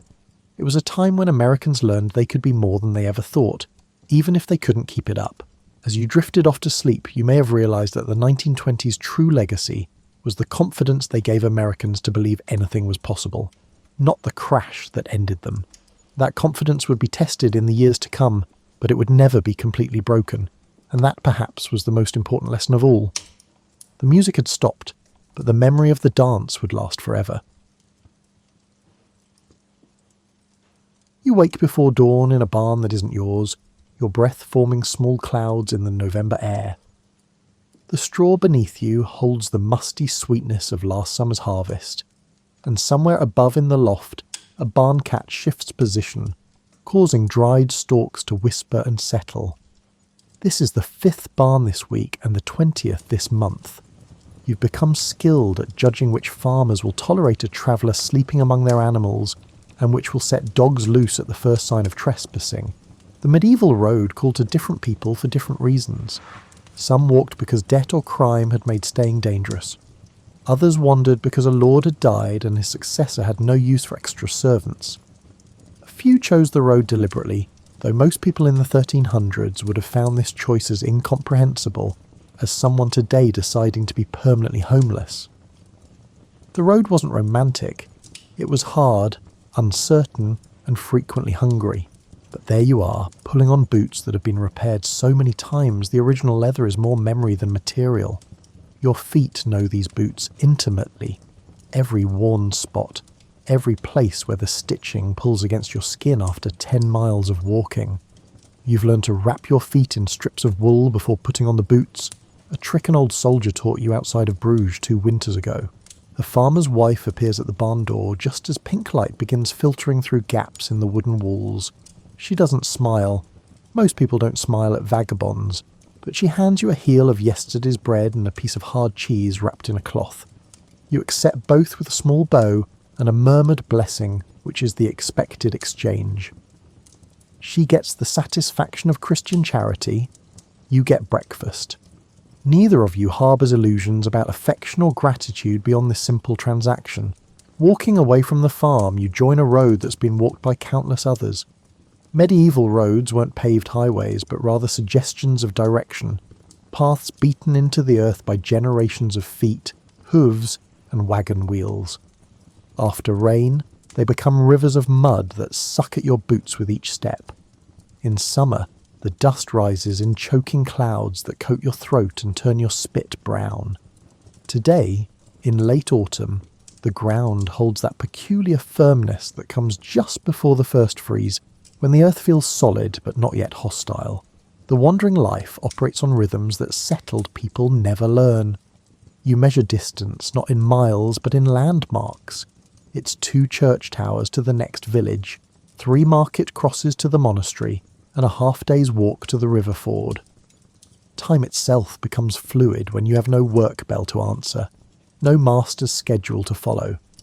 Sunrise means walking, sunset means finding shelter. The in-between belongs entirely to you.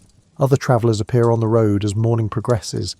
An elderly tinker pushing a cart loaded with pots and mending tools nods as he passes, heading in the opposite direction. Two young men carrying bundles of wool hurry past with a purposeful stride of those who have somewhere specific to be. A woman leading a donkey loaded with firewood watches you carefully as you approach, her hand resting on a knife at her belt until you've passed and she can relax again. You understand her caution. The road attracts both the desperate and the predatory, and distinguishing between them isn't always easy until it's too late. You've learned to read other travellers the way farmers read weather, assessing danger from posture, pace, and the set of someone's shoulders. That skill has kept you alive through situations where younger, more trusting travellers disappeared into unmarked graves beside forest paths. By mid-morning, your stomach reminds you that a heel of bread isn't enough fuel for a day's walking. Hunger becomes a constant companion on the road, not the sharp emergency hunger of missing one meal, but the steady grinding hunger of never quite eating enough. Your body has adapted over the months, learning to extract every possible calorie from whatever food you can beg, find, or occasionally steal. You've lost weight you couldn't afford to lose, and your face in still pond water shows hollows that weren't there when you started wandering. The landscape rolling past holds a beauty that settled people rarely notice. You've learned to appreciate the particular green of new wheat shoots, the way evening light turns ordinary fields into something that looks painted, and the architectural grace of a well-made bridge arching over a stream. These observations cost nothing and provide a kind of wealth that empty pockets can't diminish. But you also see what prosperous merchants travelling these same roads never notice. The abandoned cottage slowly collapsing back into the earth, the field lying fallow because no one survived the last fever to plant it, and the wayside shrine with offerings so old they've rotted into unrecognisable lumps. The medieval world is beautiful and brutal in equal measure, and the road shows you both faces without pretense. As afternoon shadows lengthen, your thoughts turn to the evening's pressing question. Where will you sleep? The calculation involves multiple factors. Is there a monastery ahead where the almoner might provide space in the guest house? Does the next village have a churchyard with a covered porch? Failing those options, is there a shepherd's hut, an abandoned barn, or at least a dense copse of trees that might provide some shelter from wind? This constant uncertainty about shelter is perhaps the hardest part of wandering life. Settled people take for granted the knowledge that nightfall means returning to a familiar space with walls and a roof. You've learned to be grateful for any structure that keeps off rain and cuts the wind, any pile of straw dry enough to provide insulation from frozen ground. Comfort's a memory. Survival is the daily victory. The first snow arrives on a Tuesday in late November, though you've stopped tracking days of the week with any precision.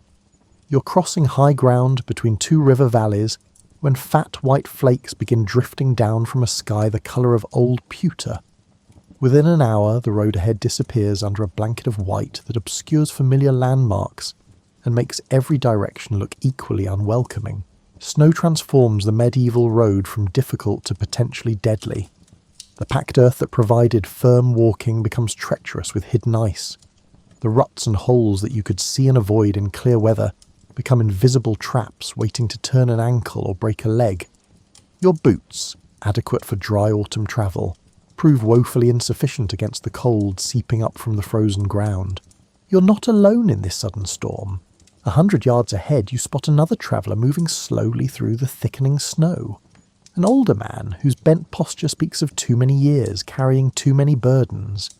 You increase your pace to catch up because travelling together in snow is safer than travelling alone. He turns at the sound of your approach, his face showing the same calculation you're making. Is this person help or a threat?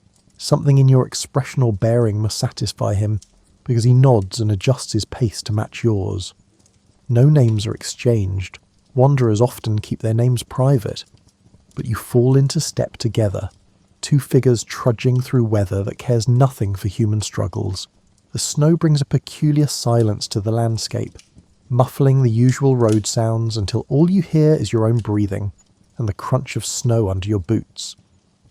The world shrinks to just a few yards of visibility in any direction, creating the unsettling sensation that you and your companion are the only people left in existence. walking through an empty white void. After an hour of this, your companion makes a gesture toward a darker shadow, barely visible through the snow. It resolves into a small stone building, possibly a wayside chapel, more likely a shepherd's shelter. You both hurry toward it with the desperation of those who've just been offered life instead of death. The shelter is barely 10 feet square, with stone walls, a partially collapsed roof, and no door to speak of, but it's infinitely better than the exposed road. The floor inside is covered with old straw and what might be sheep droppings, but it's dry and out of the wind. You and the old man settle into opposite corners, maintaining a respectful distance. He produces a small bag from his cloak and extracts a piece of dried fish, which he breaks roughly in half and offers to you. You accept it gratefully, understanding that this generosity might represent a significant portion of his food supply. In return, you share a turnip you picked from a field yesterday, raw and dirty but edible. This exchange of food is more than practical. It's a ritual of trust, an acknowledgement that you're temporary allies against the cold. The snow continues through the afternoon and into the evening. You and your companion take turns going outside to gather armfuls of dry grass from beneath the snow, piling it in the centre of your shelter for insulation. Neither of you has the means to make fire.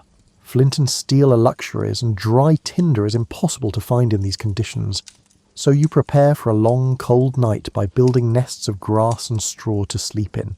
As darkness falls and the temperature drops further, you burrow into your nest of straw with your cloak wrapped tight and your arms hugged against your chest. The cold seeps through anyway, settling into your bones with an ache that no amount of repositioning can ease. You've learned that the coldest part of the night comes just before dawn, so you prepare yourself mentally for hours of shivering discomfort. This is when the wandering life reveals its harshest truth. You're utterly dependent on your own body's ability to survive. There's no fire to warm you, no extra blankets to pile on, and no hot meal to kindle internal warmth. Your survival depends on your body producing enough heat to keep your core temperature above dangerous levels, and there's nothing you can do to help that process except wait for morning. The old man in the opposite corner makes a sound, not quite a groan, more like a sigh that carries decades of similar nights. You recognize it as a sound you've made yourself, the audible acknowledgement that this is hard, that you're tired, that you're not sure you can do this again and again. But you will, because the alternative is stopping, and stopping on the road means dying on the road. Around midnight, the wind picks up, whistling through gaps in the stone walls and sending small drifts of snow across the floor. You pull your cloak over your head, creating a small tent of fabric around your face, and breathe into the enclosed space to warm it slightly. This creates condensation that makes the fabric damp, but dampness is better than the cutting wind. You drift in and out of sleep. Not the restful sleep of a proper bed, but the fitful half-consciousness of someone too cold to fully relax. Your dreams, when they come, are confused fragments. A fire that won't provide heat, a door that won't open, and a road that goes nowhere. You wake from these dreams to the reality that's not much different, then drift away again. Around 3 a.m, you wake to realise the wind has stopped. The sudden silence is profound and slightly eerie. You shift position in your straw nest and feel how stiff your joints have become, how your body has contracted against the cold into a tight ball of muscle and determination. The old man is awake too. You can tell from his breathing pattern. Neither of you speaks, but there's comfort in knowing you're not alone in this vigil, waiting for dawn to arrive and release you from this frozen tableau. Dawn finally comes, gradual and grey, revealing a world transformed by snow. When you emerge from the shelter, your muscles protesting every movement, the landscape looks nothing like it did yesterday. Familiar landmarks have been softened and disguised by white blankets that make everything look simultaneously beautiful and dangerous. Your companion points to a thread of smoke rising in the distance. A village or farmstead, perhaps a mile away. You both understand without discussion that this smoke represents survival, warmth, possible food, and shelter from the elements that would gladly kill you both if given the chance. The walk to the village takes twice as long as it should because the snow hides the road's contours.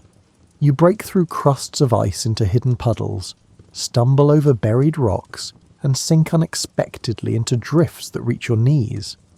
By the time you arrive at the village edge, your boots are soaked through and your feet have gone numb, a dangerous condition that requires immediate attention. The village is just 7 or 8 buildings clustered around a small church, the kind of place that doesn't appear on any map because it barely exists in the consciousness of anyone who doesn't live there. But right now, it looks like paradise because several houses have smoke rising from their roofs, visible proof of fire and warmth. Your companion touches his forehead in farewell and heads toward one house while you approach another, understanding that 2 vagabonds together are more threatening than one alone. You knock on the door of a house that looks slightly more prosperous than its neighbours, not because you expect better treatment there, but because wealthier households are more likely to spare resources for charity. The door opens to reveal a woman in her middle years, her face showing the kind of suspicion that all sensible medieval people direct towards strangers. You don't ask to come inside, that would be presumptuous, but instead gesture to your feet and make the universal signs for cold and desperate. Your teeth chatter helpfully, adding authenticity to your petition. She considers for a long moment, then steps back and gestures toward the barn. It's not an invitation into her home. Few medieval people would be foolish enough to invite a stranger inside, but permission to warm yourself in the barn, which likely has animals whose body heat provides some ambient warmth. The barn is dark and pungent with the smell of cows and old hay, but it's infinitely warmer than outside. You find a corner near the animals and sit down to examine your feet. They're white and waxy looking, the early stages of frostbite that will become serious if not addressed. You pull off your boots and wet stockings, then bury your feet in a pile of loose hay, massaging them gently to encourage blood flow. The barn door opens again, and the woman appears carrying a small pot of something steaming. She sets it down within your reach without coming too close, then disappears back to her house. You pull the pot closer and discover it contains hot water with some oatmeal stirred in. Not quite soup, not quite porridge, but hot and nourishing. You cradle the pot in both hands, letting the warmth seep into your fingers before drinking the liquid slowly, making it last as long as possible. This simple act of hospitality, providing hot food to a stranger, represents one of the surviving threads of human decency in a world that was often brutal and short on compassion. The woman who brought you this food has no reason to help you beyond her Christian duty to feed the hungry and warm the cold. She gains nothing from your survival, except the satisfaction of having done right according to her faith.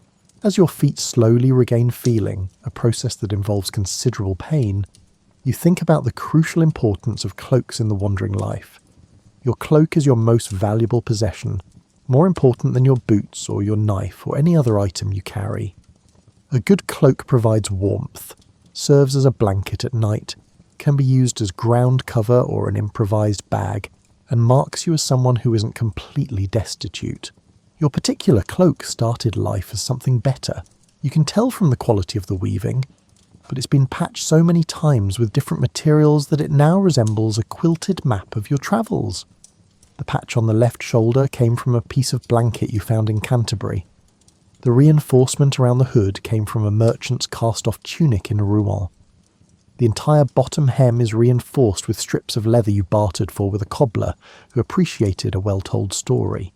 The cloak is made of wool, which is crucial because wool remains warm even when wet. A property that has saved your life at least twice when you've been caught in freezing rain with no shelter. You've learned to care for this cloak like a medieval knight cared for his armour, checking for tears before they become holes, cleaning off mud before it sets, and carefully drying it when wet rather than letting it rot. Medieval vagabonds developed an entire technology around staying warm without reliable access to fire. You've learned to identify places where the ground retains residual warmth, near compost heaps, in fresh manure piles, and in spots where livestock have been lying. You've discovered that churches with their thick stone walls hold daytime warmth well into the evening. You've mastered the art of sleeping in positions that minimise heat loss and maximise the insulation value of your cloak. But nothing replaces actual fire. After several hours in the barn, when your feet have returned to something approaching normal colour and sensation, You venture back outside to find that several villagers have built a communal fire in the space between buildings. This is common in winter. Private fires in individual homes are supplemented by larger fires where people gather to work, socialise and share warmth. You approach the fire with proper deference, not pushing close but staying at the periphery where vagabonds belong. The villagers eye you warily but don't drive you away. One old man, his hands busy with some kind of rope work, nods slightly in your direction, an acknowledgement of your shared humanity, if not exactly friendship. The fire is made with wood that someone spent hours cutting, gathering and carrying. In the medieval world, fuel for fire was a precious resource that represented significant labour. The fact that you're allowed to share this warmth is another form of charity, one that cost the villagers real money in terms of the extra wood needed to maintain the flames. You stand at the fire's edge and slowly rotate, warming first your front, then your sides, then your back, the way a piece of meat rotates on a spit. The heat penetrates your cloak and your multiple layers of clothing gradually, driving out the deep cold that had settled into your bones. Your fingers and toes tingle painfully as circulation returns fully, a sensation that's almost worse than being numb but signals that you'll keep all your digits for now. As the sun sets, painting the snowy landscape in shades of pink and orange, you prepare mentally for another cold night. But this time you'll sleep in the barn with some residual warmth in your body, dry clothes, and a full stomach. Luxuries that make the difference between merely uncomfortable and genuinely dangerous. 2 weeks later, the snow has melted into a landscape of mud and ice, and you're walking south toward regions where winter might be marginally less harsh. The road has been relatively empty for days, and you've fallen into the rhythm of solitary travel. Walk until tired, rest briefly, and walk again until darkness forces you to seek shelter. You come upon a monastery just as evening prayers are ending, their voices drifting across the fields in plain song that sounds like something not quite of this earth. Medieval monasteries served multiple functions in society. Religious centres certainly, but also hospitals, schools, hostels and refugees. The almoner of any monastery had a sacred duty to provide food and shelter to travellers and beggars, though the quality and quantity of such charity varied wildly depending on the monastery's wealth and the almoner's temperament. This particular monastery is neither rich nor poor, a mid-sized establishment of perhaps 20 monks who work their own fields and maintain modest buildings of local stone. You approach the gate and ring the small bell that signals someone seeking the almoner's charity. The monk who appears is younger than you expected, perhaps 30, with the kind of face that suggests he smiles easily. He looks you over with eyes that see more than your ragged appearance, that seem to calculate your story and your needs with practiced efficiency. He gestures for you to follow him to a long, low building adjacent to the monastery's main church. Inside, you find a dozen other travellers in various states of disrepair, other vagabonds, a family displaced by some unnamed disaster, and an elderly woman who might be a pilgrim or might just be homeless. The almoner provides each person with a bowl of thick pottage, a piece of bread, and a cup of weak ale. The meal is simple but generous, and the room where you eat is warmed by a fire that crackles in a central hearth. After months of uncertain food and frequent colds, this feels like extravagant luxury. You eat slowly, making each spoonful last, while around you others do the same. There's little conversation. Hunger and exhaustion leave little room for socialising, but there's a sense of shared relief, of having reached temporary safety. After the meal, the almoner shows you to a sleeping room lined with simple pallets stuffed with straw. It's not private, you'll be sharing space with other travellers, but it has a roof that doesn't leak, walls that block the wind, and enough blankets that you might actually be warm tonight. The almoner offers a quiet blessing over the room's occupants before leaving. His last words are a reminder that the chapel will be open before dawn if anyone wishes to attend prayers.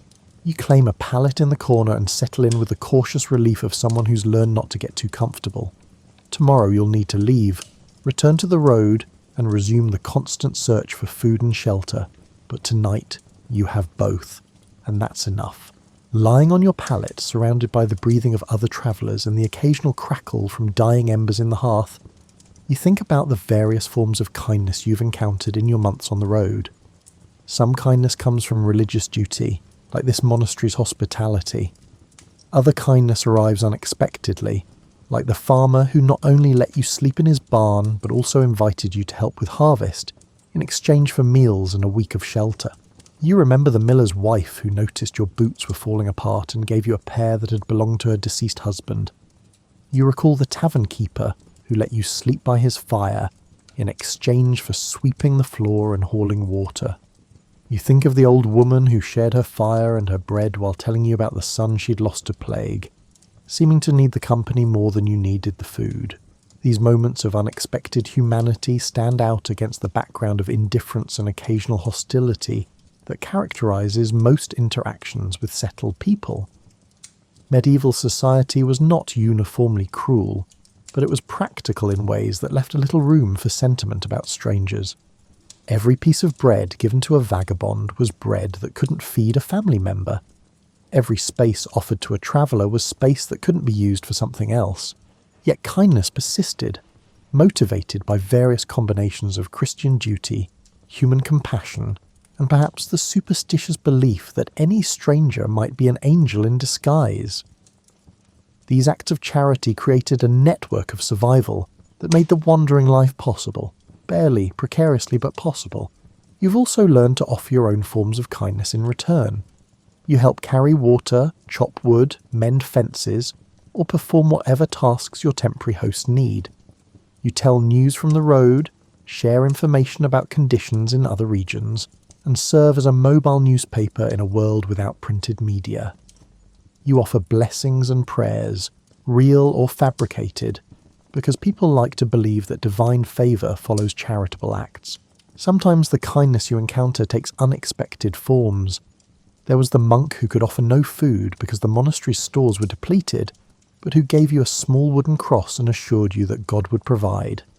The cross had no monetary value, but wearing it around your neck changed how some people saw you, transformed you from a possible threat into a pilgrim deserving of protection.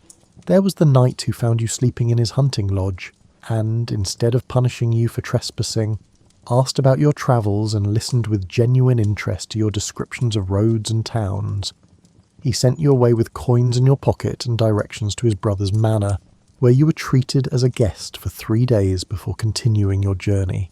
There was the prostitute in Toulouse who shared her fire and her food while explaining that she understood what it meant to live on society's margins, to be someone that respectable people looked through rather than at. Her kindness came without judgment or piety, just one marginal person helping another because that's what people should do. These memories are your true wealth, more valuable than money because they sustain hope. They prove that even in a world structured around hierarchy, obligation and self-interest, individuals still sometimes choose compassion over indifference, generosity over calculation, and connection over isolation. Spring arrives gradually, not as a single event, but as a series of small changes you notice while walking. The mud of early March gives way to firmer ground. The bare trees begin showing small green suggestions of buds. Birds return from wherever birds spend the winter, filling mornings with song that sounds excessive after months of silence. You've survived your first winter on the road, which means you've learned enough to survive future winters.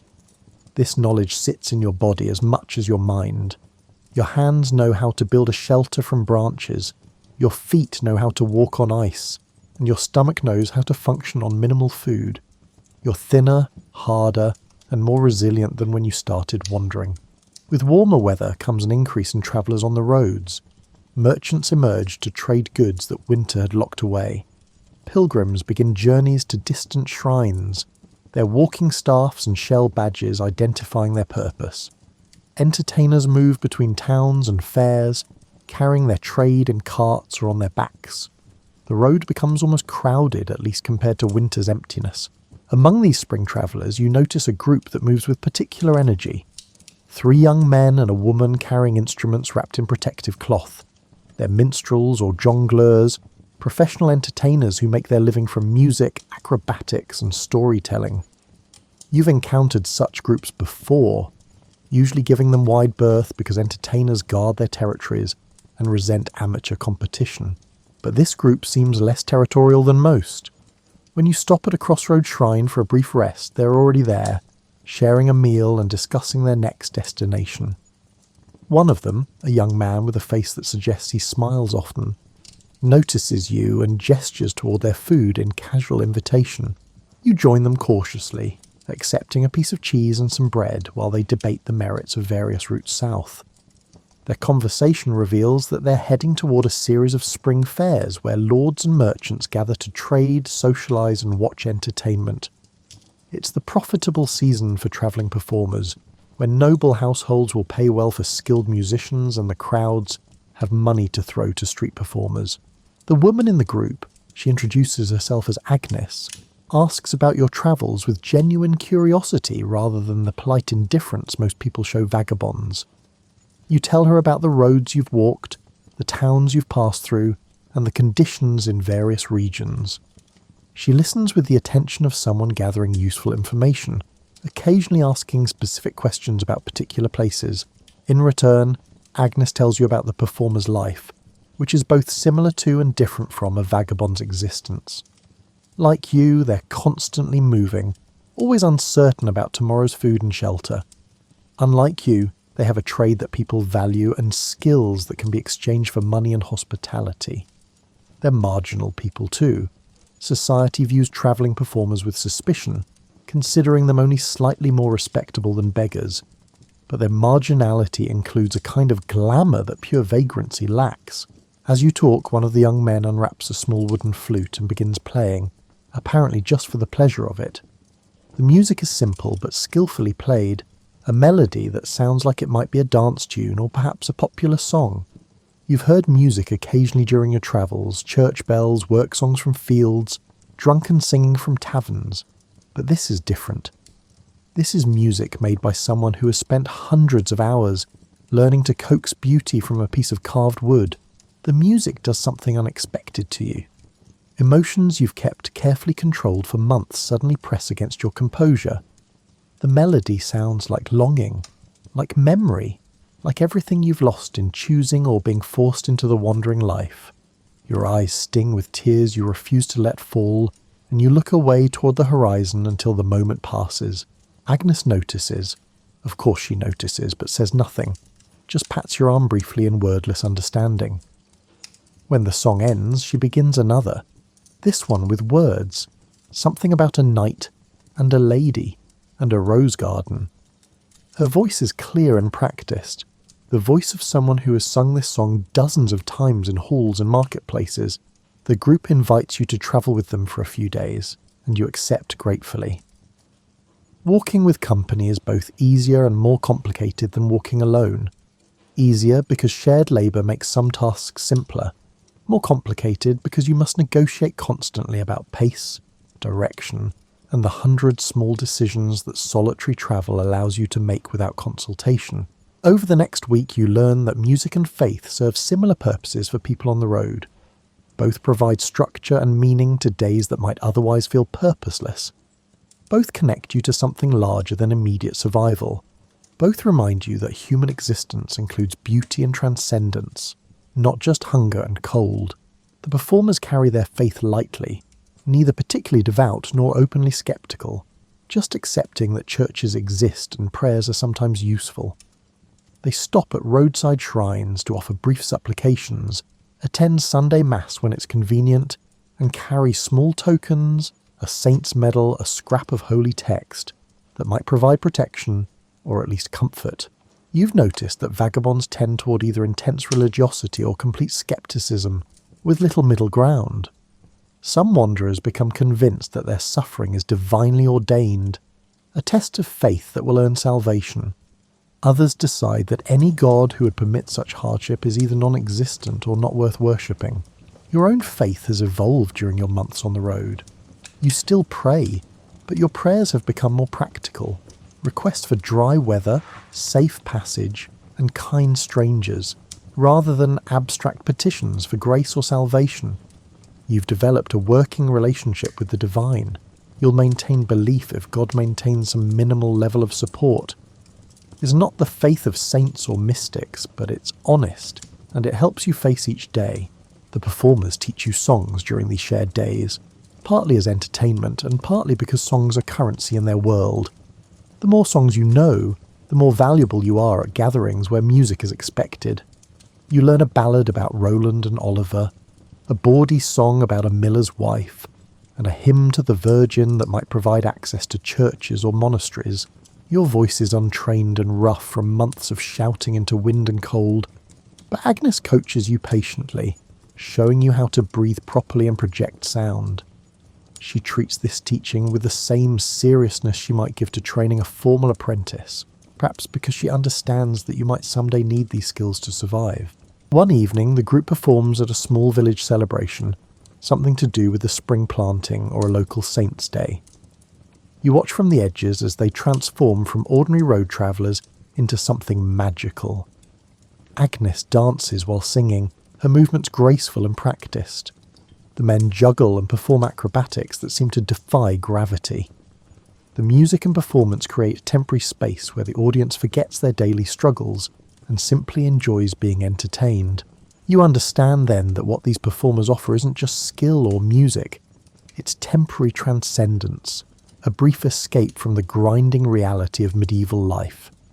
For the price of a few coins, villagers can watch something beautiful, laugh at clever jokes, and feel emotions that daily survival usually suppresses. It's a service as real as anything a blacksmith or baker provides, and watching the villagers' faces you see how desperately people need this service.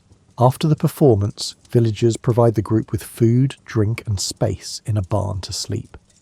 You're included in this hospitality as part of the troupe, and for one night you experience what it might be like to have a trade, to be valued for skills rather than merely tolerated as a Christian obligation. You part ways with the performers at a crossroads in early April, each group heading toward different destinations. Agnes gives you a small wooden whistle as a parting gift, showing you how to play 3 simple songs before she leaves. The whistle fits in your pocket, weighs almost nothing, and represents a kind of magic, the ability to create music and to potentially earn coins or food through performance rather than begging. But Spring's promise proves deceptive. A week after you separate from the performers, the weather turns viciously cold again. One of those late-season freezes that kills early buds and reminds everyone that winter doesn't release its grip easily. You're caught between towns when the cold arrives, walking a road that passes through a forest where the trees provide some wind protection, but no actual shelter. This is different from the deep winter cold you experienced months ago. Then you were resigned to discomfort, psychologically prepared for suffering. This cold arrives when you've started hoping for warmth, when you've let yourself believe that survival might become easier. The psychological impact of disappointed hope is worse than the cold itself. You walk through afternoon and into evening, looking for any structure that might serve as shelter. The forest seems endless, and the cold intensifies as the sun sets. Your breath forms clouds that freeze into tiny ice crystals on your beard. Your fingers inside your gloves go numb despite constant flexing. Just as full darkness arrives, you spot a dark shape through the trees, a charcoal burner's hut probably abandoned for the season but potentially offering shelter. You approach carefully because sometimes such structures are occupied by people who value solitude enough to fight for it. The hut is empty but shows signs of recent use. The hearth contains cold ashes, and someone has left a small pile of firewood stacked against the wall. This presents both a gift and a moral dilemma.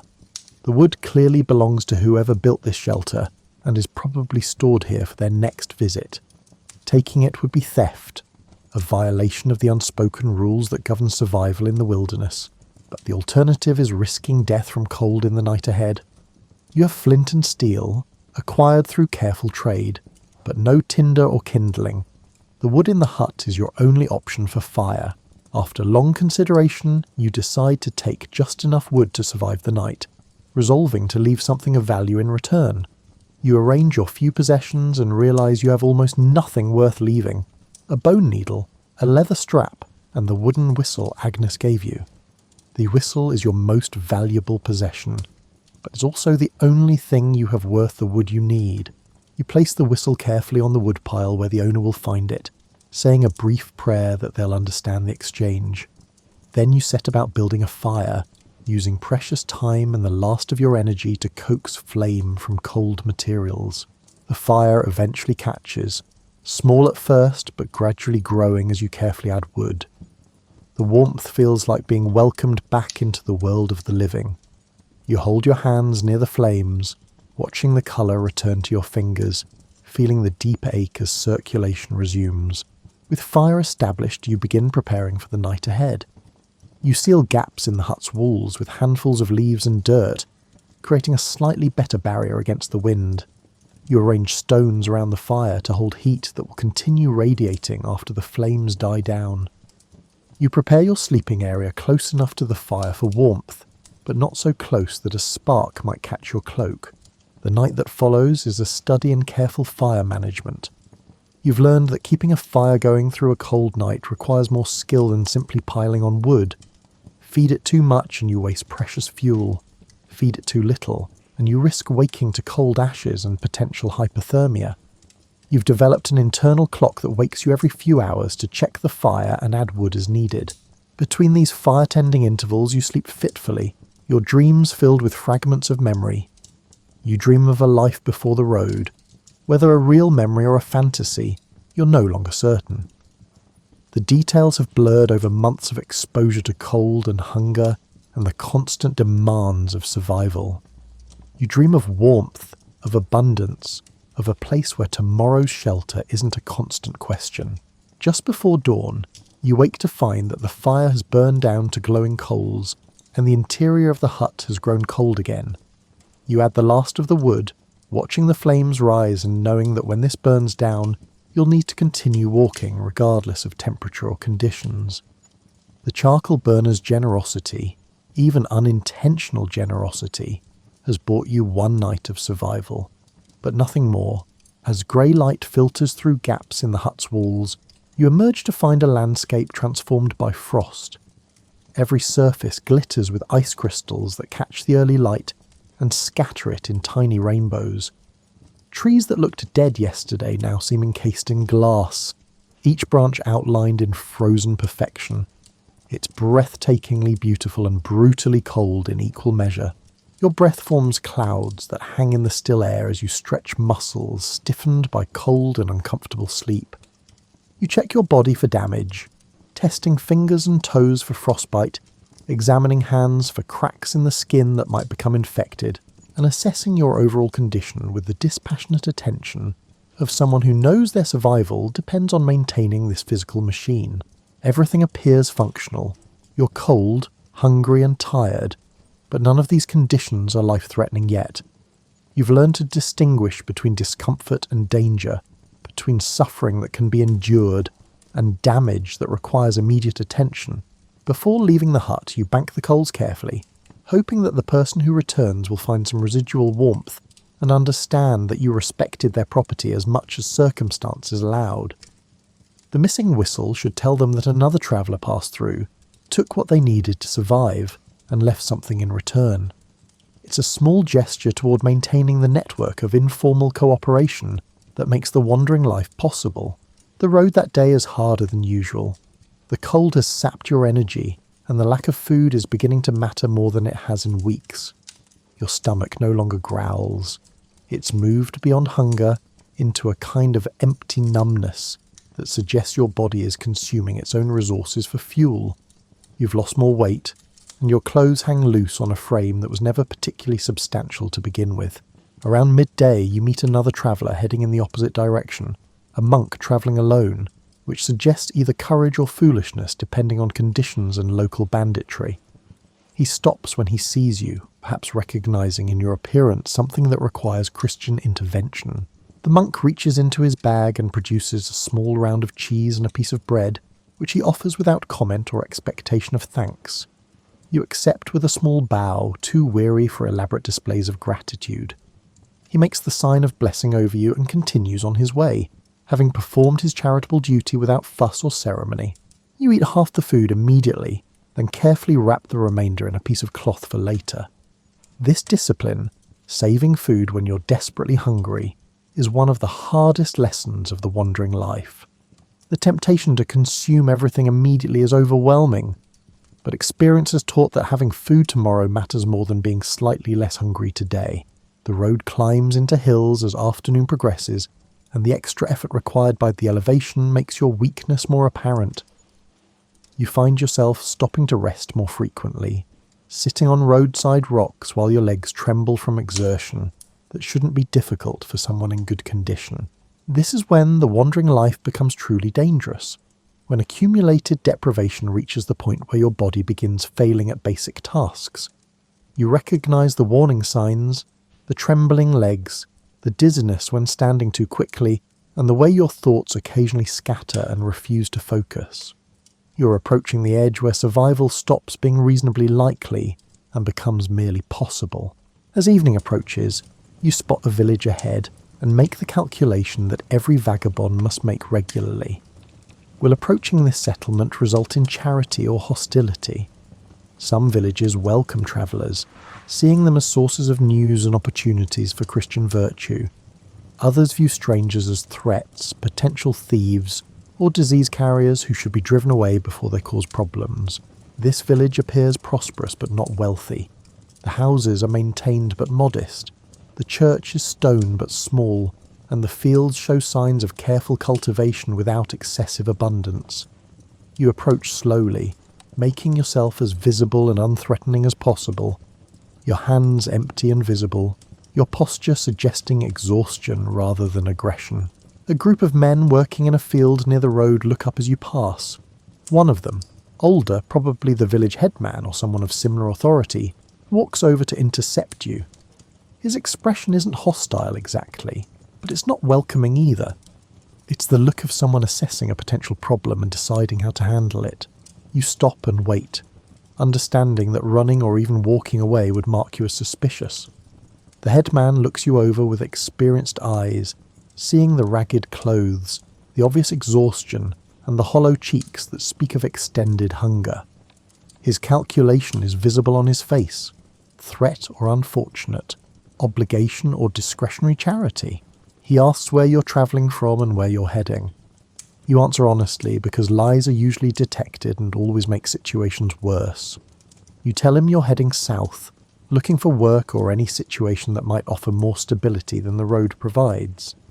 This is true enough, though you've learned that such situations rarely materialise for people in your condition. The headman nods slowly, then gestures toward the village. He doesn't offer specific hospitality, but he doesn't forbid your presence either. It's a middle ground that means you may pass through, perhaps find some charity, but don't cause problems or expect too much. You thank him and continue into the village, heading directly toward the church because that's the customary first stop for travellers seeking charity.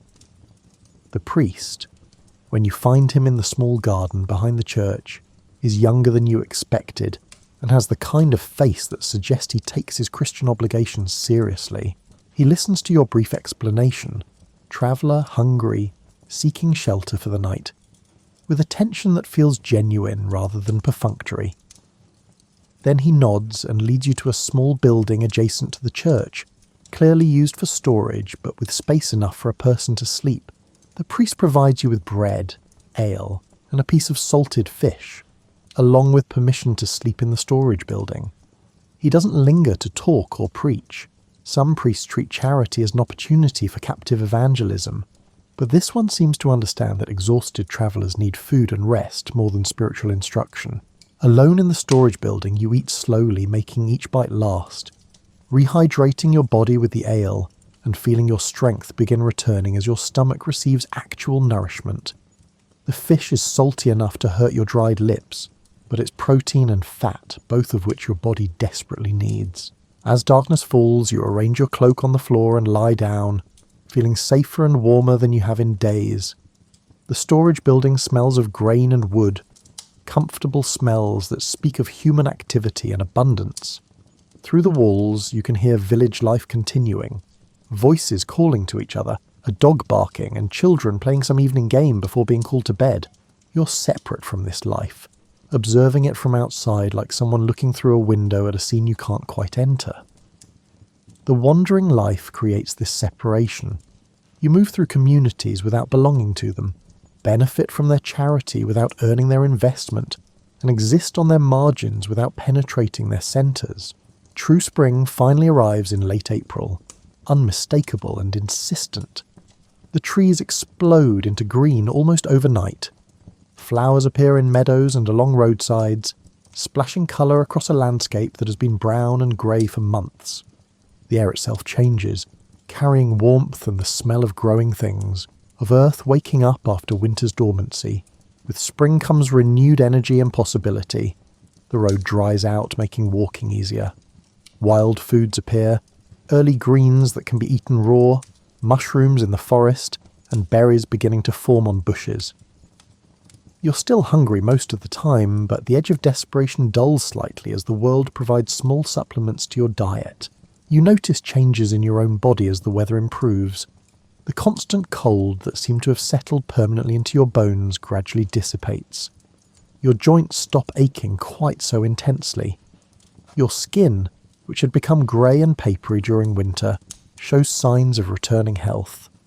You're still thin, still worn down by months of deprivation, but you're surviving. The roads become crowded with spring activity.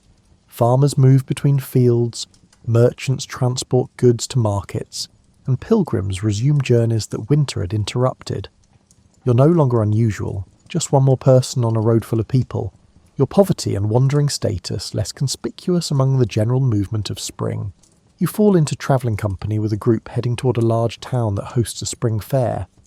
The group includes 2 merchants, their servants, and several other travellers who have attached themselves for safety in numbers. No one objects to your presence because you're clearly harmless, and groups generally welcome additional bodies to help watch for bandits. The merchants treat you with polite indifference. You're neither customer nor threat, just a background presence. Their servants are friendlier, perhaps recognising in you someone closer to their own social status than their masters. You help with small tasks around the evening camp, gathering firewood, hauling water, keeping the fire going, in return for being allowed to share their food and fire. One evening, as the group camps beside a stream, one of the servants asks about your travels.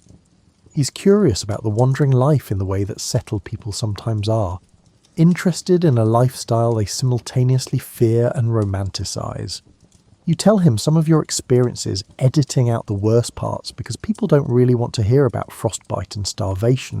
He listens with fascination, then admits that he sometimes thinks about leaving his position, taking to the road, and experiencing the freedom of having no master. You don't tell him that freedom and destitution often look identical from the inside. You don't mention the constant fear, the grinding hunger, or the cold that seems to hollow out your bones. Instead, you describe sunrises seen from hilltops, the satisfaction of walking all day under open sky, and the strange communities that form among travellers. Your description is honest without being complete, true without being whole. The wandering life does offer certain freedoms. Freedom from obligations, from schedules, and from the expectations that come with settled life. But these freedoms come at an enormous cost, and you're not certain the trade is worthwhile. Still, you don't say this to the servant because everyone needs their dreams of escape, their fantasies of alternative lives. The group reaches the town just as the spring fair is beginning.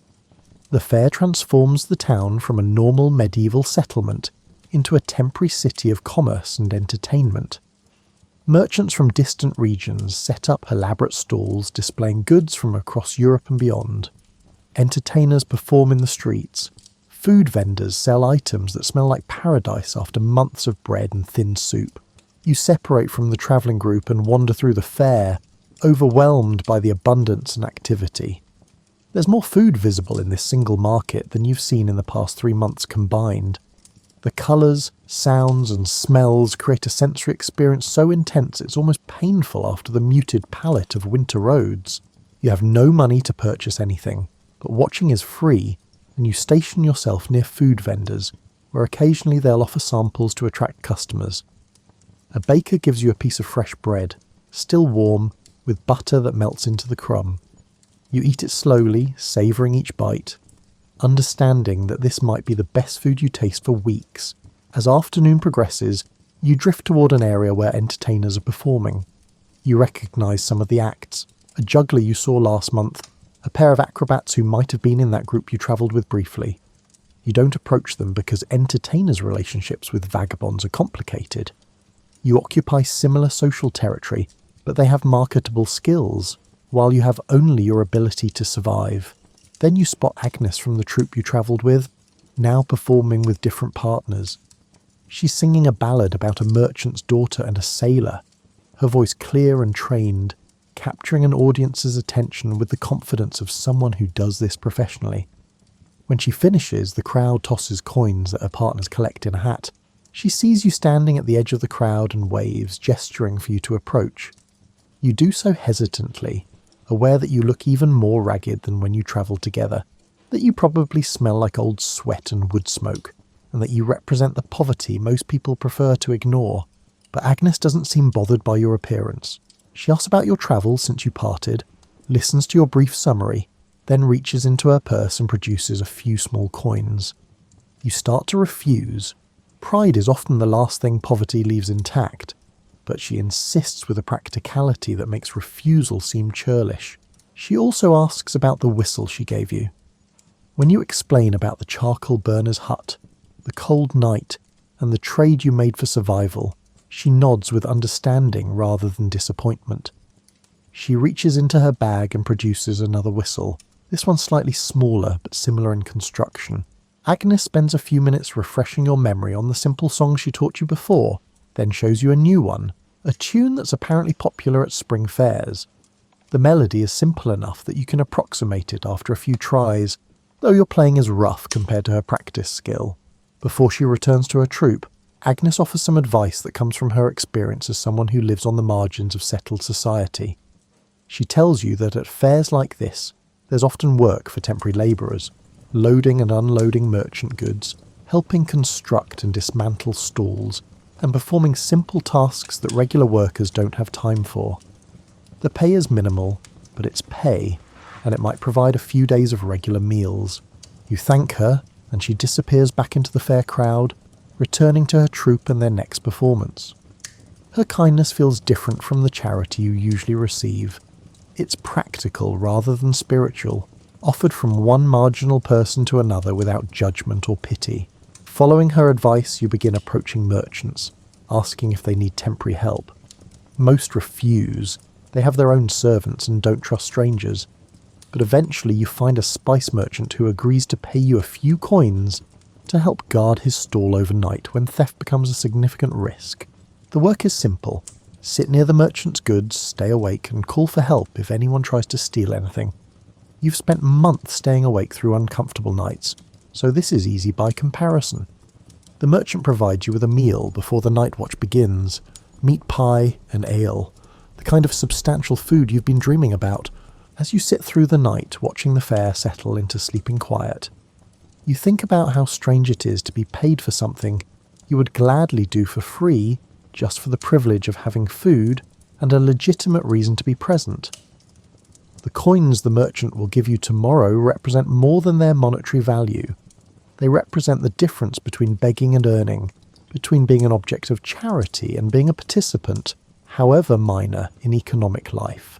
The fair continues for 3 more days, and you manage to find similar work each day. Simple labour that exhausted merchants need done, but their regular servants are too busy to handle.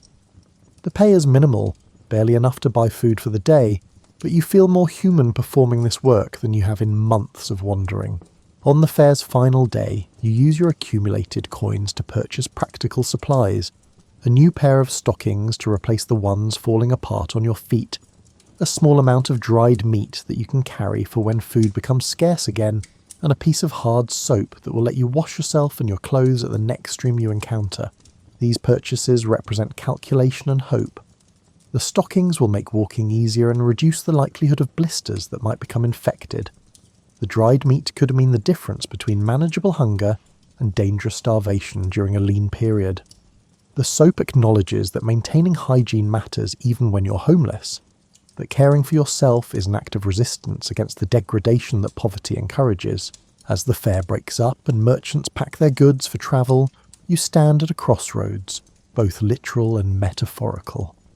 The road continues in multiple directions, each leading to unknown destinations and uncertain outcomes.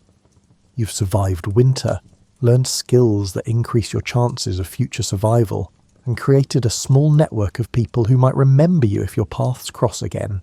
Late spring slides into early summer, and you find yourself covering territory you walked months ago during your first weeks on the road. The landscape looks different now, partly because the season has changed, partly because you've changed. The person who first walked these roads was unprepared for what the wandering life required. You're no longer that person. You've learned to read weather with accuracy that would impress farmers. You can tell from the morning sky whether rain will arrive by afternoon. You can feel in your joints when cold weather is approaching, even when the current day feels mild. You've learned which clouds promise gentle rain, and which threaten storms that require immediate shelter. You've developed an encyclopedic knowledge of edible plants that grow beside roads and in fields. You know that dandelion greens are best before the flowers appear, that wild garlic can be found in damp areas near streams, and that certain mushrooms are safe while similar-looking varieties are deadly. This knowledge has supplemented your diet during the worst periods of hunger, providing nutrition that kept you functioning when bread alone would have failed. You've mastered the art of fire-making under nearly any conditions. You can coax flame from damp wood using techniques learned from charcoal burners and other travellers. You know where to find dry tinder even after rain, how to protect a small flame from wind, and how to build a fire that provides maximum warmth with minimum fuel. Fire has become something you understand intimately rather than a mysterious phenomenon you either have or don't have. Your navigation skills have improved to the point where you rarely get lost anymore. You've learned to read the subtle signs that mark paths, the way grass grows differently where feet regularly pass, the worn patches on stones where travellers have stepped, and the arrangement of trees that suggests human traffic has influenced the landscape. You can estimate distances accurately and judge how long a journey will take based on terrain and conditions. More importantly, you've learned to read people, to distinguish between those likely to offer help and those best avoided. You can tell from body language whether someone will respond positively to a request for food, or whether approaching them will result in anger or violence. You've learned which social performances are expected: the grateful beggar, the humble petitioner, the entertaining storyteller, and the helpful labourer. You can shift between these roles as situations require, using performance as a survival tool. The wandering life has taught you about the structures that undergird medieval society, systems that settled, people take for granted but which become visible when you exist outside them. You've learned that charity is organised through networks of religious obligation that connect monasteries, churches and pious individuals into a safety net that barely functions but does function. Without this network, vagabonds would simply die in large numbers during winter. You've observed how fear governs many interactions between travellers and settled people. Villagers fear strangers because strangers might be thieves, might carry disease, or might disturb the delicate balance that allows their communities to function. This fear is rational. You've encountered travellers who were indeed dangerous, who survived through theft and violence rather than begging and labour. The challenge is that settled people can't easily distinguish between harmless vagabonds and genuine threats, so they treat all strangers with suspicion. You've come to understand that the wandering life exists in a strange space outside normal medieval social categories. You're not a serf bound to land, not a craftsman tied to a guild, not a merchant with capital and credit, and not a noble with inherited status. You're essentially outside the feudal system, which makes you simultaneously free and vulnerable. No lord protects you, but no lord can command you. No community supports you, but no community can demand your labour. This freedom has its attractions. You wake each day with no obligations beyond survival, no master to serve, and no schedule to follow. You can walk in any direction, stop when you choose, and make decisions based entirely on your own assessment of conditions. For someone who values autonomy, this represents a kind of liberty that bound peasants never experience. But the freedom is purchased at enormous cost. You have no safety net if you become injured or sick. No community feels obligated to support you during hard times. Your survival depends entirely on your own physical capacity and mental resilience. When either of these fails, as eventually they must, you will likely die somewhere beside a road, your body disposed of by strangers who don't know your name. These thoughts occupy you as you walk through a landscape transformed by summer abundance. The fields are heavy with growing grain that will be harvested in a few months.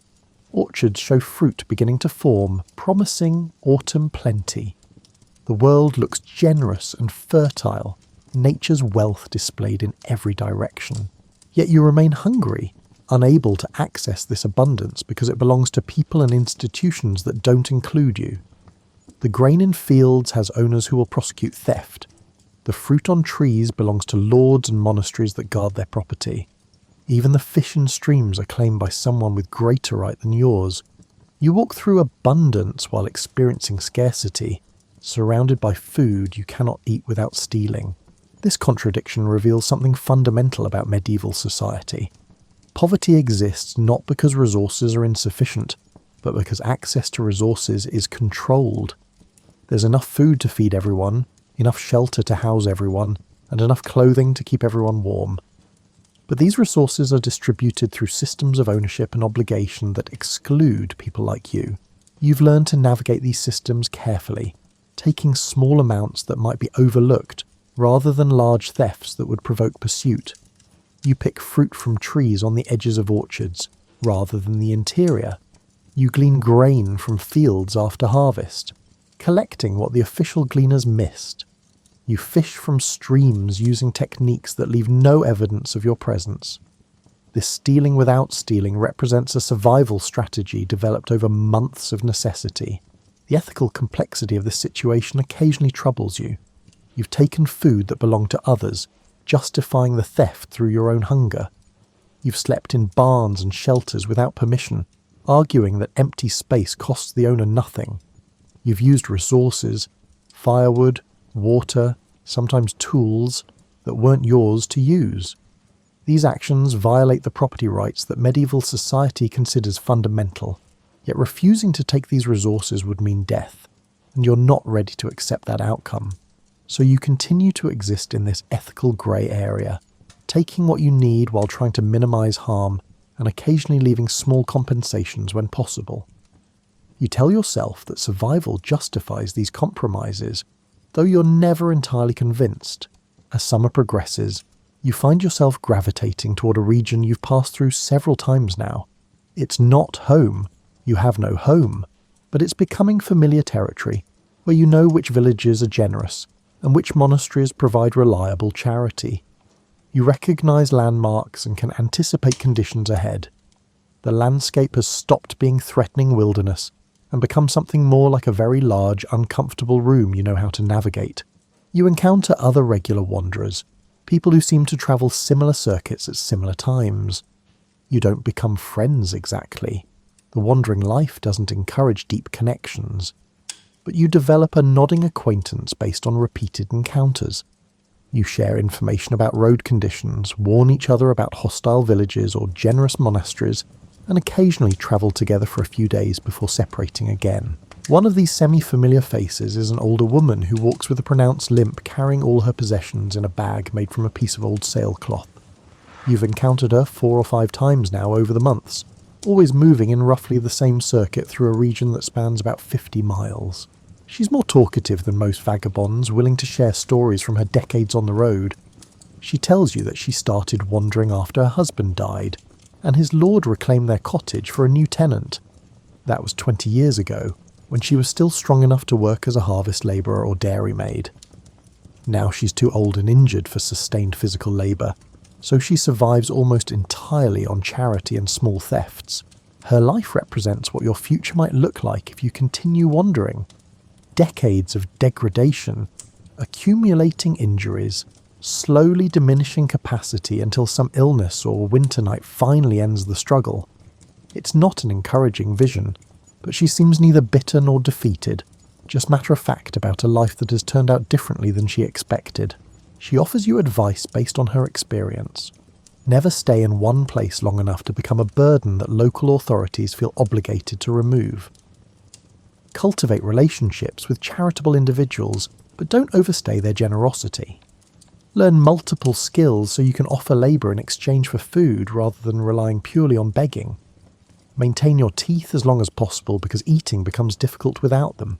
This last piece of advice seems oddly specific until she demonstrates by pulling back her lip to show missing teeth that make eating anything except soft foods nearly impossible. She's matter-of-fact about this too, explaining that she mostly lives on bread soaked in ale now, supplemented by whatever can be mashed into edible pulp. It's another glimpse of what the wandering life does to bodies over time. You part ways at crossroads, and you continue walking into the long summer evening, thinking about futures and choices. The wandering life was never supposed to be permanent. It was supposed to be a temporary necessity until conditions improved enough to rejoin settled society. But months have passed, and you're no closer to that rejoining than when you started. The road has become less a temporary refuge and more a trap that's difficult to escape. Late summer brings its own challenges as roads bake hard under a sun that seems relentless. The dust that rises with each step coats your throat and turns your spit into mud. Water becomes a constant concern. Streams run lower, and you must sometimes walk miles out of your way to find drinking water that hasn't been reduced to a trickle or stagnant pool. You've learned to carry water when you find it, using a leather bottle acquired through trade with a cobbler who appreciated the news you brought from distant regions. The bottle holds perhaps 2 days' worth of water if you're careful, providing a buffer against desperate searches during the hottest parts of summer. The heat affects everyone on the road. Merchants move more slowly, travellers seek shade during the afternoon hours, and even animals seem less energetic. You adjust your walking schedule to match the weather, rising before dawn to walk, during the cool morning hours resting through the brutal afternoon heat, then walking again in the evening as temperatures moderate. This schedule means you often find yourself walking in near darkness, which creates its own risks. Night walking requires constant attention to avoid twisting an ankle or missing the road entirely. You've learned to read landscapes by starlight, to judge distances in darkness, and to distinguish between shadows that represent actual obstacles and those created by tired eyes. But night walking also has unexpected benefits. The roads are quieter, allowing you to hear approaching travellers long before you meet them. The cooler temperatures make long-distance walking less exhausting. Sometimes you encounter nocturnal animals, owls hunting from fence posts, foxes crossing roads on their own mysterious errands, and bats wheeling through the air in pursuit of insects. These encounters with wildlife provide strange comfort. You share the night with other creatures who exist outside human social structures, who survive through their own resourcefulness rather than community support. There's kinship in this marginal existence, a sense that the wandering life connects you to something older than medieval society's elaborate hierarchies. As summer peaks and begins its slow decline toward autumn, you notice subtle changes in the landscape. The grain in fields shifts from green to gold. Apples on trees begin showing colour. Birds start gathering in larger flocks, preparing for migration. These signs remind you that another winter is coming, that the survival cycle is beginning again, and that you need to prepare for months of cold and scarcity. This realization brings a familiar dread. You survived one winter, but it nearly killed you. The thought of enduring another winter on the road feels overwhelming. You find yourself thinking more seriously about alternatives, finding some kind of regular work, joining a monastery as a lay brother, or somehow rejoining settled society, even if it means accepting conditions you previously found intolerable. But these alternatives all require resources you don't have. Regular work requires that employers trust you enough to hire you despite your appearance and lack of references. Monasteries rarely accept wanderers as brothers without some kind of connection or dowry. Rejoining settled society requires money, connections, or skills that translate into stable employment, none of which you possess in sufficient quantity. You're caught in what feels like an inescapable cycle. You can't rejoin settled society because you lack resources, but you can't accumulate resources while wandering. The road that seemed like a temporary refuge has become something more like a prison with very wide walls. These dark thoughts occupy you as you walk toward a town that's hosting a late summer festival, something related to harvest predictions or a local saint's day. Festivals often provide opportunities for temporary work or unusual charity, so vagabonds gravitate toward them despite the crowds and occasional hostility from townspeople who resent sharing limited resources with outsiders. The town is larger than most you've visited. Perhaps 1,000 residents with stone walls and multiple churches. It's prosperous in the way that successful medieval towns are prosperous. Well-maintained buildings, busy markets, and the sound of craftsmen working at their trades. You can hear the festival before you see it. Music, voices, and the general roar of crowd activity. You enter the town through gates that aren't being guarded because the festival has made authorities more relaxed about who enters. The streets are crowded with people from surrounding villages and regions, creating the kind of temporary anonymity that benefits vagabonds. In this mass of unfamiliar faces, you're just another traveller, not obviously different from hundreds of others. The festival includes the usual elements: food vendors, entertainers, merchants displaying goods, religious processions, and substantial drinking. You drift through crowds, observing but not participating, because participation requires money you don't have. Still, watching provides its own satisfaction. The colour and movement and energy feel nourishing after months of lonely roads and quiet fields. You spot someone who looks vaguely familiar. A man, perhaps your age, dressed well but not ostentatiously, watching the festival with the slightly detached expression of someone who's present physically but absent mentally. It takes you several minutes to place him, and when you do, recognition arrives with shock. He's from your old life, before the road. You knew him slightly, not friends exactly, but acquaintances who occasionally crossed paths in whatever capacity you functioned before becoming a vagabond. Seeing him here, solid and prosperous and settled, creates a strange collision between your past and present. He hasn't noticed you yet, and you have time to decide whether to approach him or disappear into the crowd. Approaching risks exposes how far you've fallen, and requires admitting that the life you once lived has been reduced to wandering and begging. But avoiding him means accepting that your old identity is completely lost, that you've been erased by the wandering life. After long consideration, you decide to approach. You make yourself as presentable as possible, brushing dust from your cloak, running fingers through your hair, straightening your posture from the habitual stoop of someone trying to appear smaller and less threatening. Then you move through the crowd toward him, watching as recognition slowly dawns on his face. His expression cycles through surprise, confusion, and something like embarrassment as he processes your appearance and obvious poverty. You greet him by name, keeping your tone casual, acting as though your meeting is ordinary rather than loaded with implications about success and failure.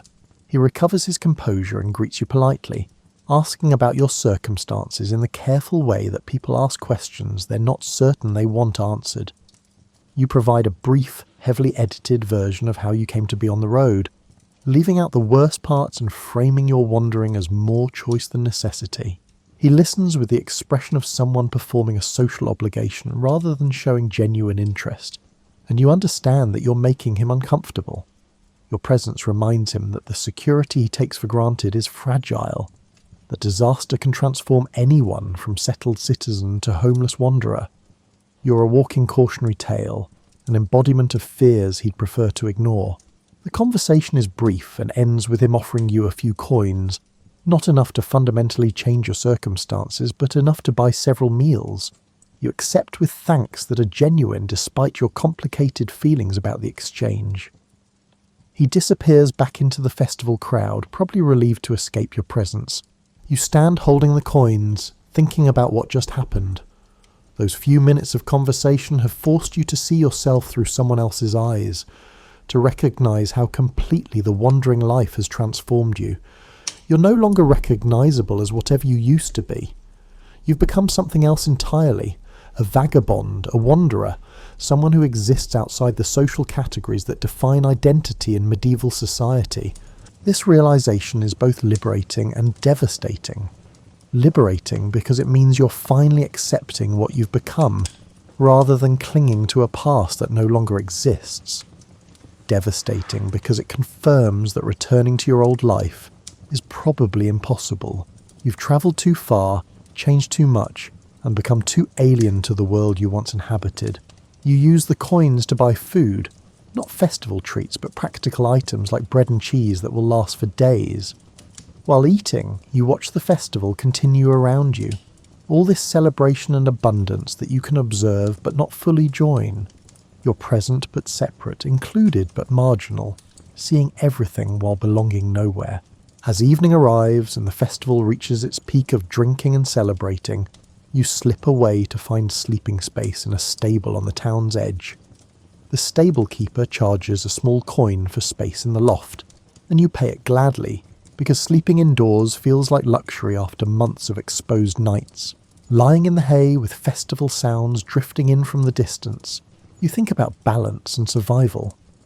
The wandering life requires constant adjustment, not too hopeful, which leads to devastating disappointment, but not too despairing, which leads to giving up entirely. You must find some middle ground where you accept your circumstances without being destroyed by them. You've survived this far through a combination of skill, luck, and stubborn refusal to quit. Perhaps that's enough. Perhaps the goal isn't to escape the wandering life or to thrive within it, but simply to continue, to wake each morning, to walk each day, to find shelter each night, to string together enough small victories that they add up to something we call life.